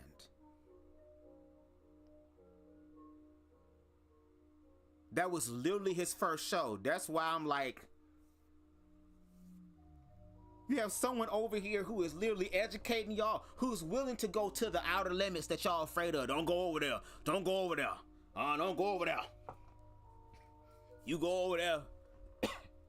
And they was probably scared for you, boss man, because you already got the nails, and like you said, the more feminine energy, they may feel you come over here, the transformation will be complete. Because I low-key saw the live on which somebody said something about your show being unfavorable to the platform when, no shade, you're probably one of the best things that happened to that platform as far as education is concerned. But because you hold men accountable in a righteous way, as opposed to shutting the fuck up and roasting these hoes and fucking these hoes because these hoes ain't loyal, you got checked for that. But I appreciate you standing your ground as well. Which is why, again, I appreciate men that are objective in how they do shit. Again, I'm keeping you out the situation because whatever me and being you got going on ain't got nothing to do with you. But I'm going to appreciate you. And to be safe, no homo, nigga. No homo. So that you know it's real, okay? Let's continue. Oh, Lord.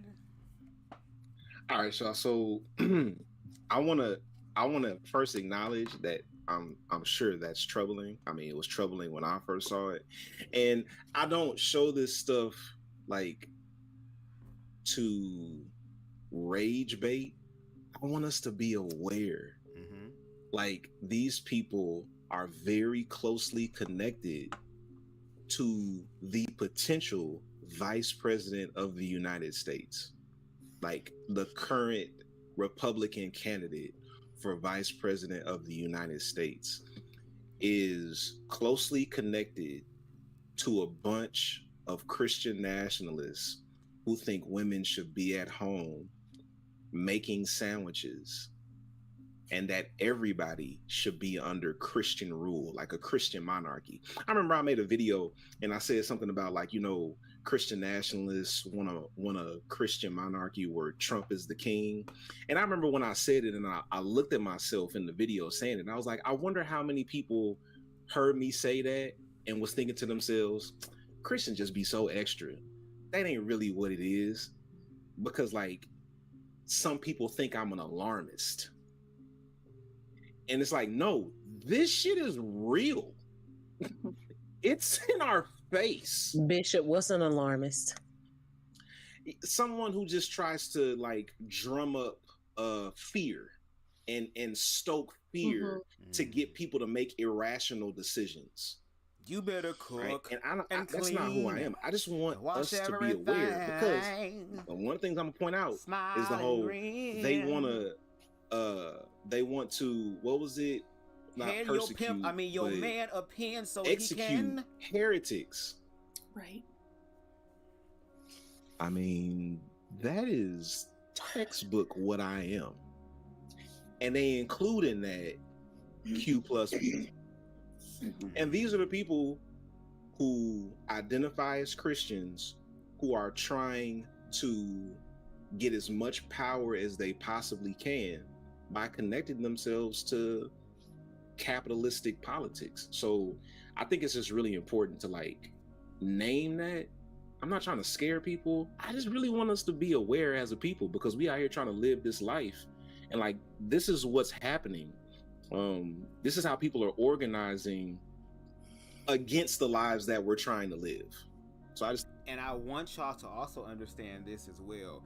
This is something that's been happening since the Ronald Reagan administration. The Heritage Foundation Project 2025. Y'all think they playing, girl? They ain't gotta play. They are bold in their faith that God will see them through. When them motherfuckers did January 6th and they did not die, them motherfuckers prayed in the middle of the building, or wherever the room they was in that was important, girl, where everybody was at, girl. They claimed it in the name of Jesus. And they now have a president that is going to... I told y'all, go when you're after this video, or look it up right now and put it in your save to watch later, please. Type in the first 15 minutes of Far Cry 5, the video game, and you will be creeped the fuck out. But like the individual said, I'm not here to be an alarmist and to be fear-mongering. Oh my God, what we gonna do? It's like, no, first of all, before we can make any decisions, we have to understand what's going on. These individuals were more organized than us.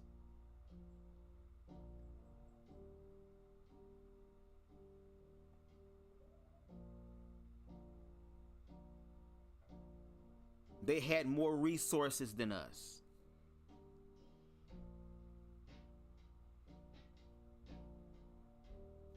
And most importantly, to them, they were all willing to work together to find common ground. Meanwhile, you have content creators in the black space, in the queer space, and women's spaces that are literally trying to have conversations of healing, not conversations of championships and competing with each other like it's a fucking sport, but to actually heal, to make relationships and lives better.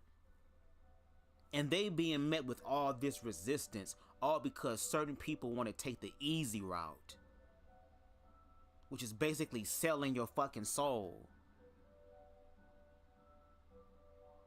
as opposed to healing yourself and using your gifts and talents that will not only help you, but help humanity. But there are some people right now who have the luxury and the privilege to be able to murk your ass and it be okay in the name of Jesus, even though these 10 commandments they're talking about isn't one of the commandments that says thou shalt not kill.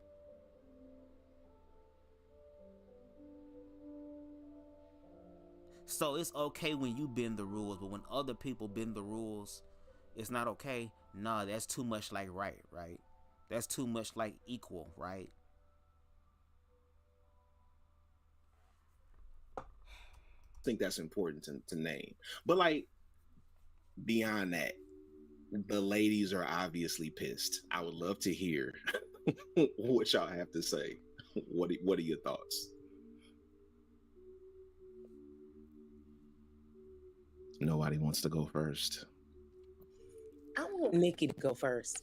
And Nikki, if I can tell you why I want you to go first, it's because of what I said in the pre-show with how I know that you are operating in your new space, and there's a certain amount of trust I have in what I know of you as a person, as a white woman, that I can give you the benefit of the doubt on stuff. That doesn't mean that you won't ever be wrong or whatever, but there's a certain benefit of the doubt I could give you. And because all of this was white, I would love to hear from you about. And no shade. Those are the conversations that people afraid to have. See, I'm not scared.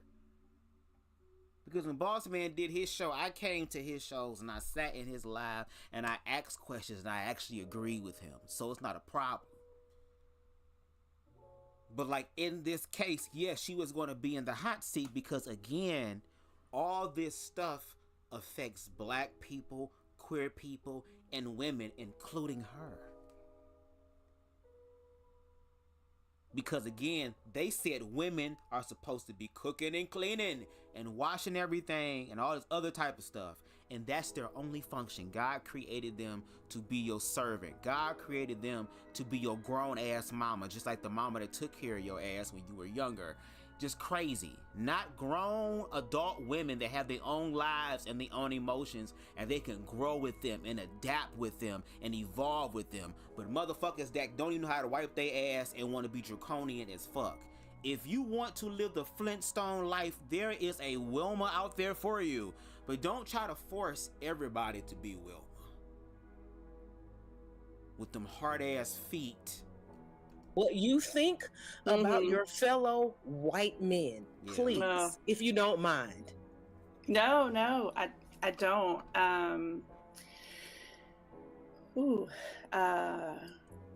My first response, you'll see I'm got tears, is anger.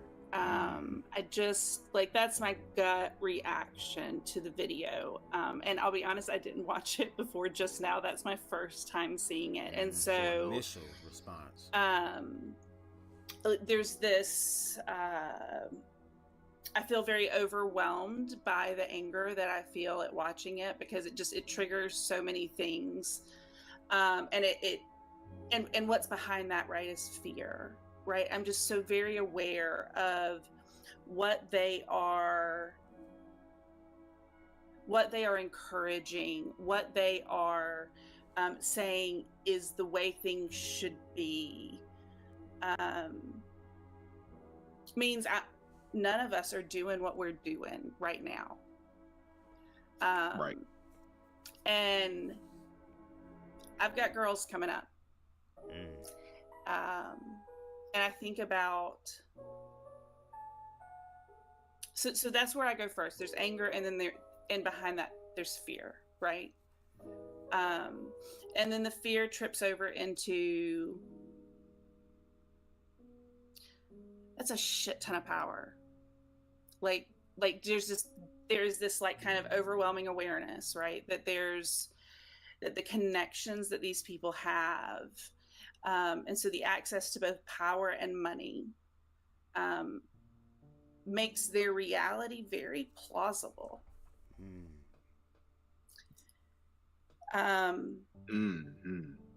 Right? It makes it's doable. If you have power and you have money, you can make anything happen that you want to happen. And they have both of those things, which means in a capitalist society, the way is opened for you. The fact that they're white increases the anger, doesn't surprise me.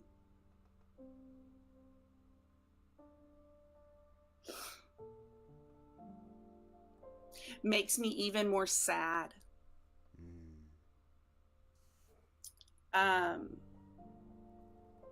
So these are all the initial reactions, and then the last one is just like the overwhelmingness of it. That it feels like that movement is a train that's headed down the tracks, and we're kind of in a moment. What's going to happen? Where is it going to land? Is it going to come into the station, or are we going to send it off a cliff? Dear God, please let's send it off a cliff. So much in my feet. So much. So this is. I'll end with this. So much in my feelings about anger and fear, because all of that is very real. But I think that when I can step back,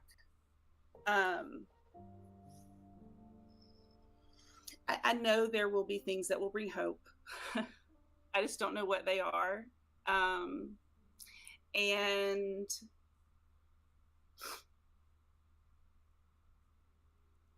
And then that's when I shut up and I listen to you guys. And if you tell me something to do, I do it. So that's what I got.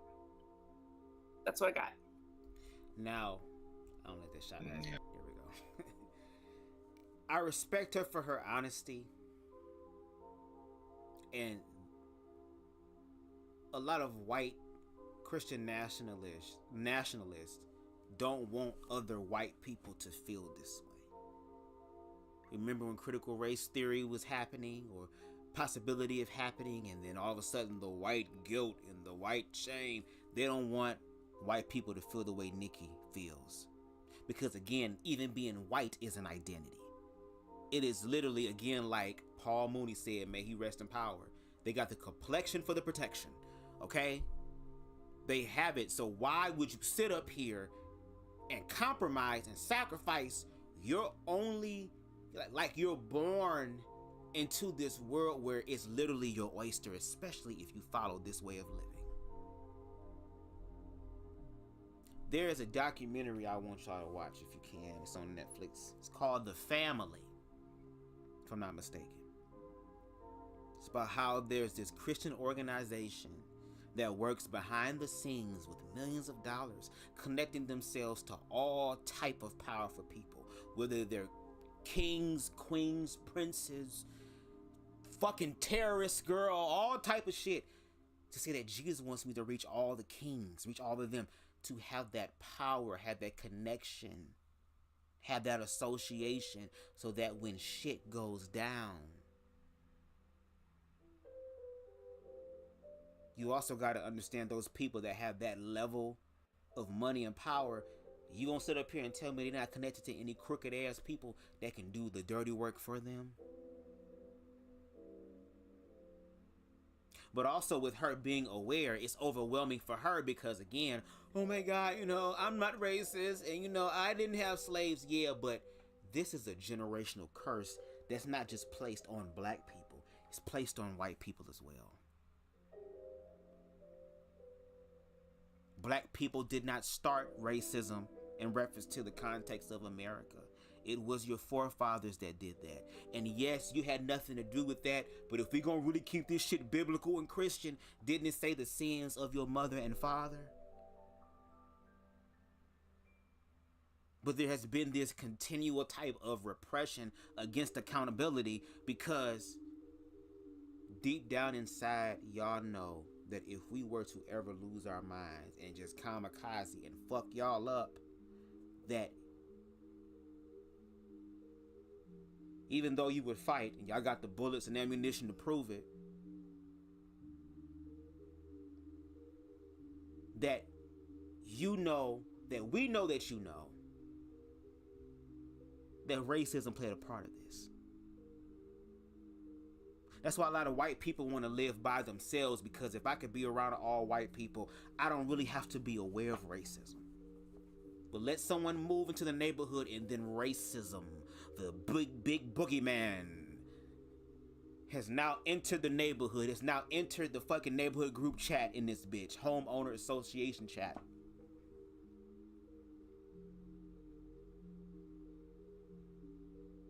And it's to the point to where these white people don't want to deal with that. Why deal with that when we're Christians? We know what we can do.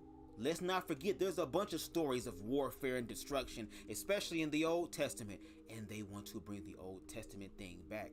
The problem is, girl, is that the universe is going to give it to everybody. And in the words of Andrew Caldwell by way of the Bible, put blood on your doorpost. Meaning, put blood on your doorpost. Because you're going to gag at how many firstborn sons this shit come for. The objectivist said that's the reason for the... I'm going to fuck that word up. And shout out to Boss Man, because, man, your vernacular shit, I be asking Google, what does this mean? I'm all about learning new words to educate myself. You know what I'm saying? But whatever the dialect is. But let's continue. Nikki, you're going to have to deal with it, girl. You're going to have to. No shade. You're going to have to do your part. You're going to have to do your part, especially when you know it's the right thing to do, because if you were put in that situation, you want people to look out for you.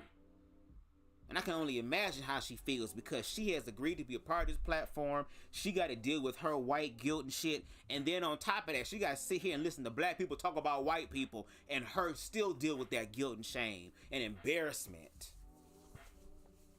And the fact that if this Christian nationalist shit happened, her even being in association with these people in this type of way, without condemning them to hell if they don't convert, could put her life in danger. You see how all this shit with this election just literally just showed people what they believe in fear, that people are so ignorant and so fear-based that they will believe anybody who is coming to be their savior, and they're playing in your face. It's just crazy to me. But I mean, this is America. At this point, where the fuck is the aliens at? Shit. You already shocking us. You might as well come on through. I feel you on that. Come on through. I appreciate that. Mm-hmm. Nikki, you need a blunt, girl. And if I can put your lights up. Nikki, I appreciate your awareness of what's happening and the potential of what's happening. What I want to say to the black people is, although there are black ministers absent from that video, I need you to not think that your black pastors don't have the same line of thinking. Hello, baby. Especially in the black church. Your sermon bombing, motherfuckers yarding and shit. Ain't nobody paying attention. They looking at you. What's going on? Just start talking about the faggots, girl. You will save yourself, girl. That's when everybody stand up. Yes, God. Thank you, Jesus. That's a go-to. I'm just telling you that. Okay? And you know they want to beat the fuck out the faggots. They already fucking them. They already fucking them. They already fucking the armor bearers, baby. That new Tyler Perry movie, girl, is reality in some of these black churches, girl. Some of that shit be inspiring these damn movies. And no shade, it's gonna be more freak hole people when they're being told, oh, you can't do this, you can't do that. There are two things that are taboo in the church. That's money and sex. And can we be real? All of us want some. All of us want some. The problem is, there are some people who want all of it. I just want my own and that's it. I just want my one person and we can do what we do with my money and that's it. I don't need to have everybody money.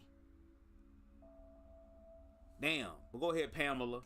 When it comes to traditional living, when it comes to the woman's place in the house, or the woman's role in the relationship, or how we need to go back to all of this traditional patriarchy, just because they're not in the video, I need y'all not to think that they don't have these same thoughts, because my thought when I saw it was, damn, the black church is always late, but we always show up. So this video might That be is full so of white true, men, girl. I'm but sorry please believe. Bitch, that's one thing that's true, girl. Church people be so damn late. I be like, girl, I'm gonna share this story. I pause a lot, boss man. If you over here, I'm kind of more free. I'm all over the place, but you gonna get some edutainment. I remember I had went to this mega church that was near my house, and they wanted me to audition for this play that they've been rehearsing for 1 whole year, girl. And it was 2 weeks away, and I was supposed to have a small part.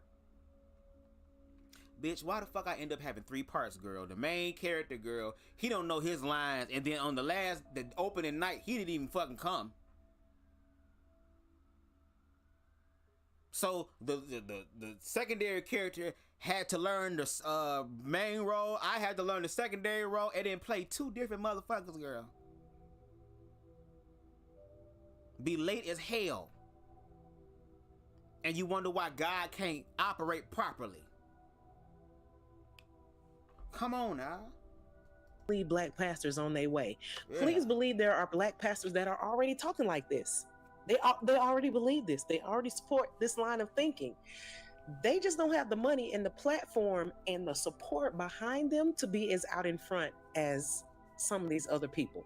So I need for when we watch this as black church, I need us not to spectate as if this can't happen to us. Hello. As if this rhetoric doesn't happen in our churches and in our black church circle, because our pastors believe the same thing. So we're not exempt from this. These people just have more money to create compounds and do all of it. That's all. Because we gonna catch up. We there. We just need to catch up in terms of finances. That's all. Yo, you just said a whole word, and LG put in the comments people like Jackie L. Perry, Tim Ross, Priscilla Schreier, right? The Forge movie, all of that is a part of this whole Christian nationalist movement. And I had some people who wondered why I amplified the Tony Evans story when he stepped down. Like, yo, Tony Evans speaks at these conferences. Like, these people in this video that we just watched, Tony Evans is one of the black preachers that they bring into their spaces.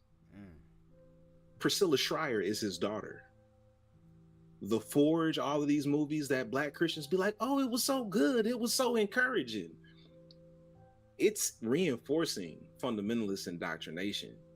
When Nikki talked earlier about how insidious it is, that's exactly what she was talking about.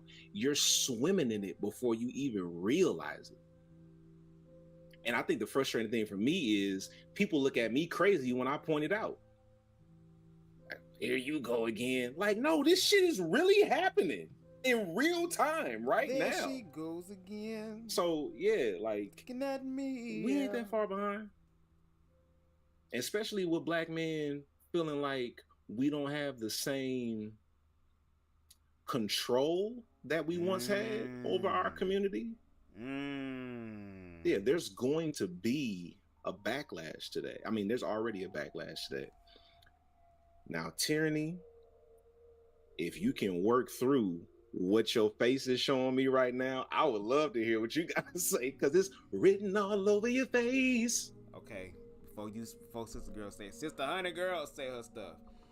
I want to touch on something he just said about black men not being able to control their environments. I think that's probably the reason why there is a subsect of individuals who have this sort of like anger towards black women and towards queer people that they cannot justify.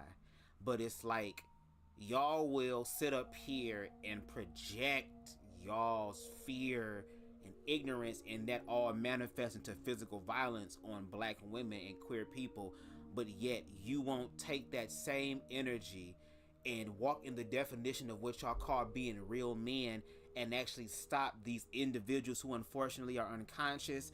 They have become agents of chaos, and they shoot up the neighborhoods and they kill people in broad daylight, and they don't give a fuck if it's your mama nigga or your daddy or your pastor nigga.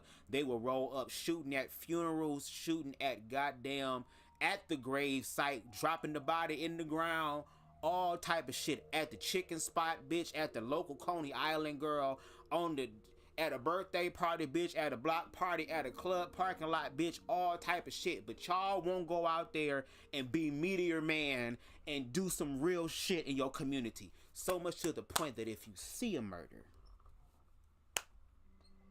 you ain't gonna tell nobody. You're not gonna tell anyone. Because if you tell anyone, how does that hood adage go?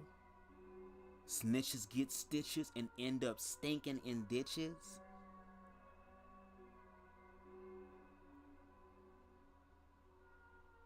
Something wrong with us. It ain't just a white thing that's going on. It's something going on with us too. Some of that egoic, narcissistic shit has trickled on down to the black community. To where we got our own nigga UPN bounce TV version of it. We already hurt. Now we hurting each other again from the inside out.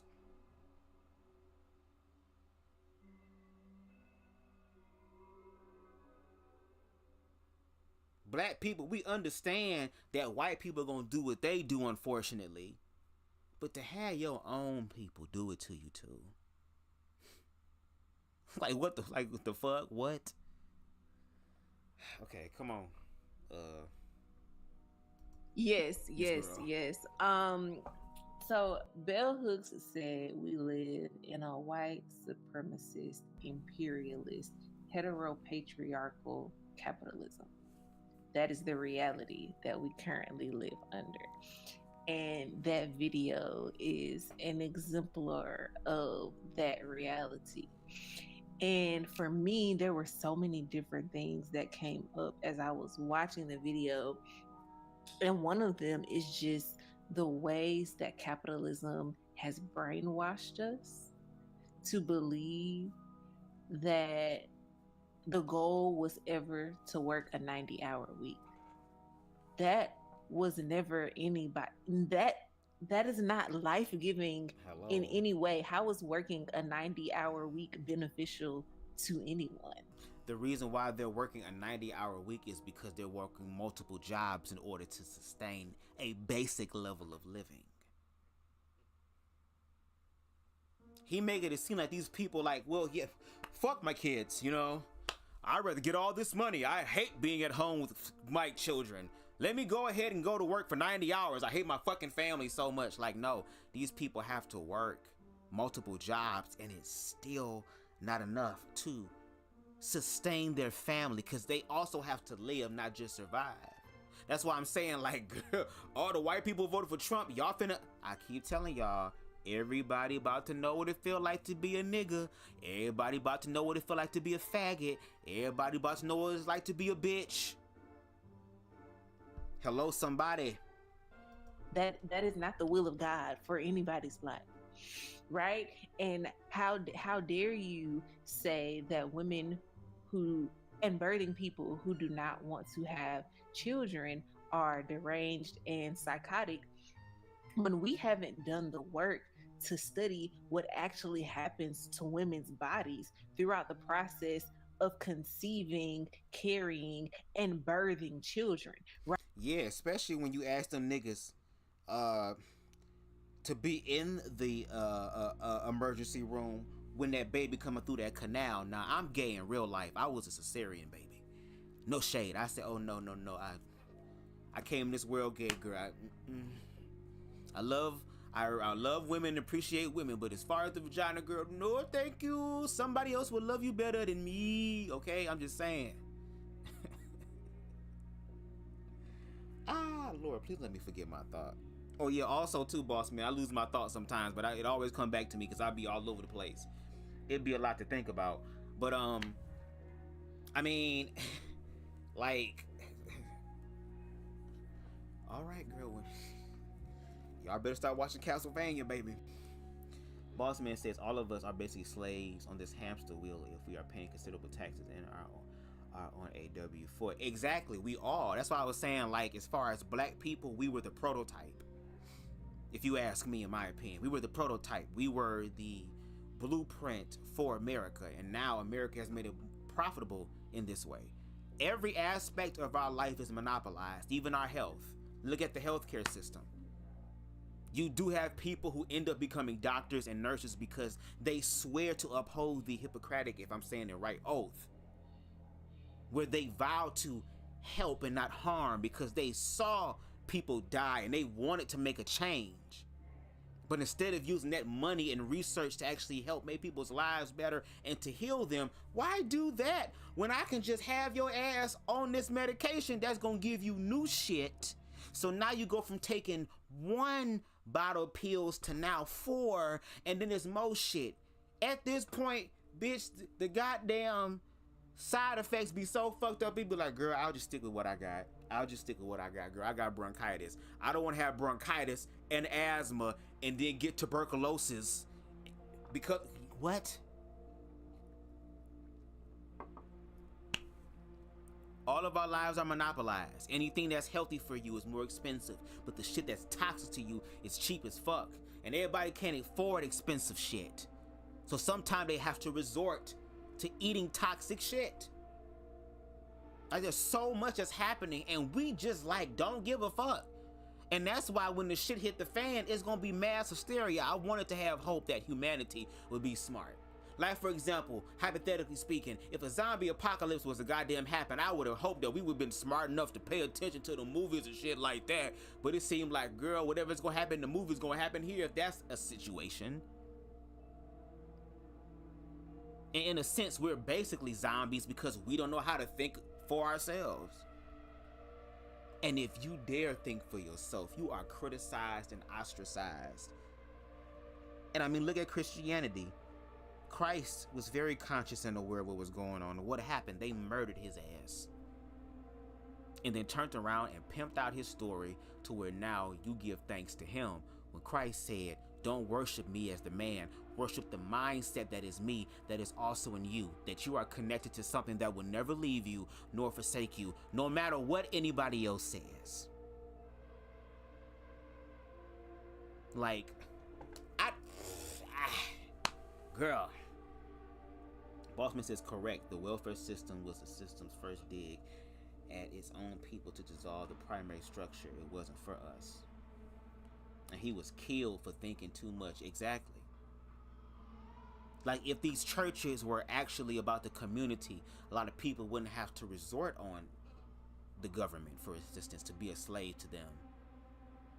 Because the church is supposed to be for the people. Now you have churches that ask for your W-2 in advance, see how much you get. It's like, come on. Like, there's literally been videos. See, that's why I love old school YouTube before everything became so regulated where you could put information. I'm an OG when it comes to YouTube. I remember watching and consuming so much content, especially when this whole Illuminati shit was coming out as far as things being hidden in plain sight, to where it's like the things that you thought were not imaginable were becoming imaginable. Because we live in this bubble that makes us think like, okay, nothing happened to us, we're Americans. It's like, girl, if you really understood what that really means and how the world views us,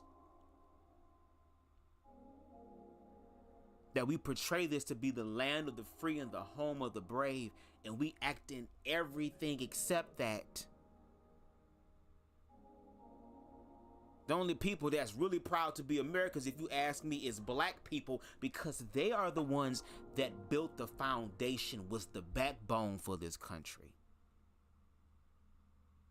They just found other people to be the appendages to the system. Okay, girl, let's continue. Right. We don't actually study what happens to women's bodies because you believe that you should repeal the 19th Amendment, right? We don't talk about the fourth trimester and the ways in which that can impact your psychology and the way you actually process information. And by giving birth to a child, you could never be the same in all of these different ways, because we don't even give the time and attention to pay attention and study these things, because women are some abnormal version of men, and whatever happens to y'all has to obviously be some version of what's happening to us, right? So there's so many things happening in the video.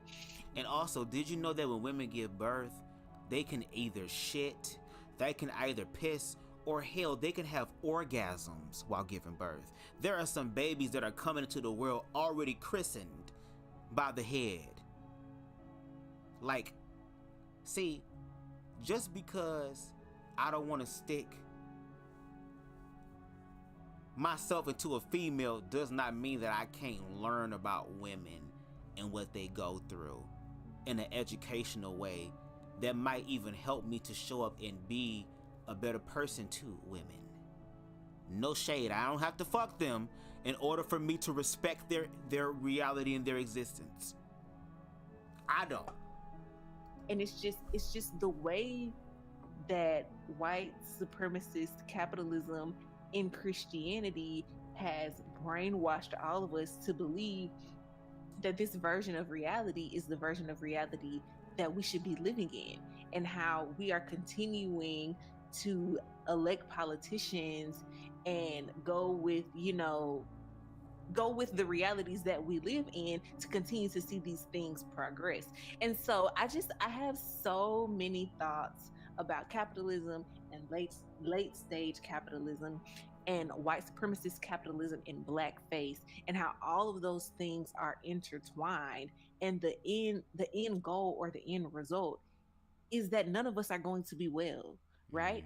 This does not lead to the flourishing or thriving of anyone, right? Billionaires are not well. Their souls are not well. Most of them, they don't sleep. Like, they're just not well. Like, none of us are well. Impoverished people aren't well. People who can't pay their rent aren't well. Unhoused people, none of us are thriving. None of us are living the most abundant lives possible, because capitalism has brainwashed our society and the world that we live in to the point that nobody's gonna be okay. So I don't know what the question was, but those are the thoughts that came up for me as I was watching the video. Oh, what's happening?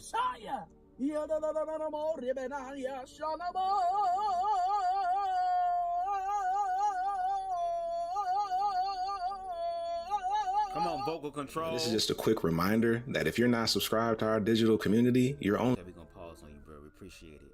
But yeah, I mean, I agree. I agree.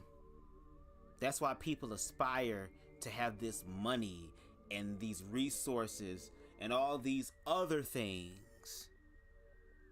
Because again, it is a way to connect to superiority and supremacy. That's why those people can't sleep at night, because they thought that by having all this, I would have it all, and you literally, by societal standards, have it all, and it's still not enough. Now you gotta fuck up other people's lives to feel something. You want to be loved? You want to be adored by people? You want to feel like you have purpose? Why not use your resources to solve world hunger?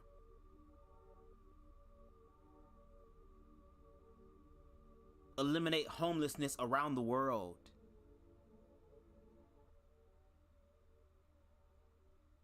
You can still do that and have billions left over. And if I'm not mistaken, didn't Elon Musk, his shit went up? Didn't he get a whole bunch of money? Unfathomable amount of money.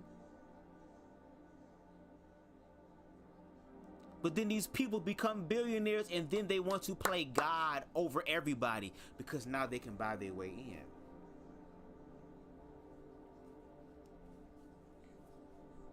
You're absolutely right, boss man. No money in solving world hunger. Why because if I solve it, I can't profit no more. Yeah, but your soul will profit the keys to the kingdom. These people are Christian, but yet they tend to forget that when the rich man asked Christ, how can he inherit the kingdom of heaven? Christ told him, nigga, you're gonna have to give up everything you got and follow me. And he told Jesus, well, I can hook you up with some new J Christ 3000s on your feet. I can get you a new robe. You know what I'm saying? Maybe some pants or something, Jesus. Maybe we can get you a bath, Lord. You know what I'm saying? Get you some hot food, and I can buy you some shit that you can take with you on your journey, but I can't do that, pimping. Hell no. No. Said it would be easier for a camel to go through the needle of an eye before a rich man can buy his way to heaven. And these motherfuckers want to invest their money in the Tower of Babel, girl, in the name of Jesus. Make it make sense. Homelessness is a state of fear for the middle class. Well, if we're really going to talk about what's really going on, they trying to gut the middle class. Ain't going to be no middle class.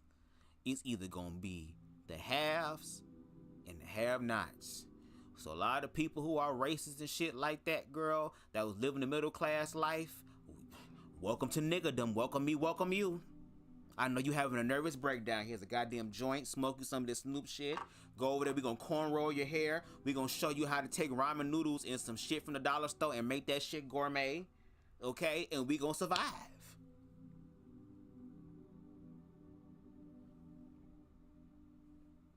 And all that, and we've been so distracted with other shit. The trans people in the bathroom. The vampires in the bathroom, girls waiting to suck your blood and your dick at the same time, girl, but can't provide them. The drag queens in there teaching your children all type of freaky deaky shit.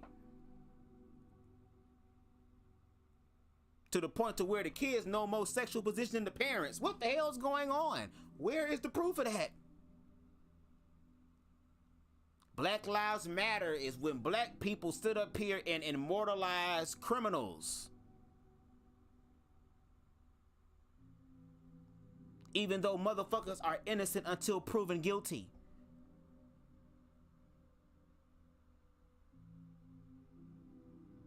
Then Black Lives Matter got hijacked by some dykes, and now all of a sudden,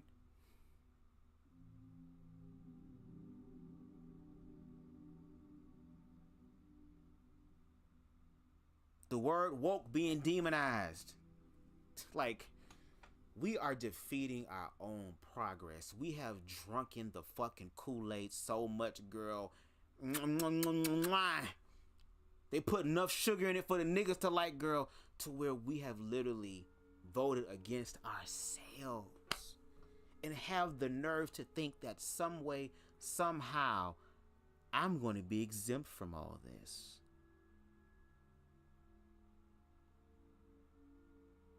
Understand the Uncle Tom's Cabin ass niggas still had to be on the plantation.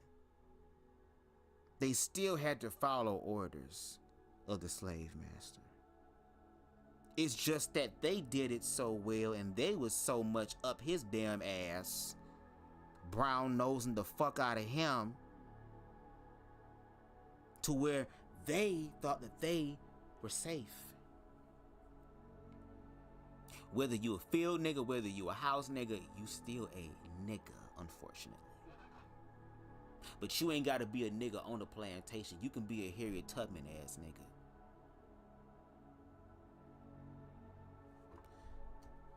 Let's get through his little thing. We appreciate you, bro. Okay, and now we back. Again, it's like, first of all, y'all asked for this conversation. Let me start there. Y'all asked for us to talk about capitalism. Sure hit that like button, and please. when you dig into capitalism, so particularly in our context, it leads to conversations like this, because this is how much influence it has on the lives that we live.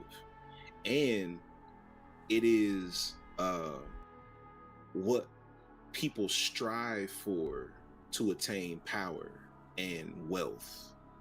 Right? So we're gonna get a little bit deeper into this, but first I want to invite you to the pastor study, where we can really dig into like an introduction to capitalism and Christianity. So let's go for it and see where this goes. Oh damn, we didn't even get this bitch yet. Oh Lord. Oh Lord. Yeah. All right, y'all. Welcome to the Pastor Study.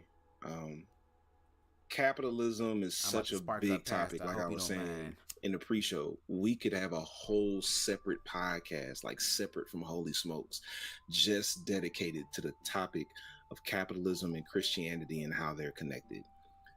But I know a lot of people aren't fully clear on what capitalism is and how it works. So I want to provide some of that insight. Now, look, this is not going to be an exhaustive, like full breakdown of all of this stuff. That would just be impossible. Okay.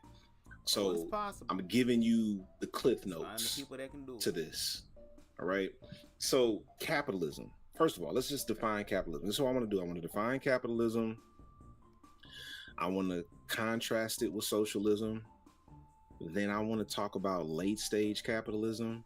And I want to talk about the connection between late stage capitalism and Christianity. All right. That's what we're going to do during our time together over these next few minutes. So capitalism, it's an economic system. Oh yeah. And by the way, if you have questions, if you with us in a live virtual audience and I say something and it's not clear and you want me to clarify it, go ahead and put it in the comments. We're going to clarify as much of this stuff as we possibly can, because this is important information. Because again, the video we just watched is about people who are a frog hair away from the White House, right? Having access to that level of power. Over away. That's how close they are to having access to that level of power. So capitalism is an economic system. And what makes it distinct is that capitalism is an economic system where private citizens and organizations own the means of production. All right, so ideally, capitalism fosters a culture of innovation and competition. So it comes down to who can make the best products and offer the best services at the best price. Ideally, that's who wins the day. Capitalism is all about supply and demand. I want those who are with us right now to type supply and demand in the comments, because that's going to come up again later. It's very important. Capitalism is about supply and demand. If there is a demand for something in the market, anyone with the necessary resources can supply the market demands. That's capitalism. Supply and demand, individuals and private organizations own the means of production. Now, let's contrast that with another economic system. We usually hear capitalism contrasted with socialism. So let's contrast that. Socialism is an economic system where the means of production are not owned by individuals, but rather they're owned by society as a whole. And the government manages the distribution of these resources. So take, for instance, like healthcare. Our healthcare in our capitalist system is provided by private companies. Aetna, United Healthcare, Anthem, which is now Elevance, whatever your healthcare company is, it's a private company. But in a socialist economy, there aren't any private healthcare companies. The government oversees healthcare in that situation. Now, socialism can sound really scary to people because American propaganda paints socialism as the boogeyman. But I just want to tell you, some of the happiest countries in the world are socialist countries. Now, contrary to popular belief, the United States is not a pure capitalist economy. I don't know of any countries that are purely one particular economic system. We're not a pure capitalist economy. The primary economic system in the United States is capitalism, but there are socialist components. Take, for instance, my business, P Square Custom Clothiers. It is a capitalist venture. We supply, P Square, we supply alterations and custom clothing to our customers who pay us directly. No government entities are directly involved in these transactions. Like, that's capitalism. It's between us and our customer. Nobody else is involved. That's capitalism. That's my company, P Squared. But when the pandemic hit and nobody was buying clothes, because wasn't nobody going nowhere. The PPP loan that we got from the government was socialism. So my company received government assistance to stay afloat. That's socialism. I said all of that to say that these economic systems are amoral. That means they don't have a moral stance. Capitalism is not inherently good or bad, and socialism is not inherently good or bad. But in our context, capitalism has become a cancer. And here is where the term late stage capitalism enters the chat. Late stage capitalism refers to the form of capitalism that we are currently living in right now. And I'm gonna just give you 3 characteristics of late stage capitalism. Number 1, and I want you to pay attention to these characteristics and tell me if you can connect some dots to these characteristics and what we see in Christianity. Number 1, labor exploitation. In late stage capitalism, there is always labor exploitation. The working class does not make enough to secure its basic necessities. And to help clarify that point, I want to share this video from More Perfect Union. All right. If you want to check them out on Instagram, it's at Perfect Union. It's a news source for working people, for the working class. All right. And here's a video that helps us kind of crystallize this conversation about labor exploitation. What do you think is the largest form of theft in the United States? Probably identity.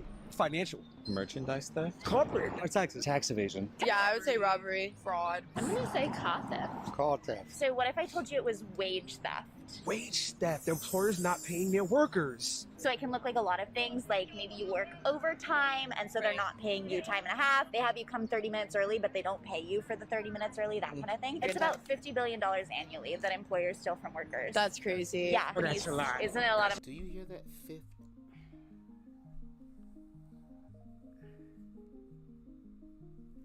Girl, all I'm gonna say is they did their big one. They did their big one on us. See, y'all was telling black people, shut up. Oh, we tired. You're always talking about the past. You're always talking about racism. Yeah. Now you bitches understand. Now you bitches understand. Now you bitches understand. Now that y'all understand, y'all should be asking us different questions like, how did you survive? What did you do? How can I also make perfectly seasoned ramen noodles, oodles of noodles? How can I make it?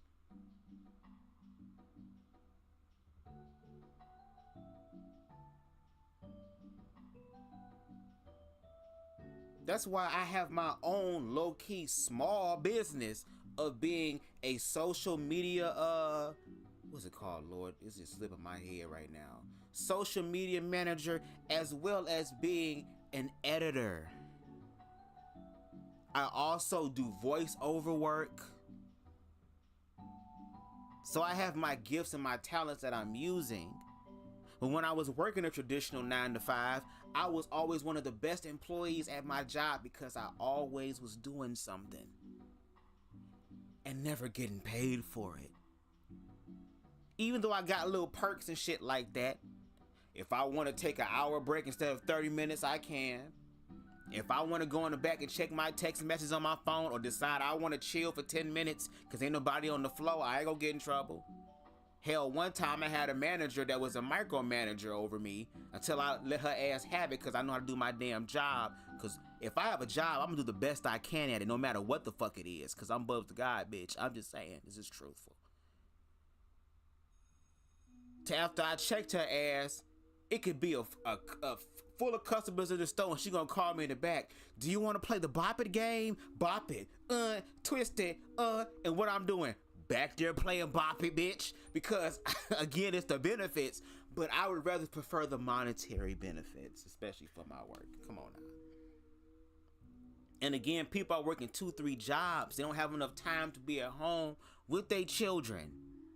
They don't have enough time to be able to to strengthen that bond in their relationship, because they're always working, or when it's time to come home and time for you to do your wife or your husband duties, you can't because you tired. Now, I'm gonna always try. That's just me. I don't give a fuck how tired I am. I can sleep afterwards and probably sleep a lot better. If you offer it, I'm going to take it. Fuck sleep right now. Okay? Fuck then sleep right now. Okay, I'm just saying. But that's the reality. So it's just very interesting. Wage theft and $50 billion. Well, I mean, again,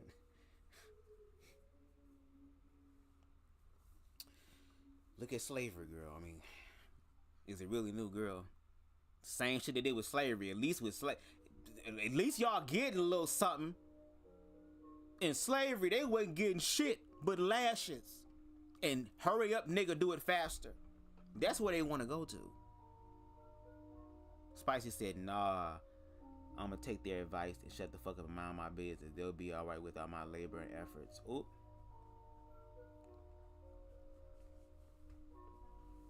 In 2019, it was estimated that the total cost of all robberies in the United States was $482 million. So the total cost of wage theft is about 100 times that. Definitely sounds like a problem. Especially undocumented people or people that have records or, people that are blackballed, that's terrible. Damn. All right. So many other problems in our communities could have been solved if we was getting the money that was owed to us.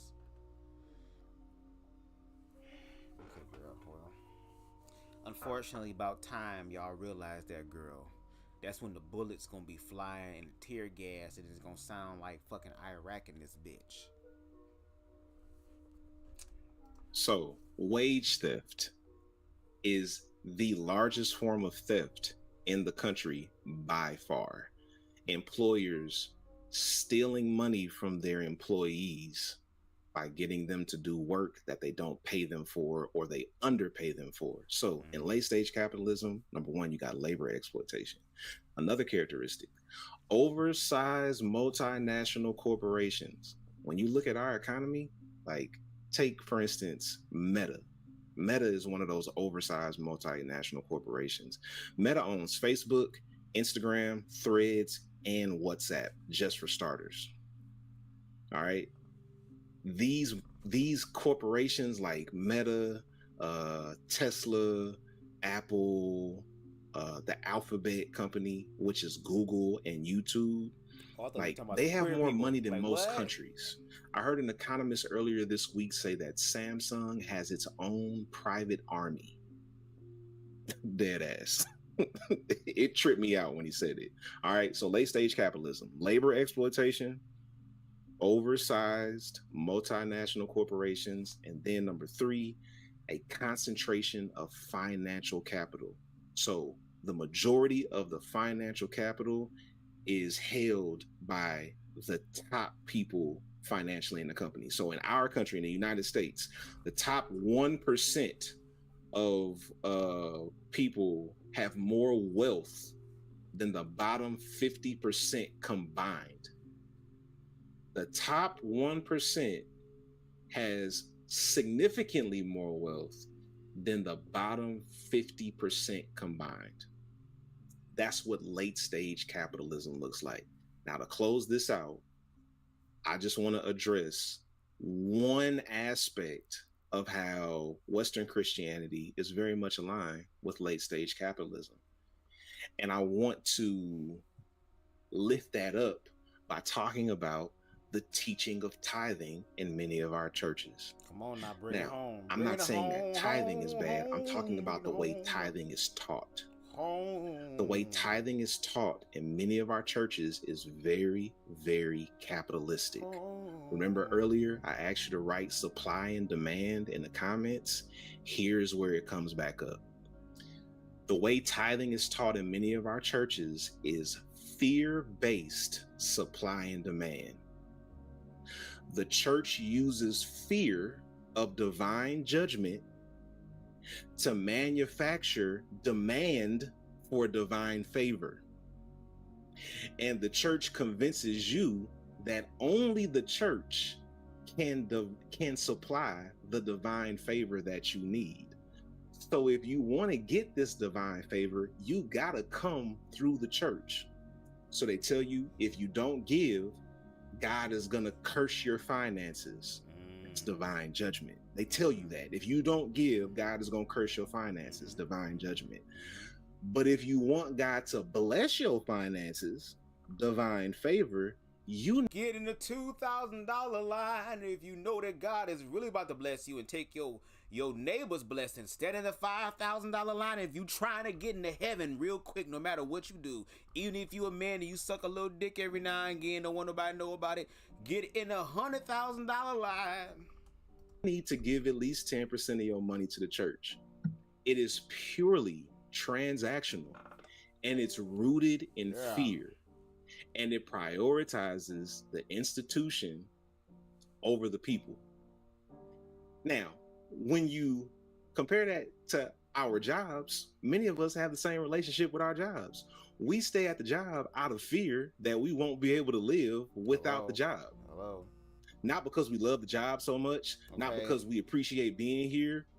We just know we can't survive if we don't have this job. So we get exploited on our jobs the same way many of us are exploited by our churches. Hello. Let me end by saying this. Capitalism is not the problem. Christianity is not the problem. Greed is the problem. Correct. Any economic system controlled by greedy people will become oppressive to the masses. Hello. If greedy people lead a capitalist economy, it's going to impoverish the people. If greedy people lead a society, a socialist economy, that brand of socialism will impoverish the people. That's as good as I can do of an introduction without going too deep into all of this stuff. But I really hope it was helpful to just kind of clarify what we're talking about here. Or to find a way, because even when Boss Man did his episode, again, shout out to him, about Theocracy, I think he mentioned something about there had to be a blending of both of these things in order for the people to actually make it work. And he even offered the suggestion, which I agree with and yielded to, which is if people can check their own communities, and if people do their research, I have done that.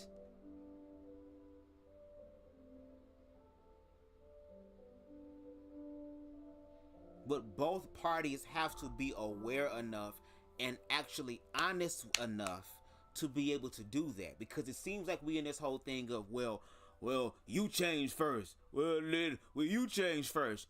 Okay, how about you just change because that benefits you? Now, if the other motherfucker don't want to change, they're fucked up.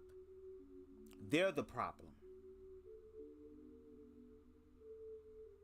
People don't want to change because they don't want to be made a fool out of. When you should just make a change anyway, so that if even that's the case, you can move on with your life. The people who are afraid to change are the ones who will remain stuck. So the joke's really on them. So just do it anyway. And there's a mass awareness and a mass awakening that's happening to where people are literally having ego deaths. And I'm sorry, Christianity is not going to be able to save you. It's not. You're going to have to go inwardly to the God within, because that's the only thing that will save you. Knowing that God, source, universe, consciousness is in you. And that nobody can take that away from you. Even through the realm and the lens of death. That even if that was to be put upon you, they still wouldn't have the power. They're the ones that have to deal with the guilt and the shame, which they don't understand, that as they continue to repress other people, that all you're doing is amplifying your own karma. Whatever you put out, you will get back. So instead of walking in your truth for real and letting freedom ring in this bitch, however freedom gonna choose to ring, y'all want to control the outcome. And just like y'all tell the fags, just because you're a Christian don't mean that y'all arms are long enough to box with God. Some of y'all got Fupas and T-Rex arms. So thank y'all for joining me. Oh Lord. So seductive. Go inside the pastor study. Lay holy hands on me. I need some healing. So that was a lot. I want to know, like, what came up for y'all during that segment. Why was it so erotic, the theme song, girl? You want us to just choose one thing that came up? I mean, anything. You know, what's the primary thing that came up? You know, there was a lot. Look, like I said, capitalism is such a big topic. It's like, where do I start? I get it. I expect when I ask these questions, there are going to be long pauses. It's like, where do I start? Yeah, like, you know, what aspect of that brings up the most for you, T? So the part that brings up the most for me is wage theft. And so I think about it from the perspective of someone who is in ministry and who does work at like startup organizations or very small organizations who have limited capital, limited resources, all these things, right? So like piecing together this career where I have the privilege of working at organizations that I really believe in and that I really like, you know, am appreciative of the mission, blah, blah, blah, blah, blah, blah. And you contrast that with corporations like Apple and Amazon and Meta and all of these things who are hoarding resources to the extent that, like you said, they have more money than some small countries.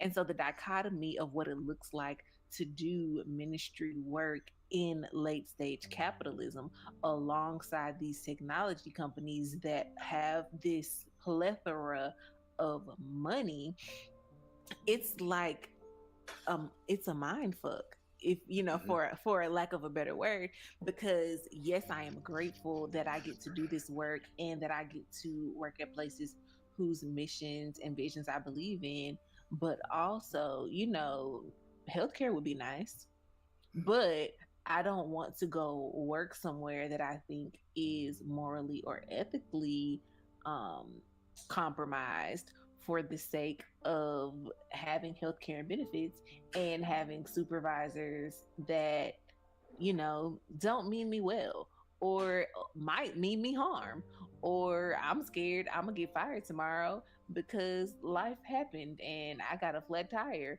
or I had to take a sick day, or somebody gave me a performance review that was rooted in woo woo woo and blah blah blah. And so there's this dichotomy of what it looks like to think about wage theft when you want to quote unquote do the work of the Lord or work in these contexts, and you have all this other stuff that's happening over here. So it's just so many things. Yeah, it absolutely is. And these big corporations, like you said, they hoard resources. And then again, like Nikki was talking about earlier, is very insidious because they'll present certain programs like it's good for people. Like I recently saw that Amazon was looking at creating housing for their employees. And immediately my mind went to sharecropping. Immediately my mind went to sharecropping, because that's what sharecropping was. We're only going to pay you enough to live on this property, and you're going to be completely dependent on us. So the money that you make, you then got to turn around and spend it with us. Oh, y'all.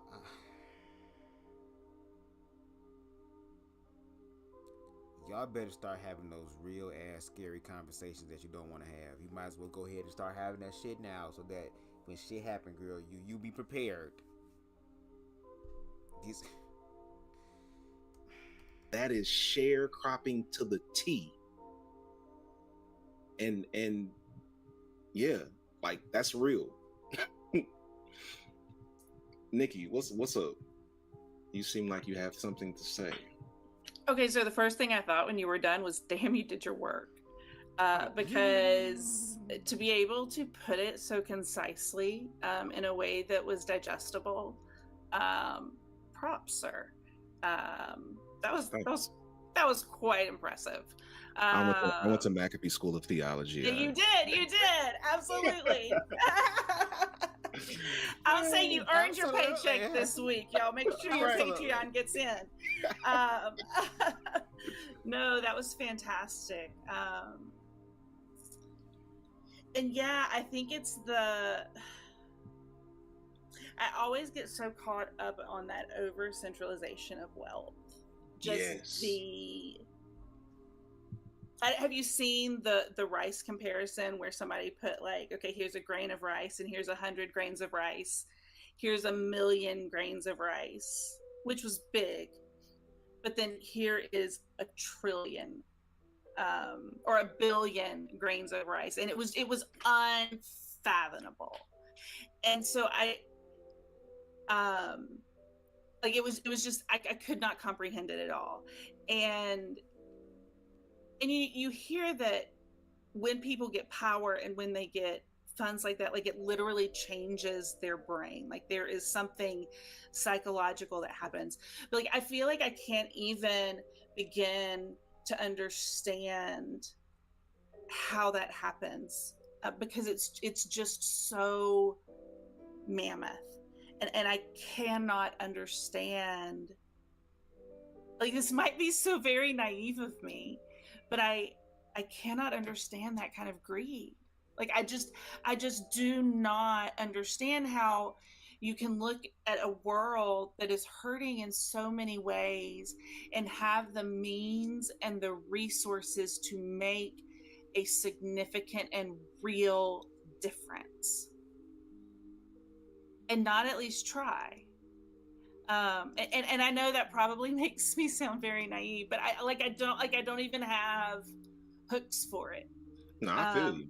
Like, yeah, like it's just, I don't know how you have that much money. And the goal is to just keep having that much and to money. Just keep getting more. Like, what are you doing with it? Yeah. That's the thing I was going to say. What you said, Tierney, the thing to keep getting more, you can't convince me that hoarding doesn't spill over into finances. You can't convince me that it doesn't. You can't convince me that people don't hoard money. People hoard money. I remember my grandmother and my aunts that were like super older, my daddy's older sisters, and my daddy will be 70 next year. So his older sisters would like keep money in all of these spots. And I'm not saying that for an emergency, that's not a good thing to do. I know that you should have money that you can get to if you need it. But underneath a lot of that was hoarding tendencies. It was hoarding tendencies. And I don't think that greediness isn't associated with hoarding. I really do believe that they're closely associated, because when you hoard, it's not that you need the things that you're keeping. You have some type of attachment to them. You put some type of value that's unrealistic on them. You know, even the sentimental value that we put on some stuff can get out of control. So I really believe that some of this greediness is just about hoarding. It's hoarding behavior. And isn't hoarding like a sign of a mental illness? To us, like once it gets over a certain level. Yeah, like eventually. Yeah. Okay. All right. But I don't want to say everybody that's greedy got a mental. So I guess since the homosexuals are mentally ill, so are the Christians. Well, I guess it's mental illness calling out mental illness. Shout out mental illness. Shout out mental illness. You know, if you're like the dude, if like you're medicated, you're not medicated, like, you know, just keep living your life, dude. Illness. I'm just saying. I'm just saying what I'm saying. Okay. Hoarding is a thing, and hoarding can get to a position, can get to a place where it's unhealthy. And a lot of times when it gets to that healthy place, like Tierney said, it's because of a mental illness. So if we're going to connect all the dots, there may be some mentally unwell, greedy people. And is all so I'm saying. That's where I Some want. of That's them where I are want to greedy go. with So I was calories having a too. It ain't just money. conversation It's calories about and foods like and not big exactly bags. this topic, but in a similar arena. When you get to a certain level of power or authority or access, I think that there is something that happens in your brain to where your ethics and your morals find a line that they cross and they are no longer real. Because once you realize that you can have that certain level of power or you can have that certain level of money, it's like, okay, the things I used to care about in ethics and morals and finding lines that cannot be crossed no longer exist, because I know that I have gotten over that to a certain extent where they're not real anymore. Because I can get whatever I want. I can buy myself into whatever I want. I can access myself into whatever I want. I can control myself into whatever I want. And so therefore, all those things no longer matter. And then y'all wonder why y'all sit up here and be shocked when the Diddy's and the R. Kellys of the world and the Jeffrey Epsteins of the world and, you know, all of them of the world, the rich and powerful everybody wants to be, y'all be shocked when they find out how freaky deaky chicy they really are. Because again, when you have that much money and you can have pussy and ass and dick, even if you ain't gay, as much as you want, you gonna do all type of shit. And it seems like having control over other people is the drug that continues to where you start chasing this dangerous ass high. And for anybody to take any sort of drug, like me, the only quote unquote they call it a drug that I do is weed, and that's it. That's the only thing I'm gonna do till I die. Mother marijuana saved my life, girl. I give my life unto her. I'm her bitch, okay? But they always say you will never have a high that was like your first one. So again, when you're controlling people, you're trying to catch that high, and that high becomes temporary and temporary and temporary and temporary to where when you finally become aware of it, you don't even realize how much damage and destruction you've actually done.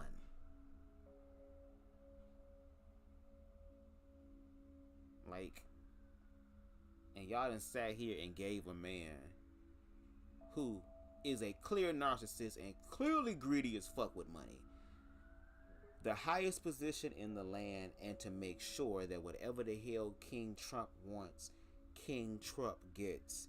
It's a shame that they putting King Trump over King Jesus. They have actual damn pictures of Jesus passing the torch to Trump. When you have people in positions of power who run your capitalistic maybe society, this the version that of is how you Revelations get that they late was stage talking capitalism. about. Because nobody was there to tell you no. And if there was anyone there who thought to tell you no, you fired them. You got rid of them. You made their car burn up. You made sure something happened to them to where they no longer exist. And so you have there are no checks and balances at this point to where it's like we get to late stage capitalism. Ooh. Yes. It's the mindset of that don't apply to me. That's for y'all. That ain't for me. Yeah. And I know we're not talking about consent here and like we're talking about capitalism, but it's like across the board, right? So if you think about people in positions of power across multiple spectrums, when you have this certain level of power or authority or control or access, the lines are blurred. There is no line. I get whatever I want. You can't tell me no. Right. And I also believe that power hungry mindset and that idea of capitalism and the framework of capitalism is a setup for racism. You can slide from one right into the other. Depending on what you think about certain populations, you can slide right into your bigotedness. You can slide right into being prejudiced. You can slide right into being racist, because you will connect what you think about people. You will connect that to your judgment of how they work, how they earn money, how they take care of themselves, without considering the system that's over them, that determines how they operate. It's easy for you to be a racist when you're looking at it from that perspective, and you already have some strong biases about a certain group of people. Oh yeah, absolutely. Like when I was in seminary and became conscious of capitalism, that was when I started learning more about how some of my heroes have spoken directly to capitalism. So, take for instance, I grew up a Baptist preacher's kid. So Martin Luther King was always talked about in my context. And Martin Luther King was quoted as saying, after achieving integration, he said, I think we've integrated into a burning house. This is Martin Luther King's words. I believe we've integrated into a burning house. And the context of him saying that is because this country does not care about impoverished people. It doesn't matter what color you are. So he turned his attention to economic justice. And that's what got him assassinated. King didn't get assassinated for having a dream. He didn't get assassinated for the bus boycott. He got assassinated on the heels of him turning his attention to economic justice. And saying, we coming to DC for this next march because we coming to get our check. Right. And when greedy people are in control, they'll do whatever they can to hold on to that. I saw a post recently. Somebody said, and I just totally agree with the post. He said, I really don't believe in being a billionaire. Because in order to become a billionaire, you got to step on bodies. We don't need no billionaires. You got to exploit the hell out of it. Yeah. In order to become a billionaire. I don't care who you are. I know we all love Beyonce and Jay-Z. They done had to step on some bodies, I believe, to become billionaires.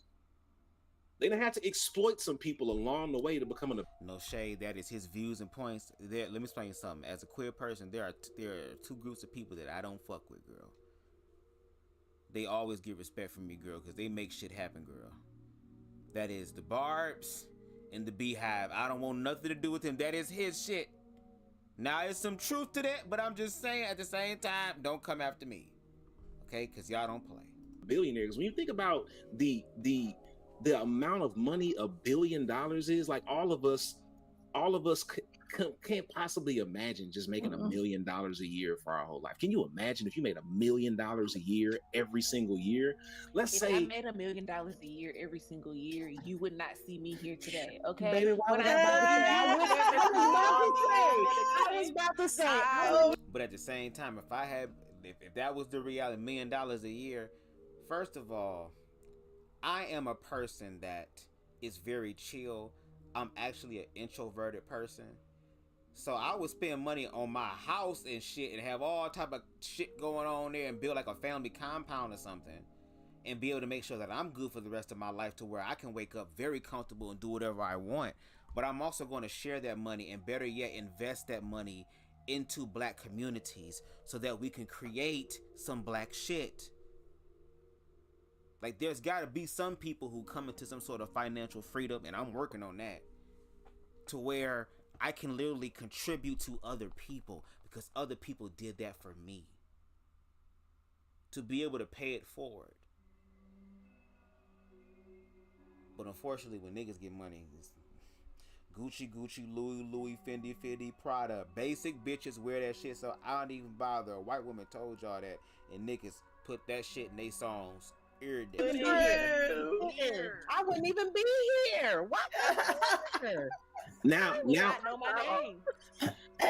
imagine if you made $1 million a year every year of your life and you live for 100 years. It would take you 10 lifetimes of $1 million a year just to get to 1 billion. Like, that's and we got people living on the streets. But capitalism tells us they're on the streets because of something they did. They're on the streets because they didn't work hard enough. That's one of those capitalistic Christian things that get reinforced. You just got to work hard. If you have the opportunity, go look up the Protestant work ethic. And you'll probably understand how we get to where we are when you understand the Protestant work ethic. But a minute ago, I think Nikki was going to say something, and I just jumped in and started taking off. Were you going to say something, Nikki? No, I was just agreeing with everything. I just was. I understand. So, like, do y'all see any connections, like strong connections between this late stage capitalism and Christianity? We almost done, y'all. We almost done. I mentioned the tithing piece earlier. Where do y'all see capitalism connected to Christianity? The first thing that comes to mind for me is one of my favorite movies is the Jim and Tammy Faye Baker documentary where, you know, the actors portray them. That was the first time. And I was a kid who grew up in the 80s. So I saw Jim and Tammy Faye in real time on TV in the 80s. But I didn't understand the conglomerate that they had turned church into.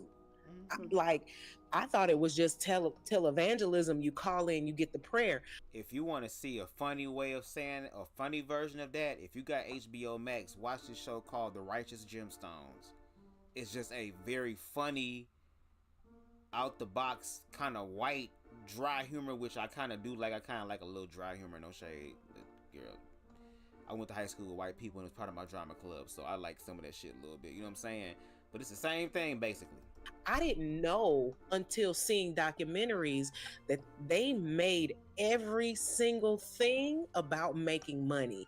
And I don't have an issue with people having, you know, revenue generating ideas. The issue that I have is that when you get people to do these jobs that help generate revenue, are you paying them fairly according to the revenue that they help generate? So it was like seeing this documentary and realizing that, oh, televangelism isn't just, you know, you get on TV and people call in. It's a whole like mega business. Joel Osteen has a mega business. TD Jakes has a mega business. And I don't have issues with the mega business. What I will have issues with is finding out that people that help run the business, the IT guy, the administrative assistant, the person that sweeps and cleans emails, that they aren't able to keep a roof over their head or fill their car up with gas. Like, that's the thing that pops out to me. It's the exploitation. It's so much the exploitation at every single like level. People are being exploited, and that's one of the things that like has been really important to me. I don't have an issue with wealth. I hope to be wealthy one day, but I don't plan to exploit anybody to attain whatever wealth I am able to attain. If I gotta exploit somebody, then it ain't worth it. If I gotta take advantage of somebody, then it ain't worth it, because I care more about humanity than I care about having wealth. And that's probably the reason I'm not wealthy now, because I refuse to take advantage of people. If I'm gonna be perfectly honest, the track that was set for me in the fundamentalist church, I probably would be doing really well right now. But it's like I don't want to take advantage of people like that. I don't want to lie to people in the pulpit so I can keep my check. So I'll take the risk of telling the truth and see if I can make it. My fucking sex video would have been exploited, girl. So when I think about what Christianity and capitalism have in common, I think they both lost the plot of the movie.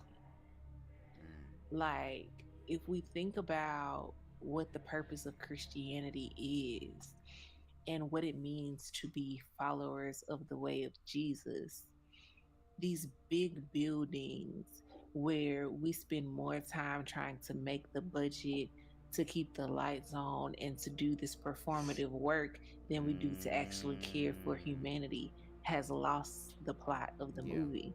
The same way, like Christian said earlier, capitalism at its core is not inherently evil or inherently good. But when you put greedy people in positions of power to make decisions, that's how you end up with late stage capitalism. That's how you lose the plot of the movie. Supply and demand is not necessarily a bad thing, but if you talk about you want electronic stickers at the grocery store so that you can price gouge water and ice cream when it's hot outside, we've lost the plot of the movie. And so when you think about the intention versus the reality, we are just completely off course from what it is that was set out, well, what the people said they set out to do. Now, I have questions and thoughts about people's intentions versus, like, what people say their intentions are versus what their real intentions are, but that's not what we're here to talk about today. But what y'all said the plot of the movie was, we are so far removed from that in both instances. That's what's coming up for me. Yeah. Western Christianity looks nothing like Jesus. No, not at all. Like, have y'all read what Jesus said and did, like, in real life? Have y'all actually sat down and read it? Because, like, Tim Whitaker, the New Evangelicals, always talks about the fact that, like, we got here because we took y'all seriously. You told us we should be like Jesus, so we went and read who Jesus was and was like, wait a minute, what I'm reading doesn't align with what you teaching me. That part. Hello? That you part. know? So it's like it gets. Again, they wasn't expecting you niggas to read. They was expecting you niggas to shut the fuck up and to speak it how I say it. Say it like how I want you to say it.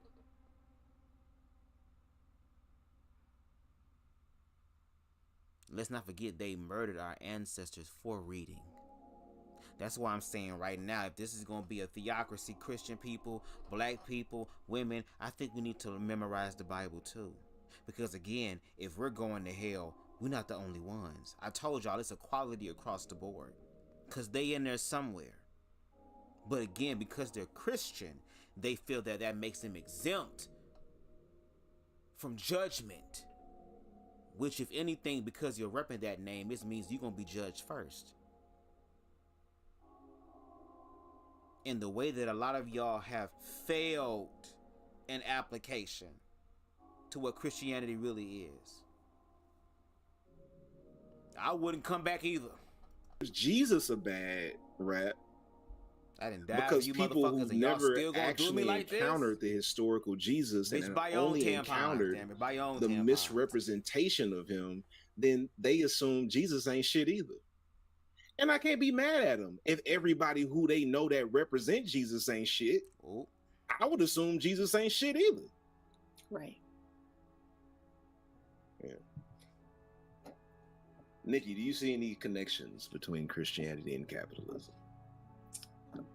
So when I think about capitalism, I think that at the end of the day, any good that it might provide, and like you said, it's neither it's neutral, right? But any good that it could provide is outweighed for me by the need it has to drive itself. Let me move back to Christianity. So Christianity, I often think, went awry in the 4th century when it was made legal. So originally Christianity was belonged to people who were on the margins, people who did not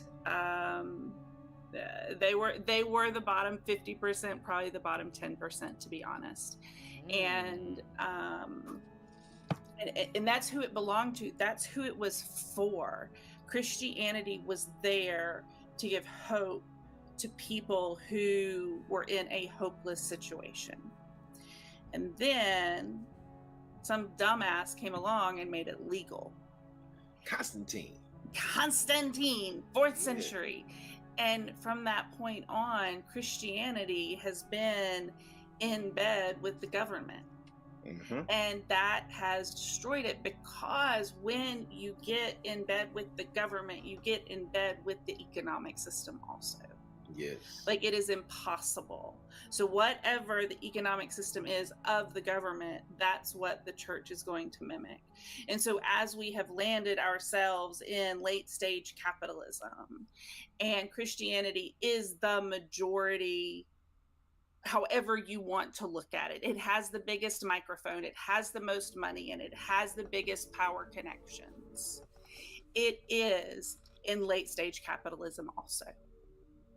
Christianity, there are some places that have some Christian groups or organizations that have access to tons of money and tons of power. There's a centralization of it somewhere. And then there are so many churches who are just struggling. Be the change that I seek. But all of our churches are most of our churches are bound to buildings and financial responsibilities that they increasingly are unable to keep up with, because we no longer are trusted by the people who come to us. And so they don't give their money the way that they used to give their money. And that's the problem. I didn't know I was going to have all this, so I'm going to close it up here because it feels like it's getting there. But that's how these two things, capitalism and Christianity, when they get in bed with one another, they push each other to their limits. And that's when it becomes so incredibly perverse and harmful, and a perversion of what it was intended to be. Absolutely. When a religion gets in bed with the empire, the empire does not take on the characteristics of the religion. That's right. The religion takes on the characteristics of the empire. Yes. And that's what happened to Christianity. Yep. Christianity took on the characteristics of the empire because it just shape-shifted. Yep. Whatever we have to do to get this power, we're going to, particularly in early Christianity, because think about like what that does. Like Tierney was talking earlier about what it does to people mentally. Right. Think about being the persecuted religion. Like, all you know is persecution in your religion. And then somebody comes to power and says, oh, I'm going to make you the preferred religion. They validate you. And here's what I need you to do for me in order to get that. And let me tell you how I'm going to have get back in my soul, okay? Because I'm going to have some get back in me. Please believe it. Yeah, it's real. It's yeah, real. Yeah, absolutely. So, so I think it's time to kind of go to a close and just share final thoughts. What would you want to leave with people? We've been... Before that, boss man, if you're still here, I don't know how much longer you're going to be here because I wasn't attending for this panel to be... I don't know how long, again. I was saying I didn't expect this to be almost 5 hours long. No shade, I didn't. But if you're here, if you are down to have a conversation in the near future on my platform, or maybe I can come onto your platform on your channel, you can email me at BubzDaGawd@gmail.com because I do want to hear your perspective. This is not me trying to get back at BMU or trying to make you a part of the situation as far as whatever's going on between me and some of the fellas over there, okay? It's just the fact that I want to be able to have conversations with people who are objective, and that network is there because a lot of people go there. So there are some people who want to have the conversations, and I'm trying to connect with them. So again, you can like I said, possibly send me an email if that's what you want to do as far as connection, and then we could possibly discuss, further how the conversation can go, whatever case may be. He also says, I may have to talk about this because I have a take. They are right, but they are missing something. Like I said, if you have a different type of perspective, we need that. Like in the ways of, not in the ways, Lord, this weed's so good. I'm over here talking in another universe. They said, and I think this is from the House of Dragons, if you want to slay a dragon successfully, you have to hit it from multiple angles. Multiple angles. So if you have an angle that actually sheds light or contributes to humanity's healing, I'm all for it, because I don't know everything and I'm just doing my part with what my lens can see. But my lens doesn't see everything. So the more people we have looking at this to be able to give their perspective, and we build some sort of council to be able to talk about this and find out what the objective truth is, so we can get the fuck out this shit and get over the hump and actually manifest the hope and the dream of the slave, I'm all for it.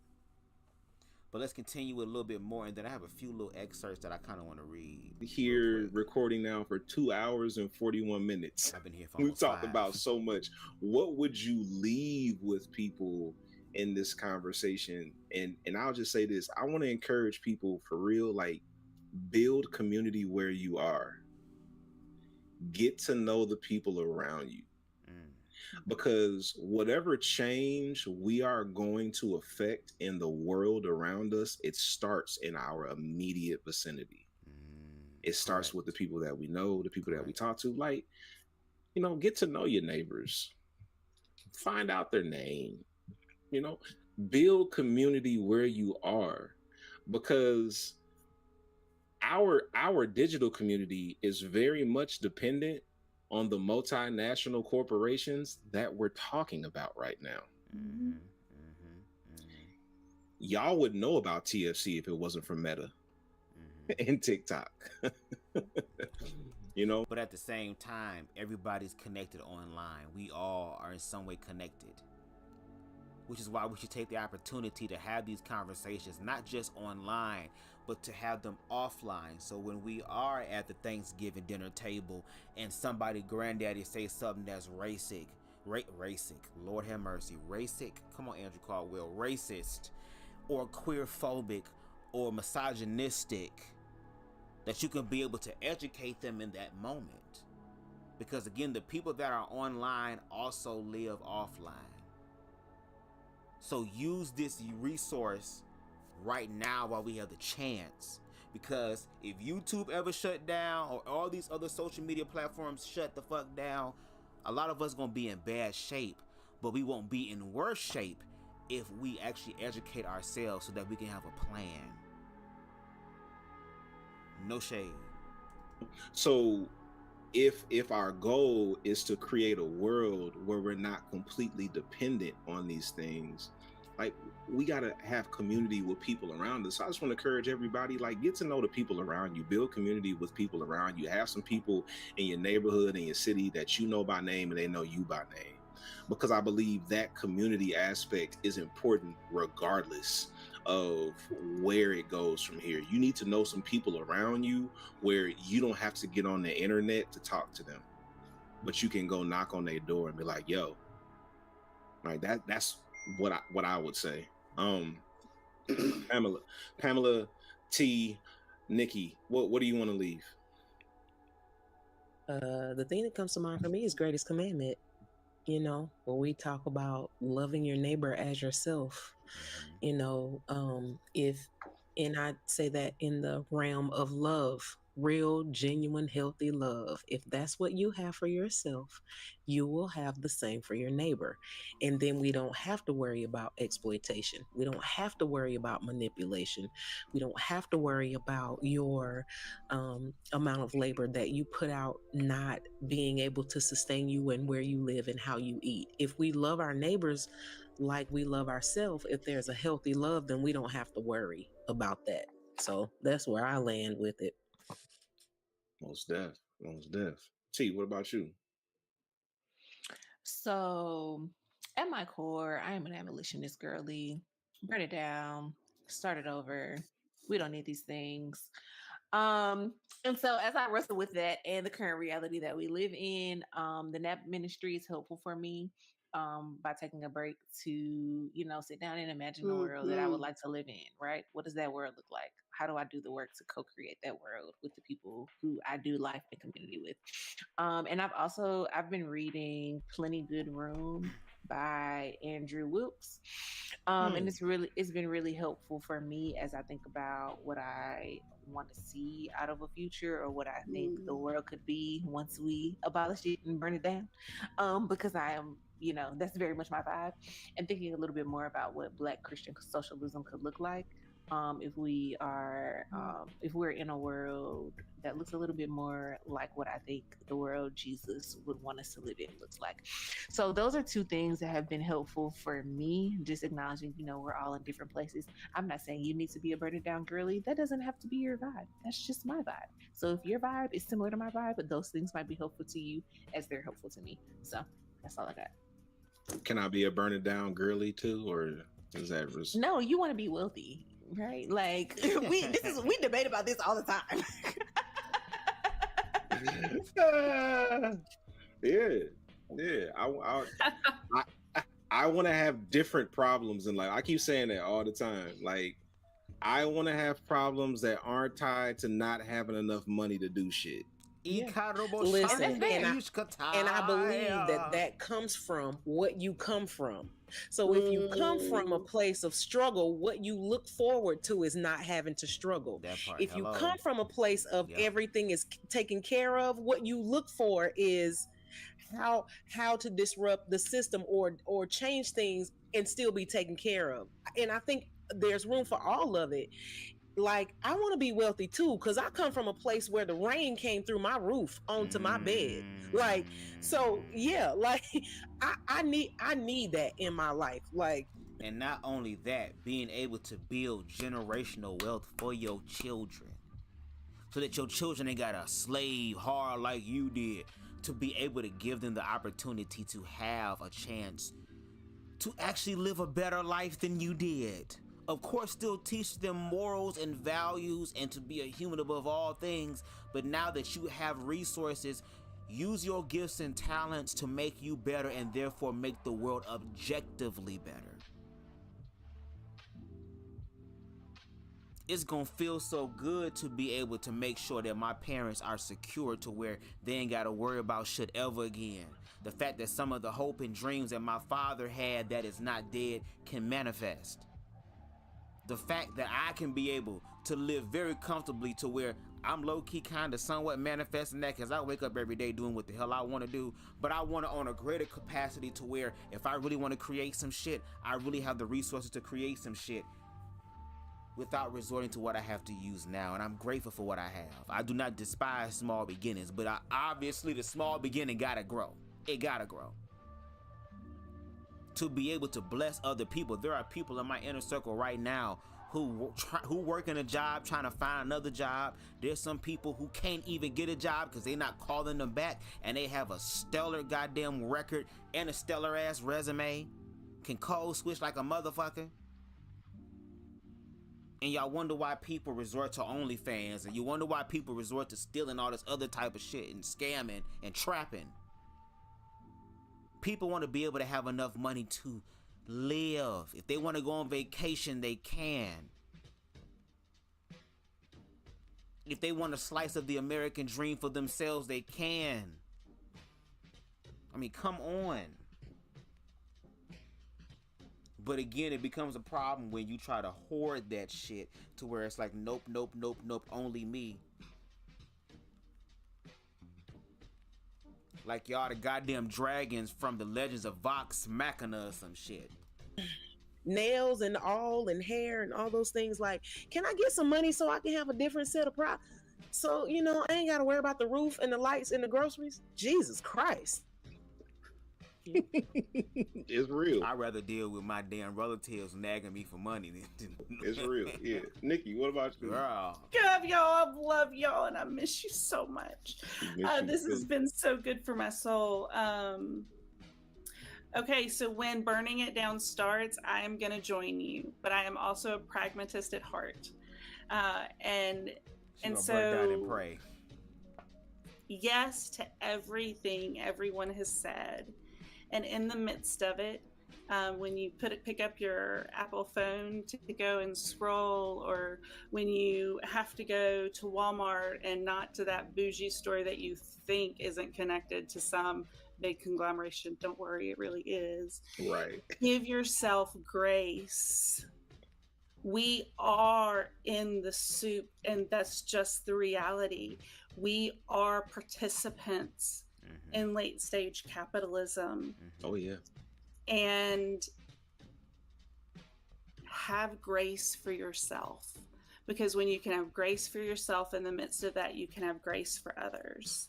And so do what you have to do for yourself. If it's get the nails and get the hair, and for me it's super comfy bed stuff. Like I just really need all of the bougie stuff on my bed to feel like I am a princess. And so like whatever that is for you, just dive in and do it, because this is the world that we live in. But Jesus said to his disciples when he sent them out, I'm sending you out like a sheep among wolves. And so be shrewd as snakes and innocent as doves. We live in a effed up society. I do have a bigger job now, y'all. Sorry. Oh yeah, you got So we live in a society that is, God, broken in so many ways, and there's no way for that brokenness to not impact us. But it also doesn't have to steal who we are, and it doesn't have to take the goodness that is within us, and it doesn't have to take our desire to have good for our neighbor from us either.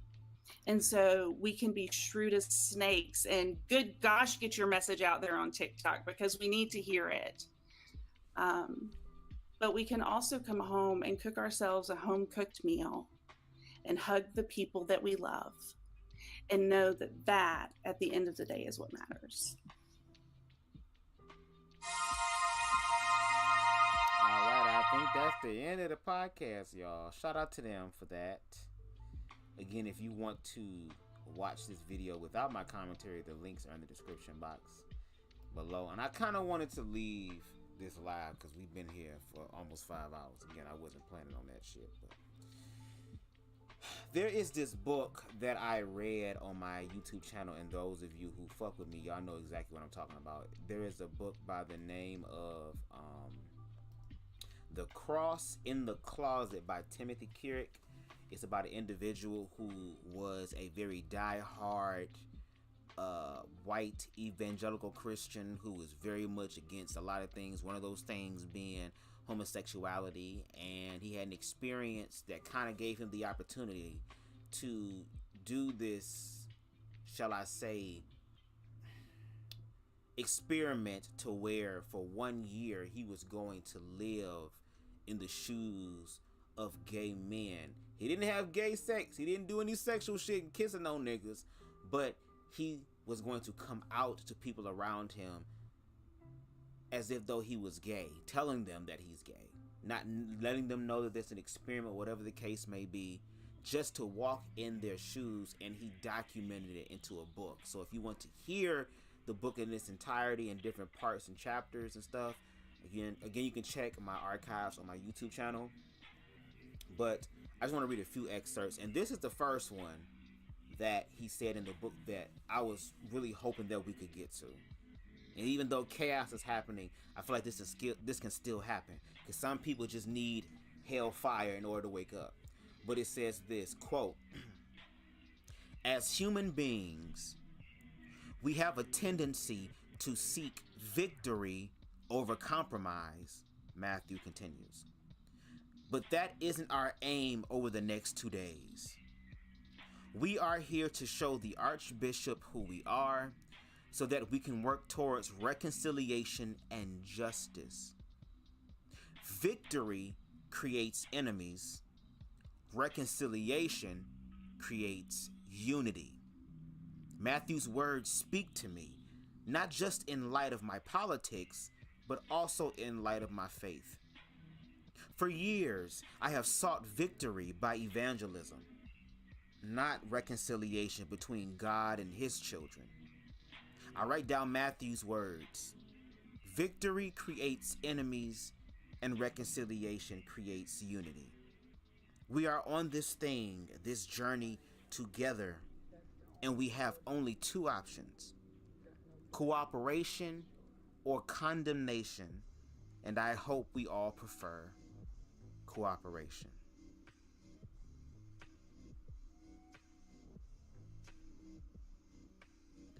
I'm going to read a few more.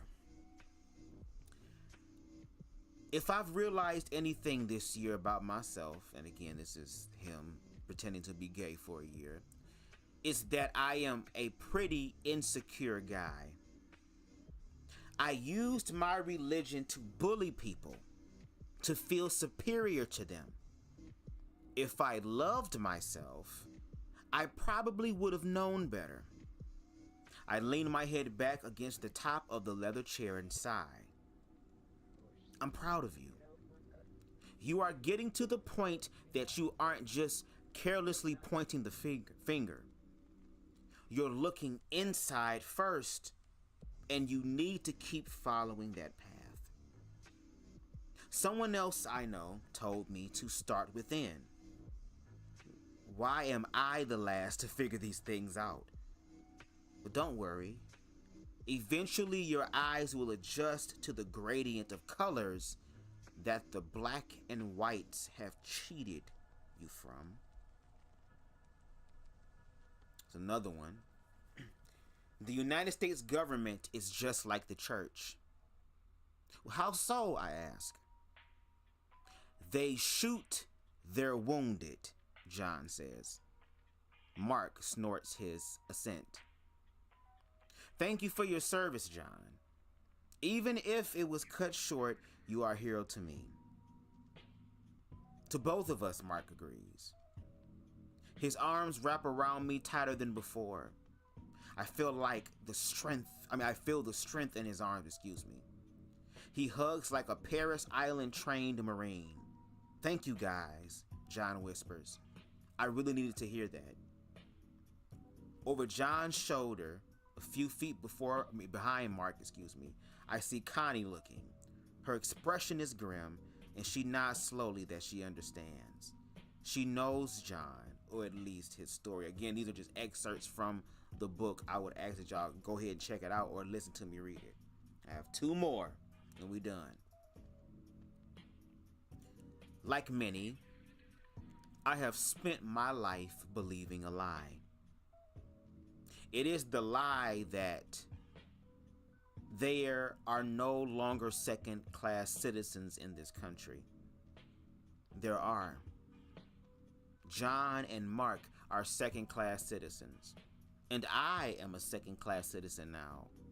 And anyone sympathizing with us, like Jay Baker when he came out as an ally of the community, is crushed underfoot just for their association to us, and they are assigned second-class status too.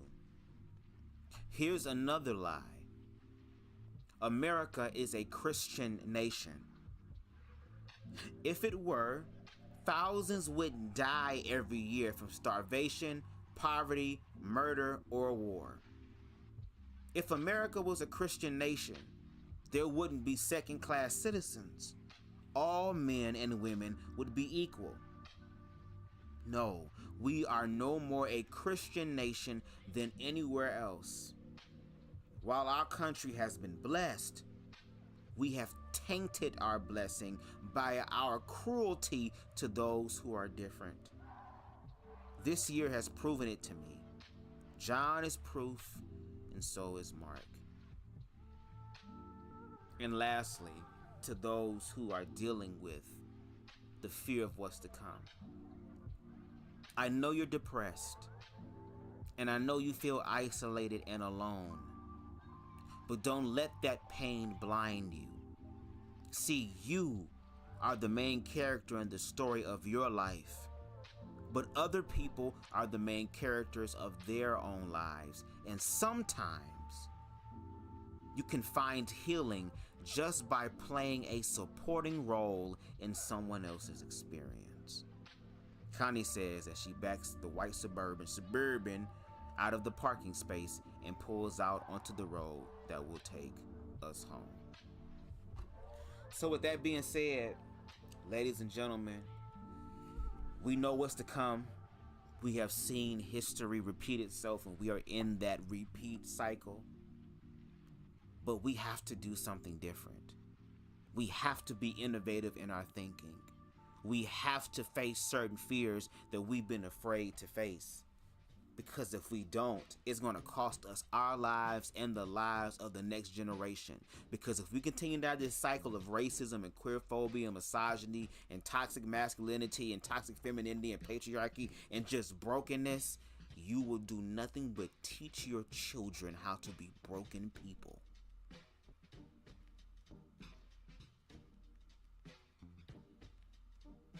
So again, I always shout out individuals who are doing the work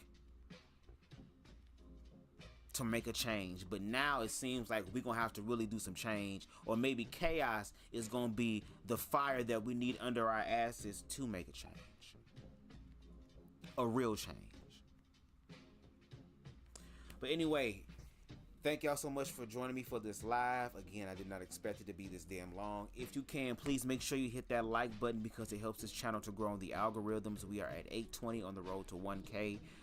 We do not despise small beginnings, okay? We have quality, okay? Quality over quantity any day, okay? But we're trying to get quality and quantity the same. But no shade, right now it's always going to be quality, okay? If you like the vibe over here on BubzDaGawd and How We Think, please make sure you hit that subscribe button as well as the notification bell so that you can stay up to date with all of my edited content as well as my lives. If there's anything that I've stated on this live that you would like to share on your social media platforms, or even if you want to give commentary to some of my commentary, you can go ahead and screen record it, and all I ask is that you tag me in it so that I know it's real. And if you feel compelled, you can definitely hit a nigga up in the Cash App, $signs BubzDaGawd. We take everything that jingles and folds, and hell yeah, I can't wait till I can get paid for my damn time, okay? Because I be putting in the work. So if you want to bless the leprechaun, you can definitely go ahead and do that. Shout out to Queen Spicy in the building. Shout out to Boss Man in the building. It's good to see you here. Hopefully we will see you around a little bit more. Shout out to King Harold in the building. Shout out to Queen Amber in the building. Shout out to let's see, Rajan. I'm still gonna mess your name up. Rajan, I'm sorry. In the building. L Teddy in the building. Queen Stevie in the building. Boy Crazy, Just Patches, and also Black Men Unfiltered. Shout out to him coming through to let me know that Trump won 2024. Like I didn't even know that was gonna happen. I knew that was gonna happen. Let's hope you niggas ready to survive your onslaught. Shout out to King Aries in the building. Okay, and shout out to everybody who's gonna check this out in the replay gang. Okay, so thank y'all so much, and until next time, everybody, peace.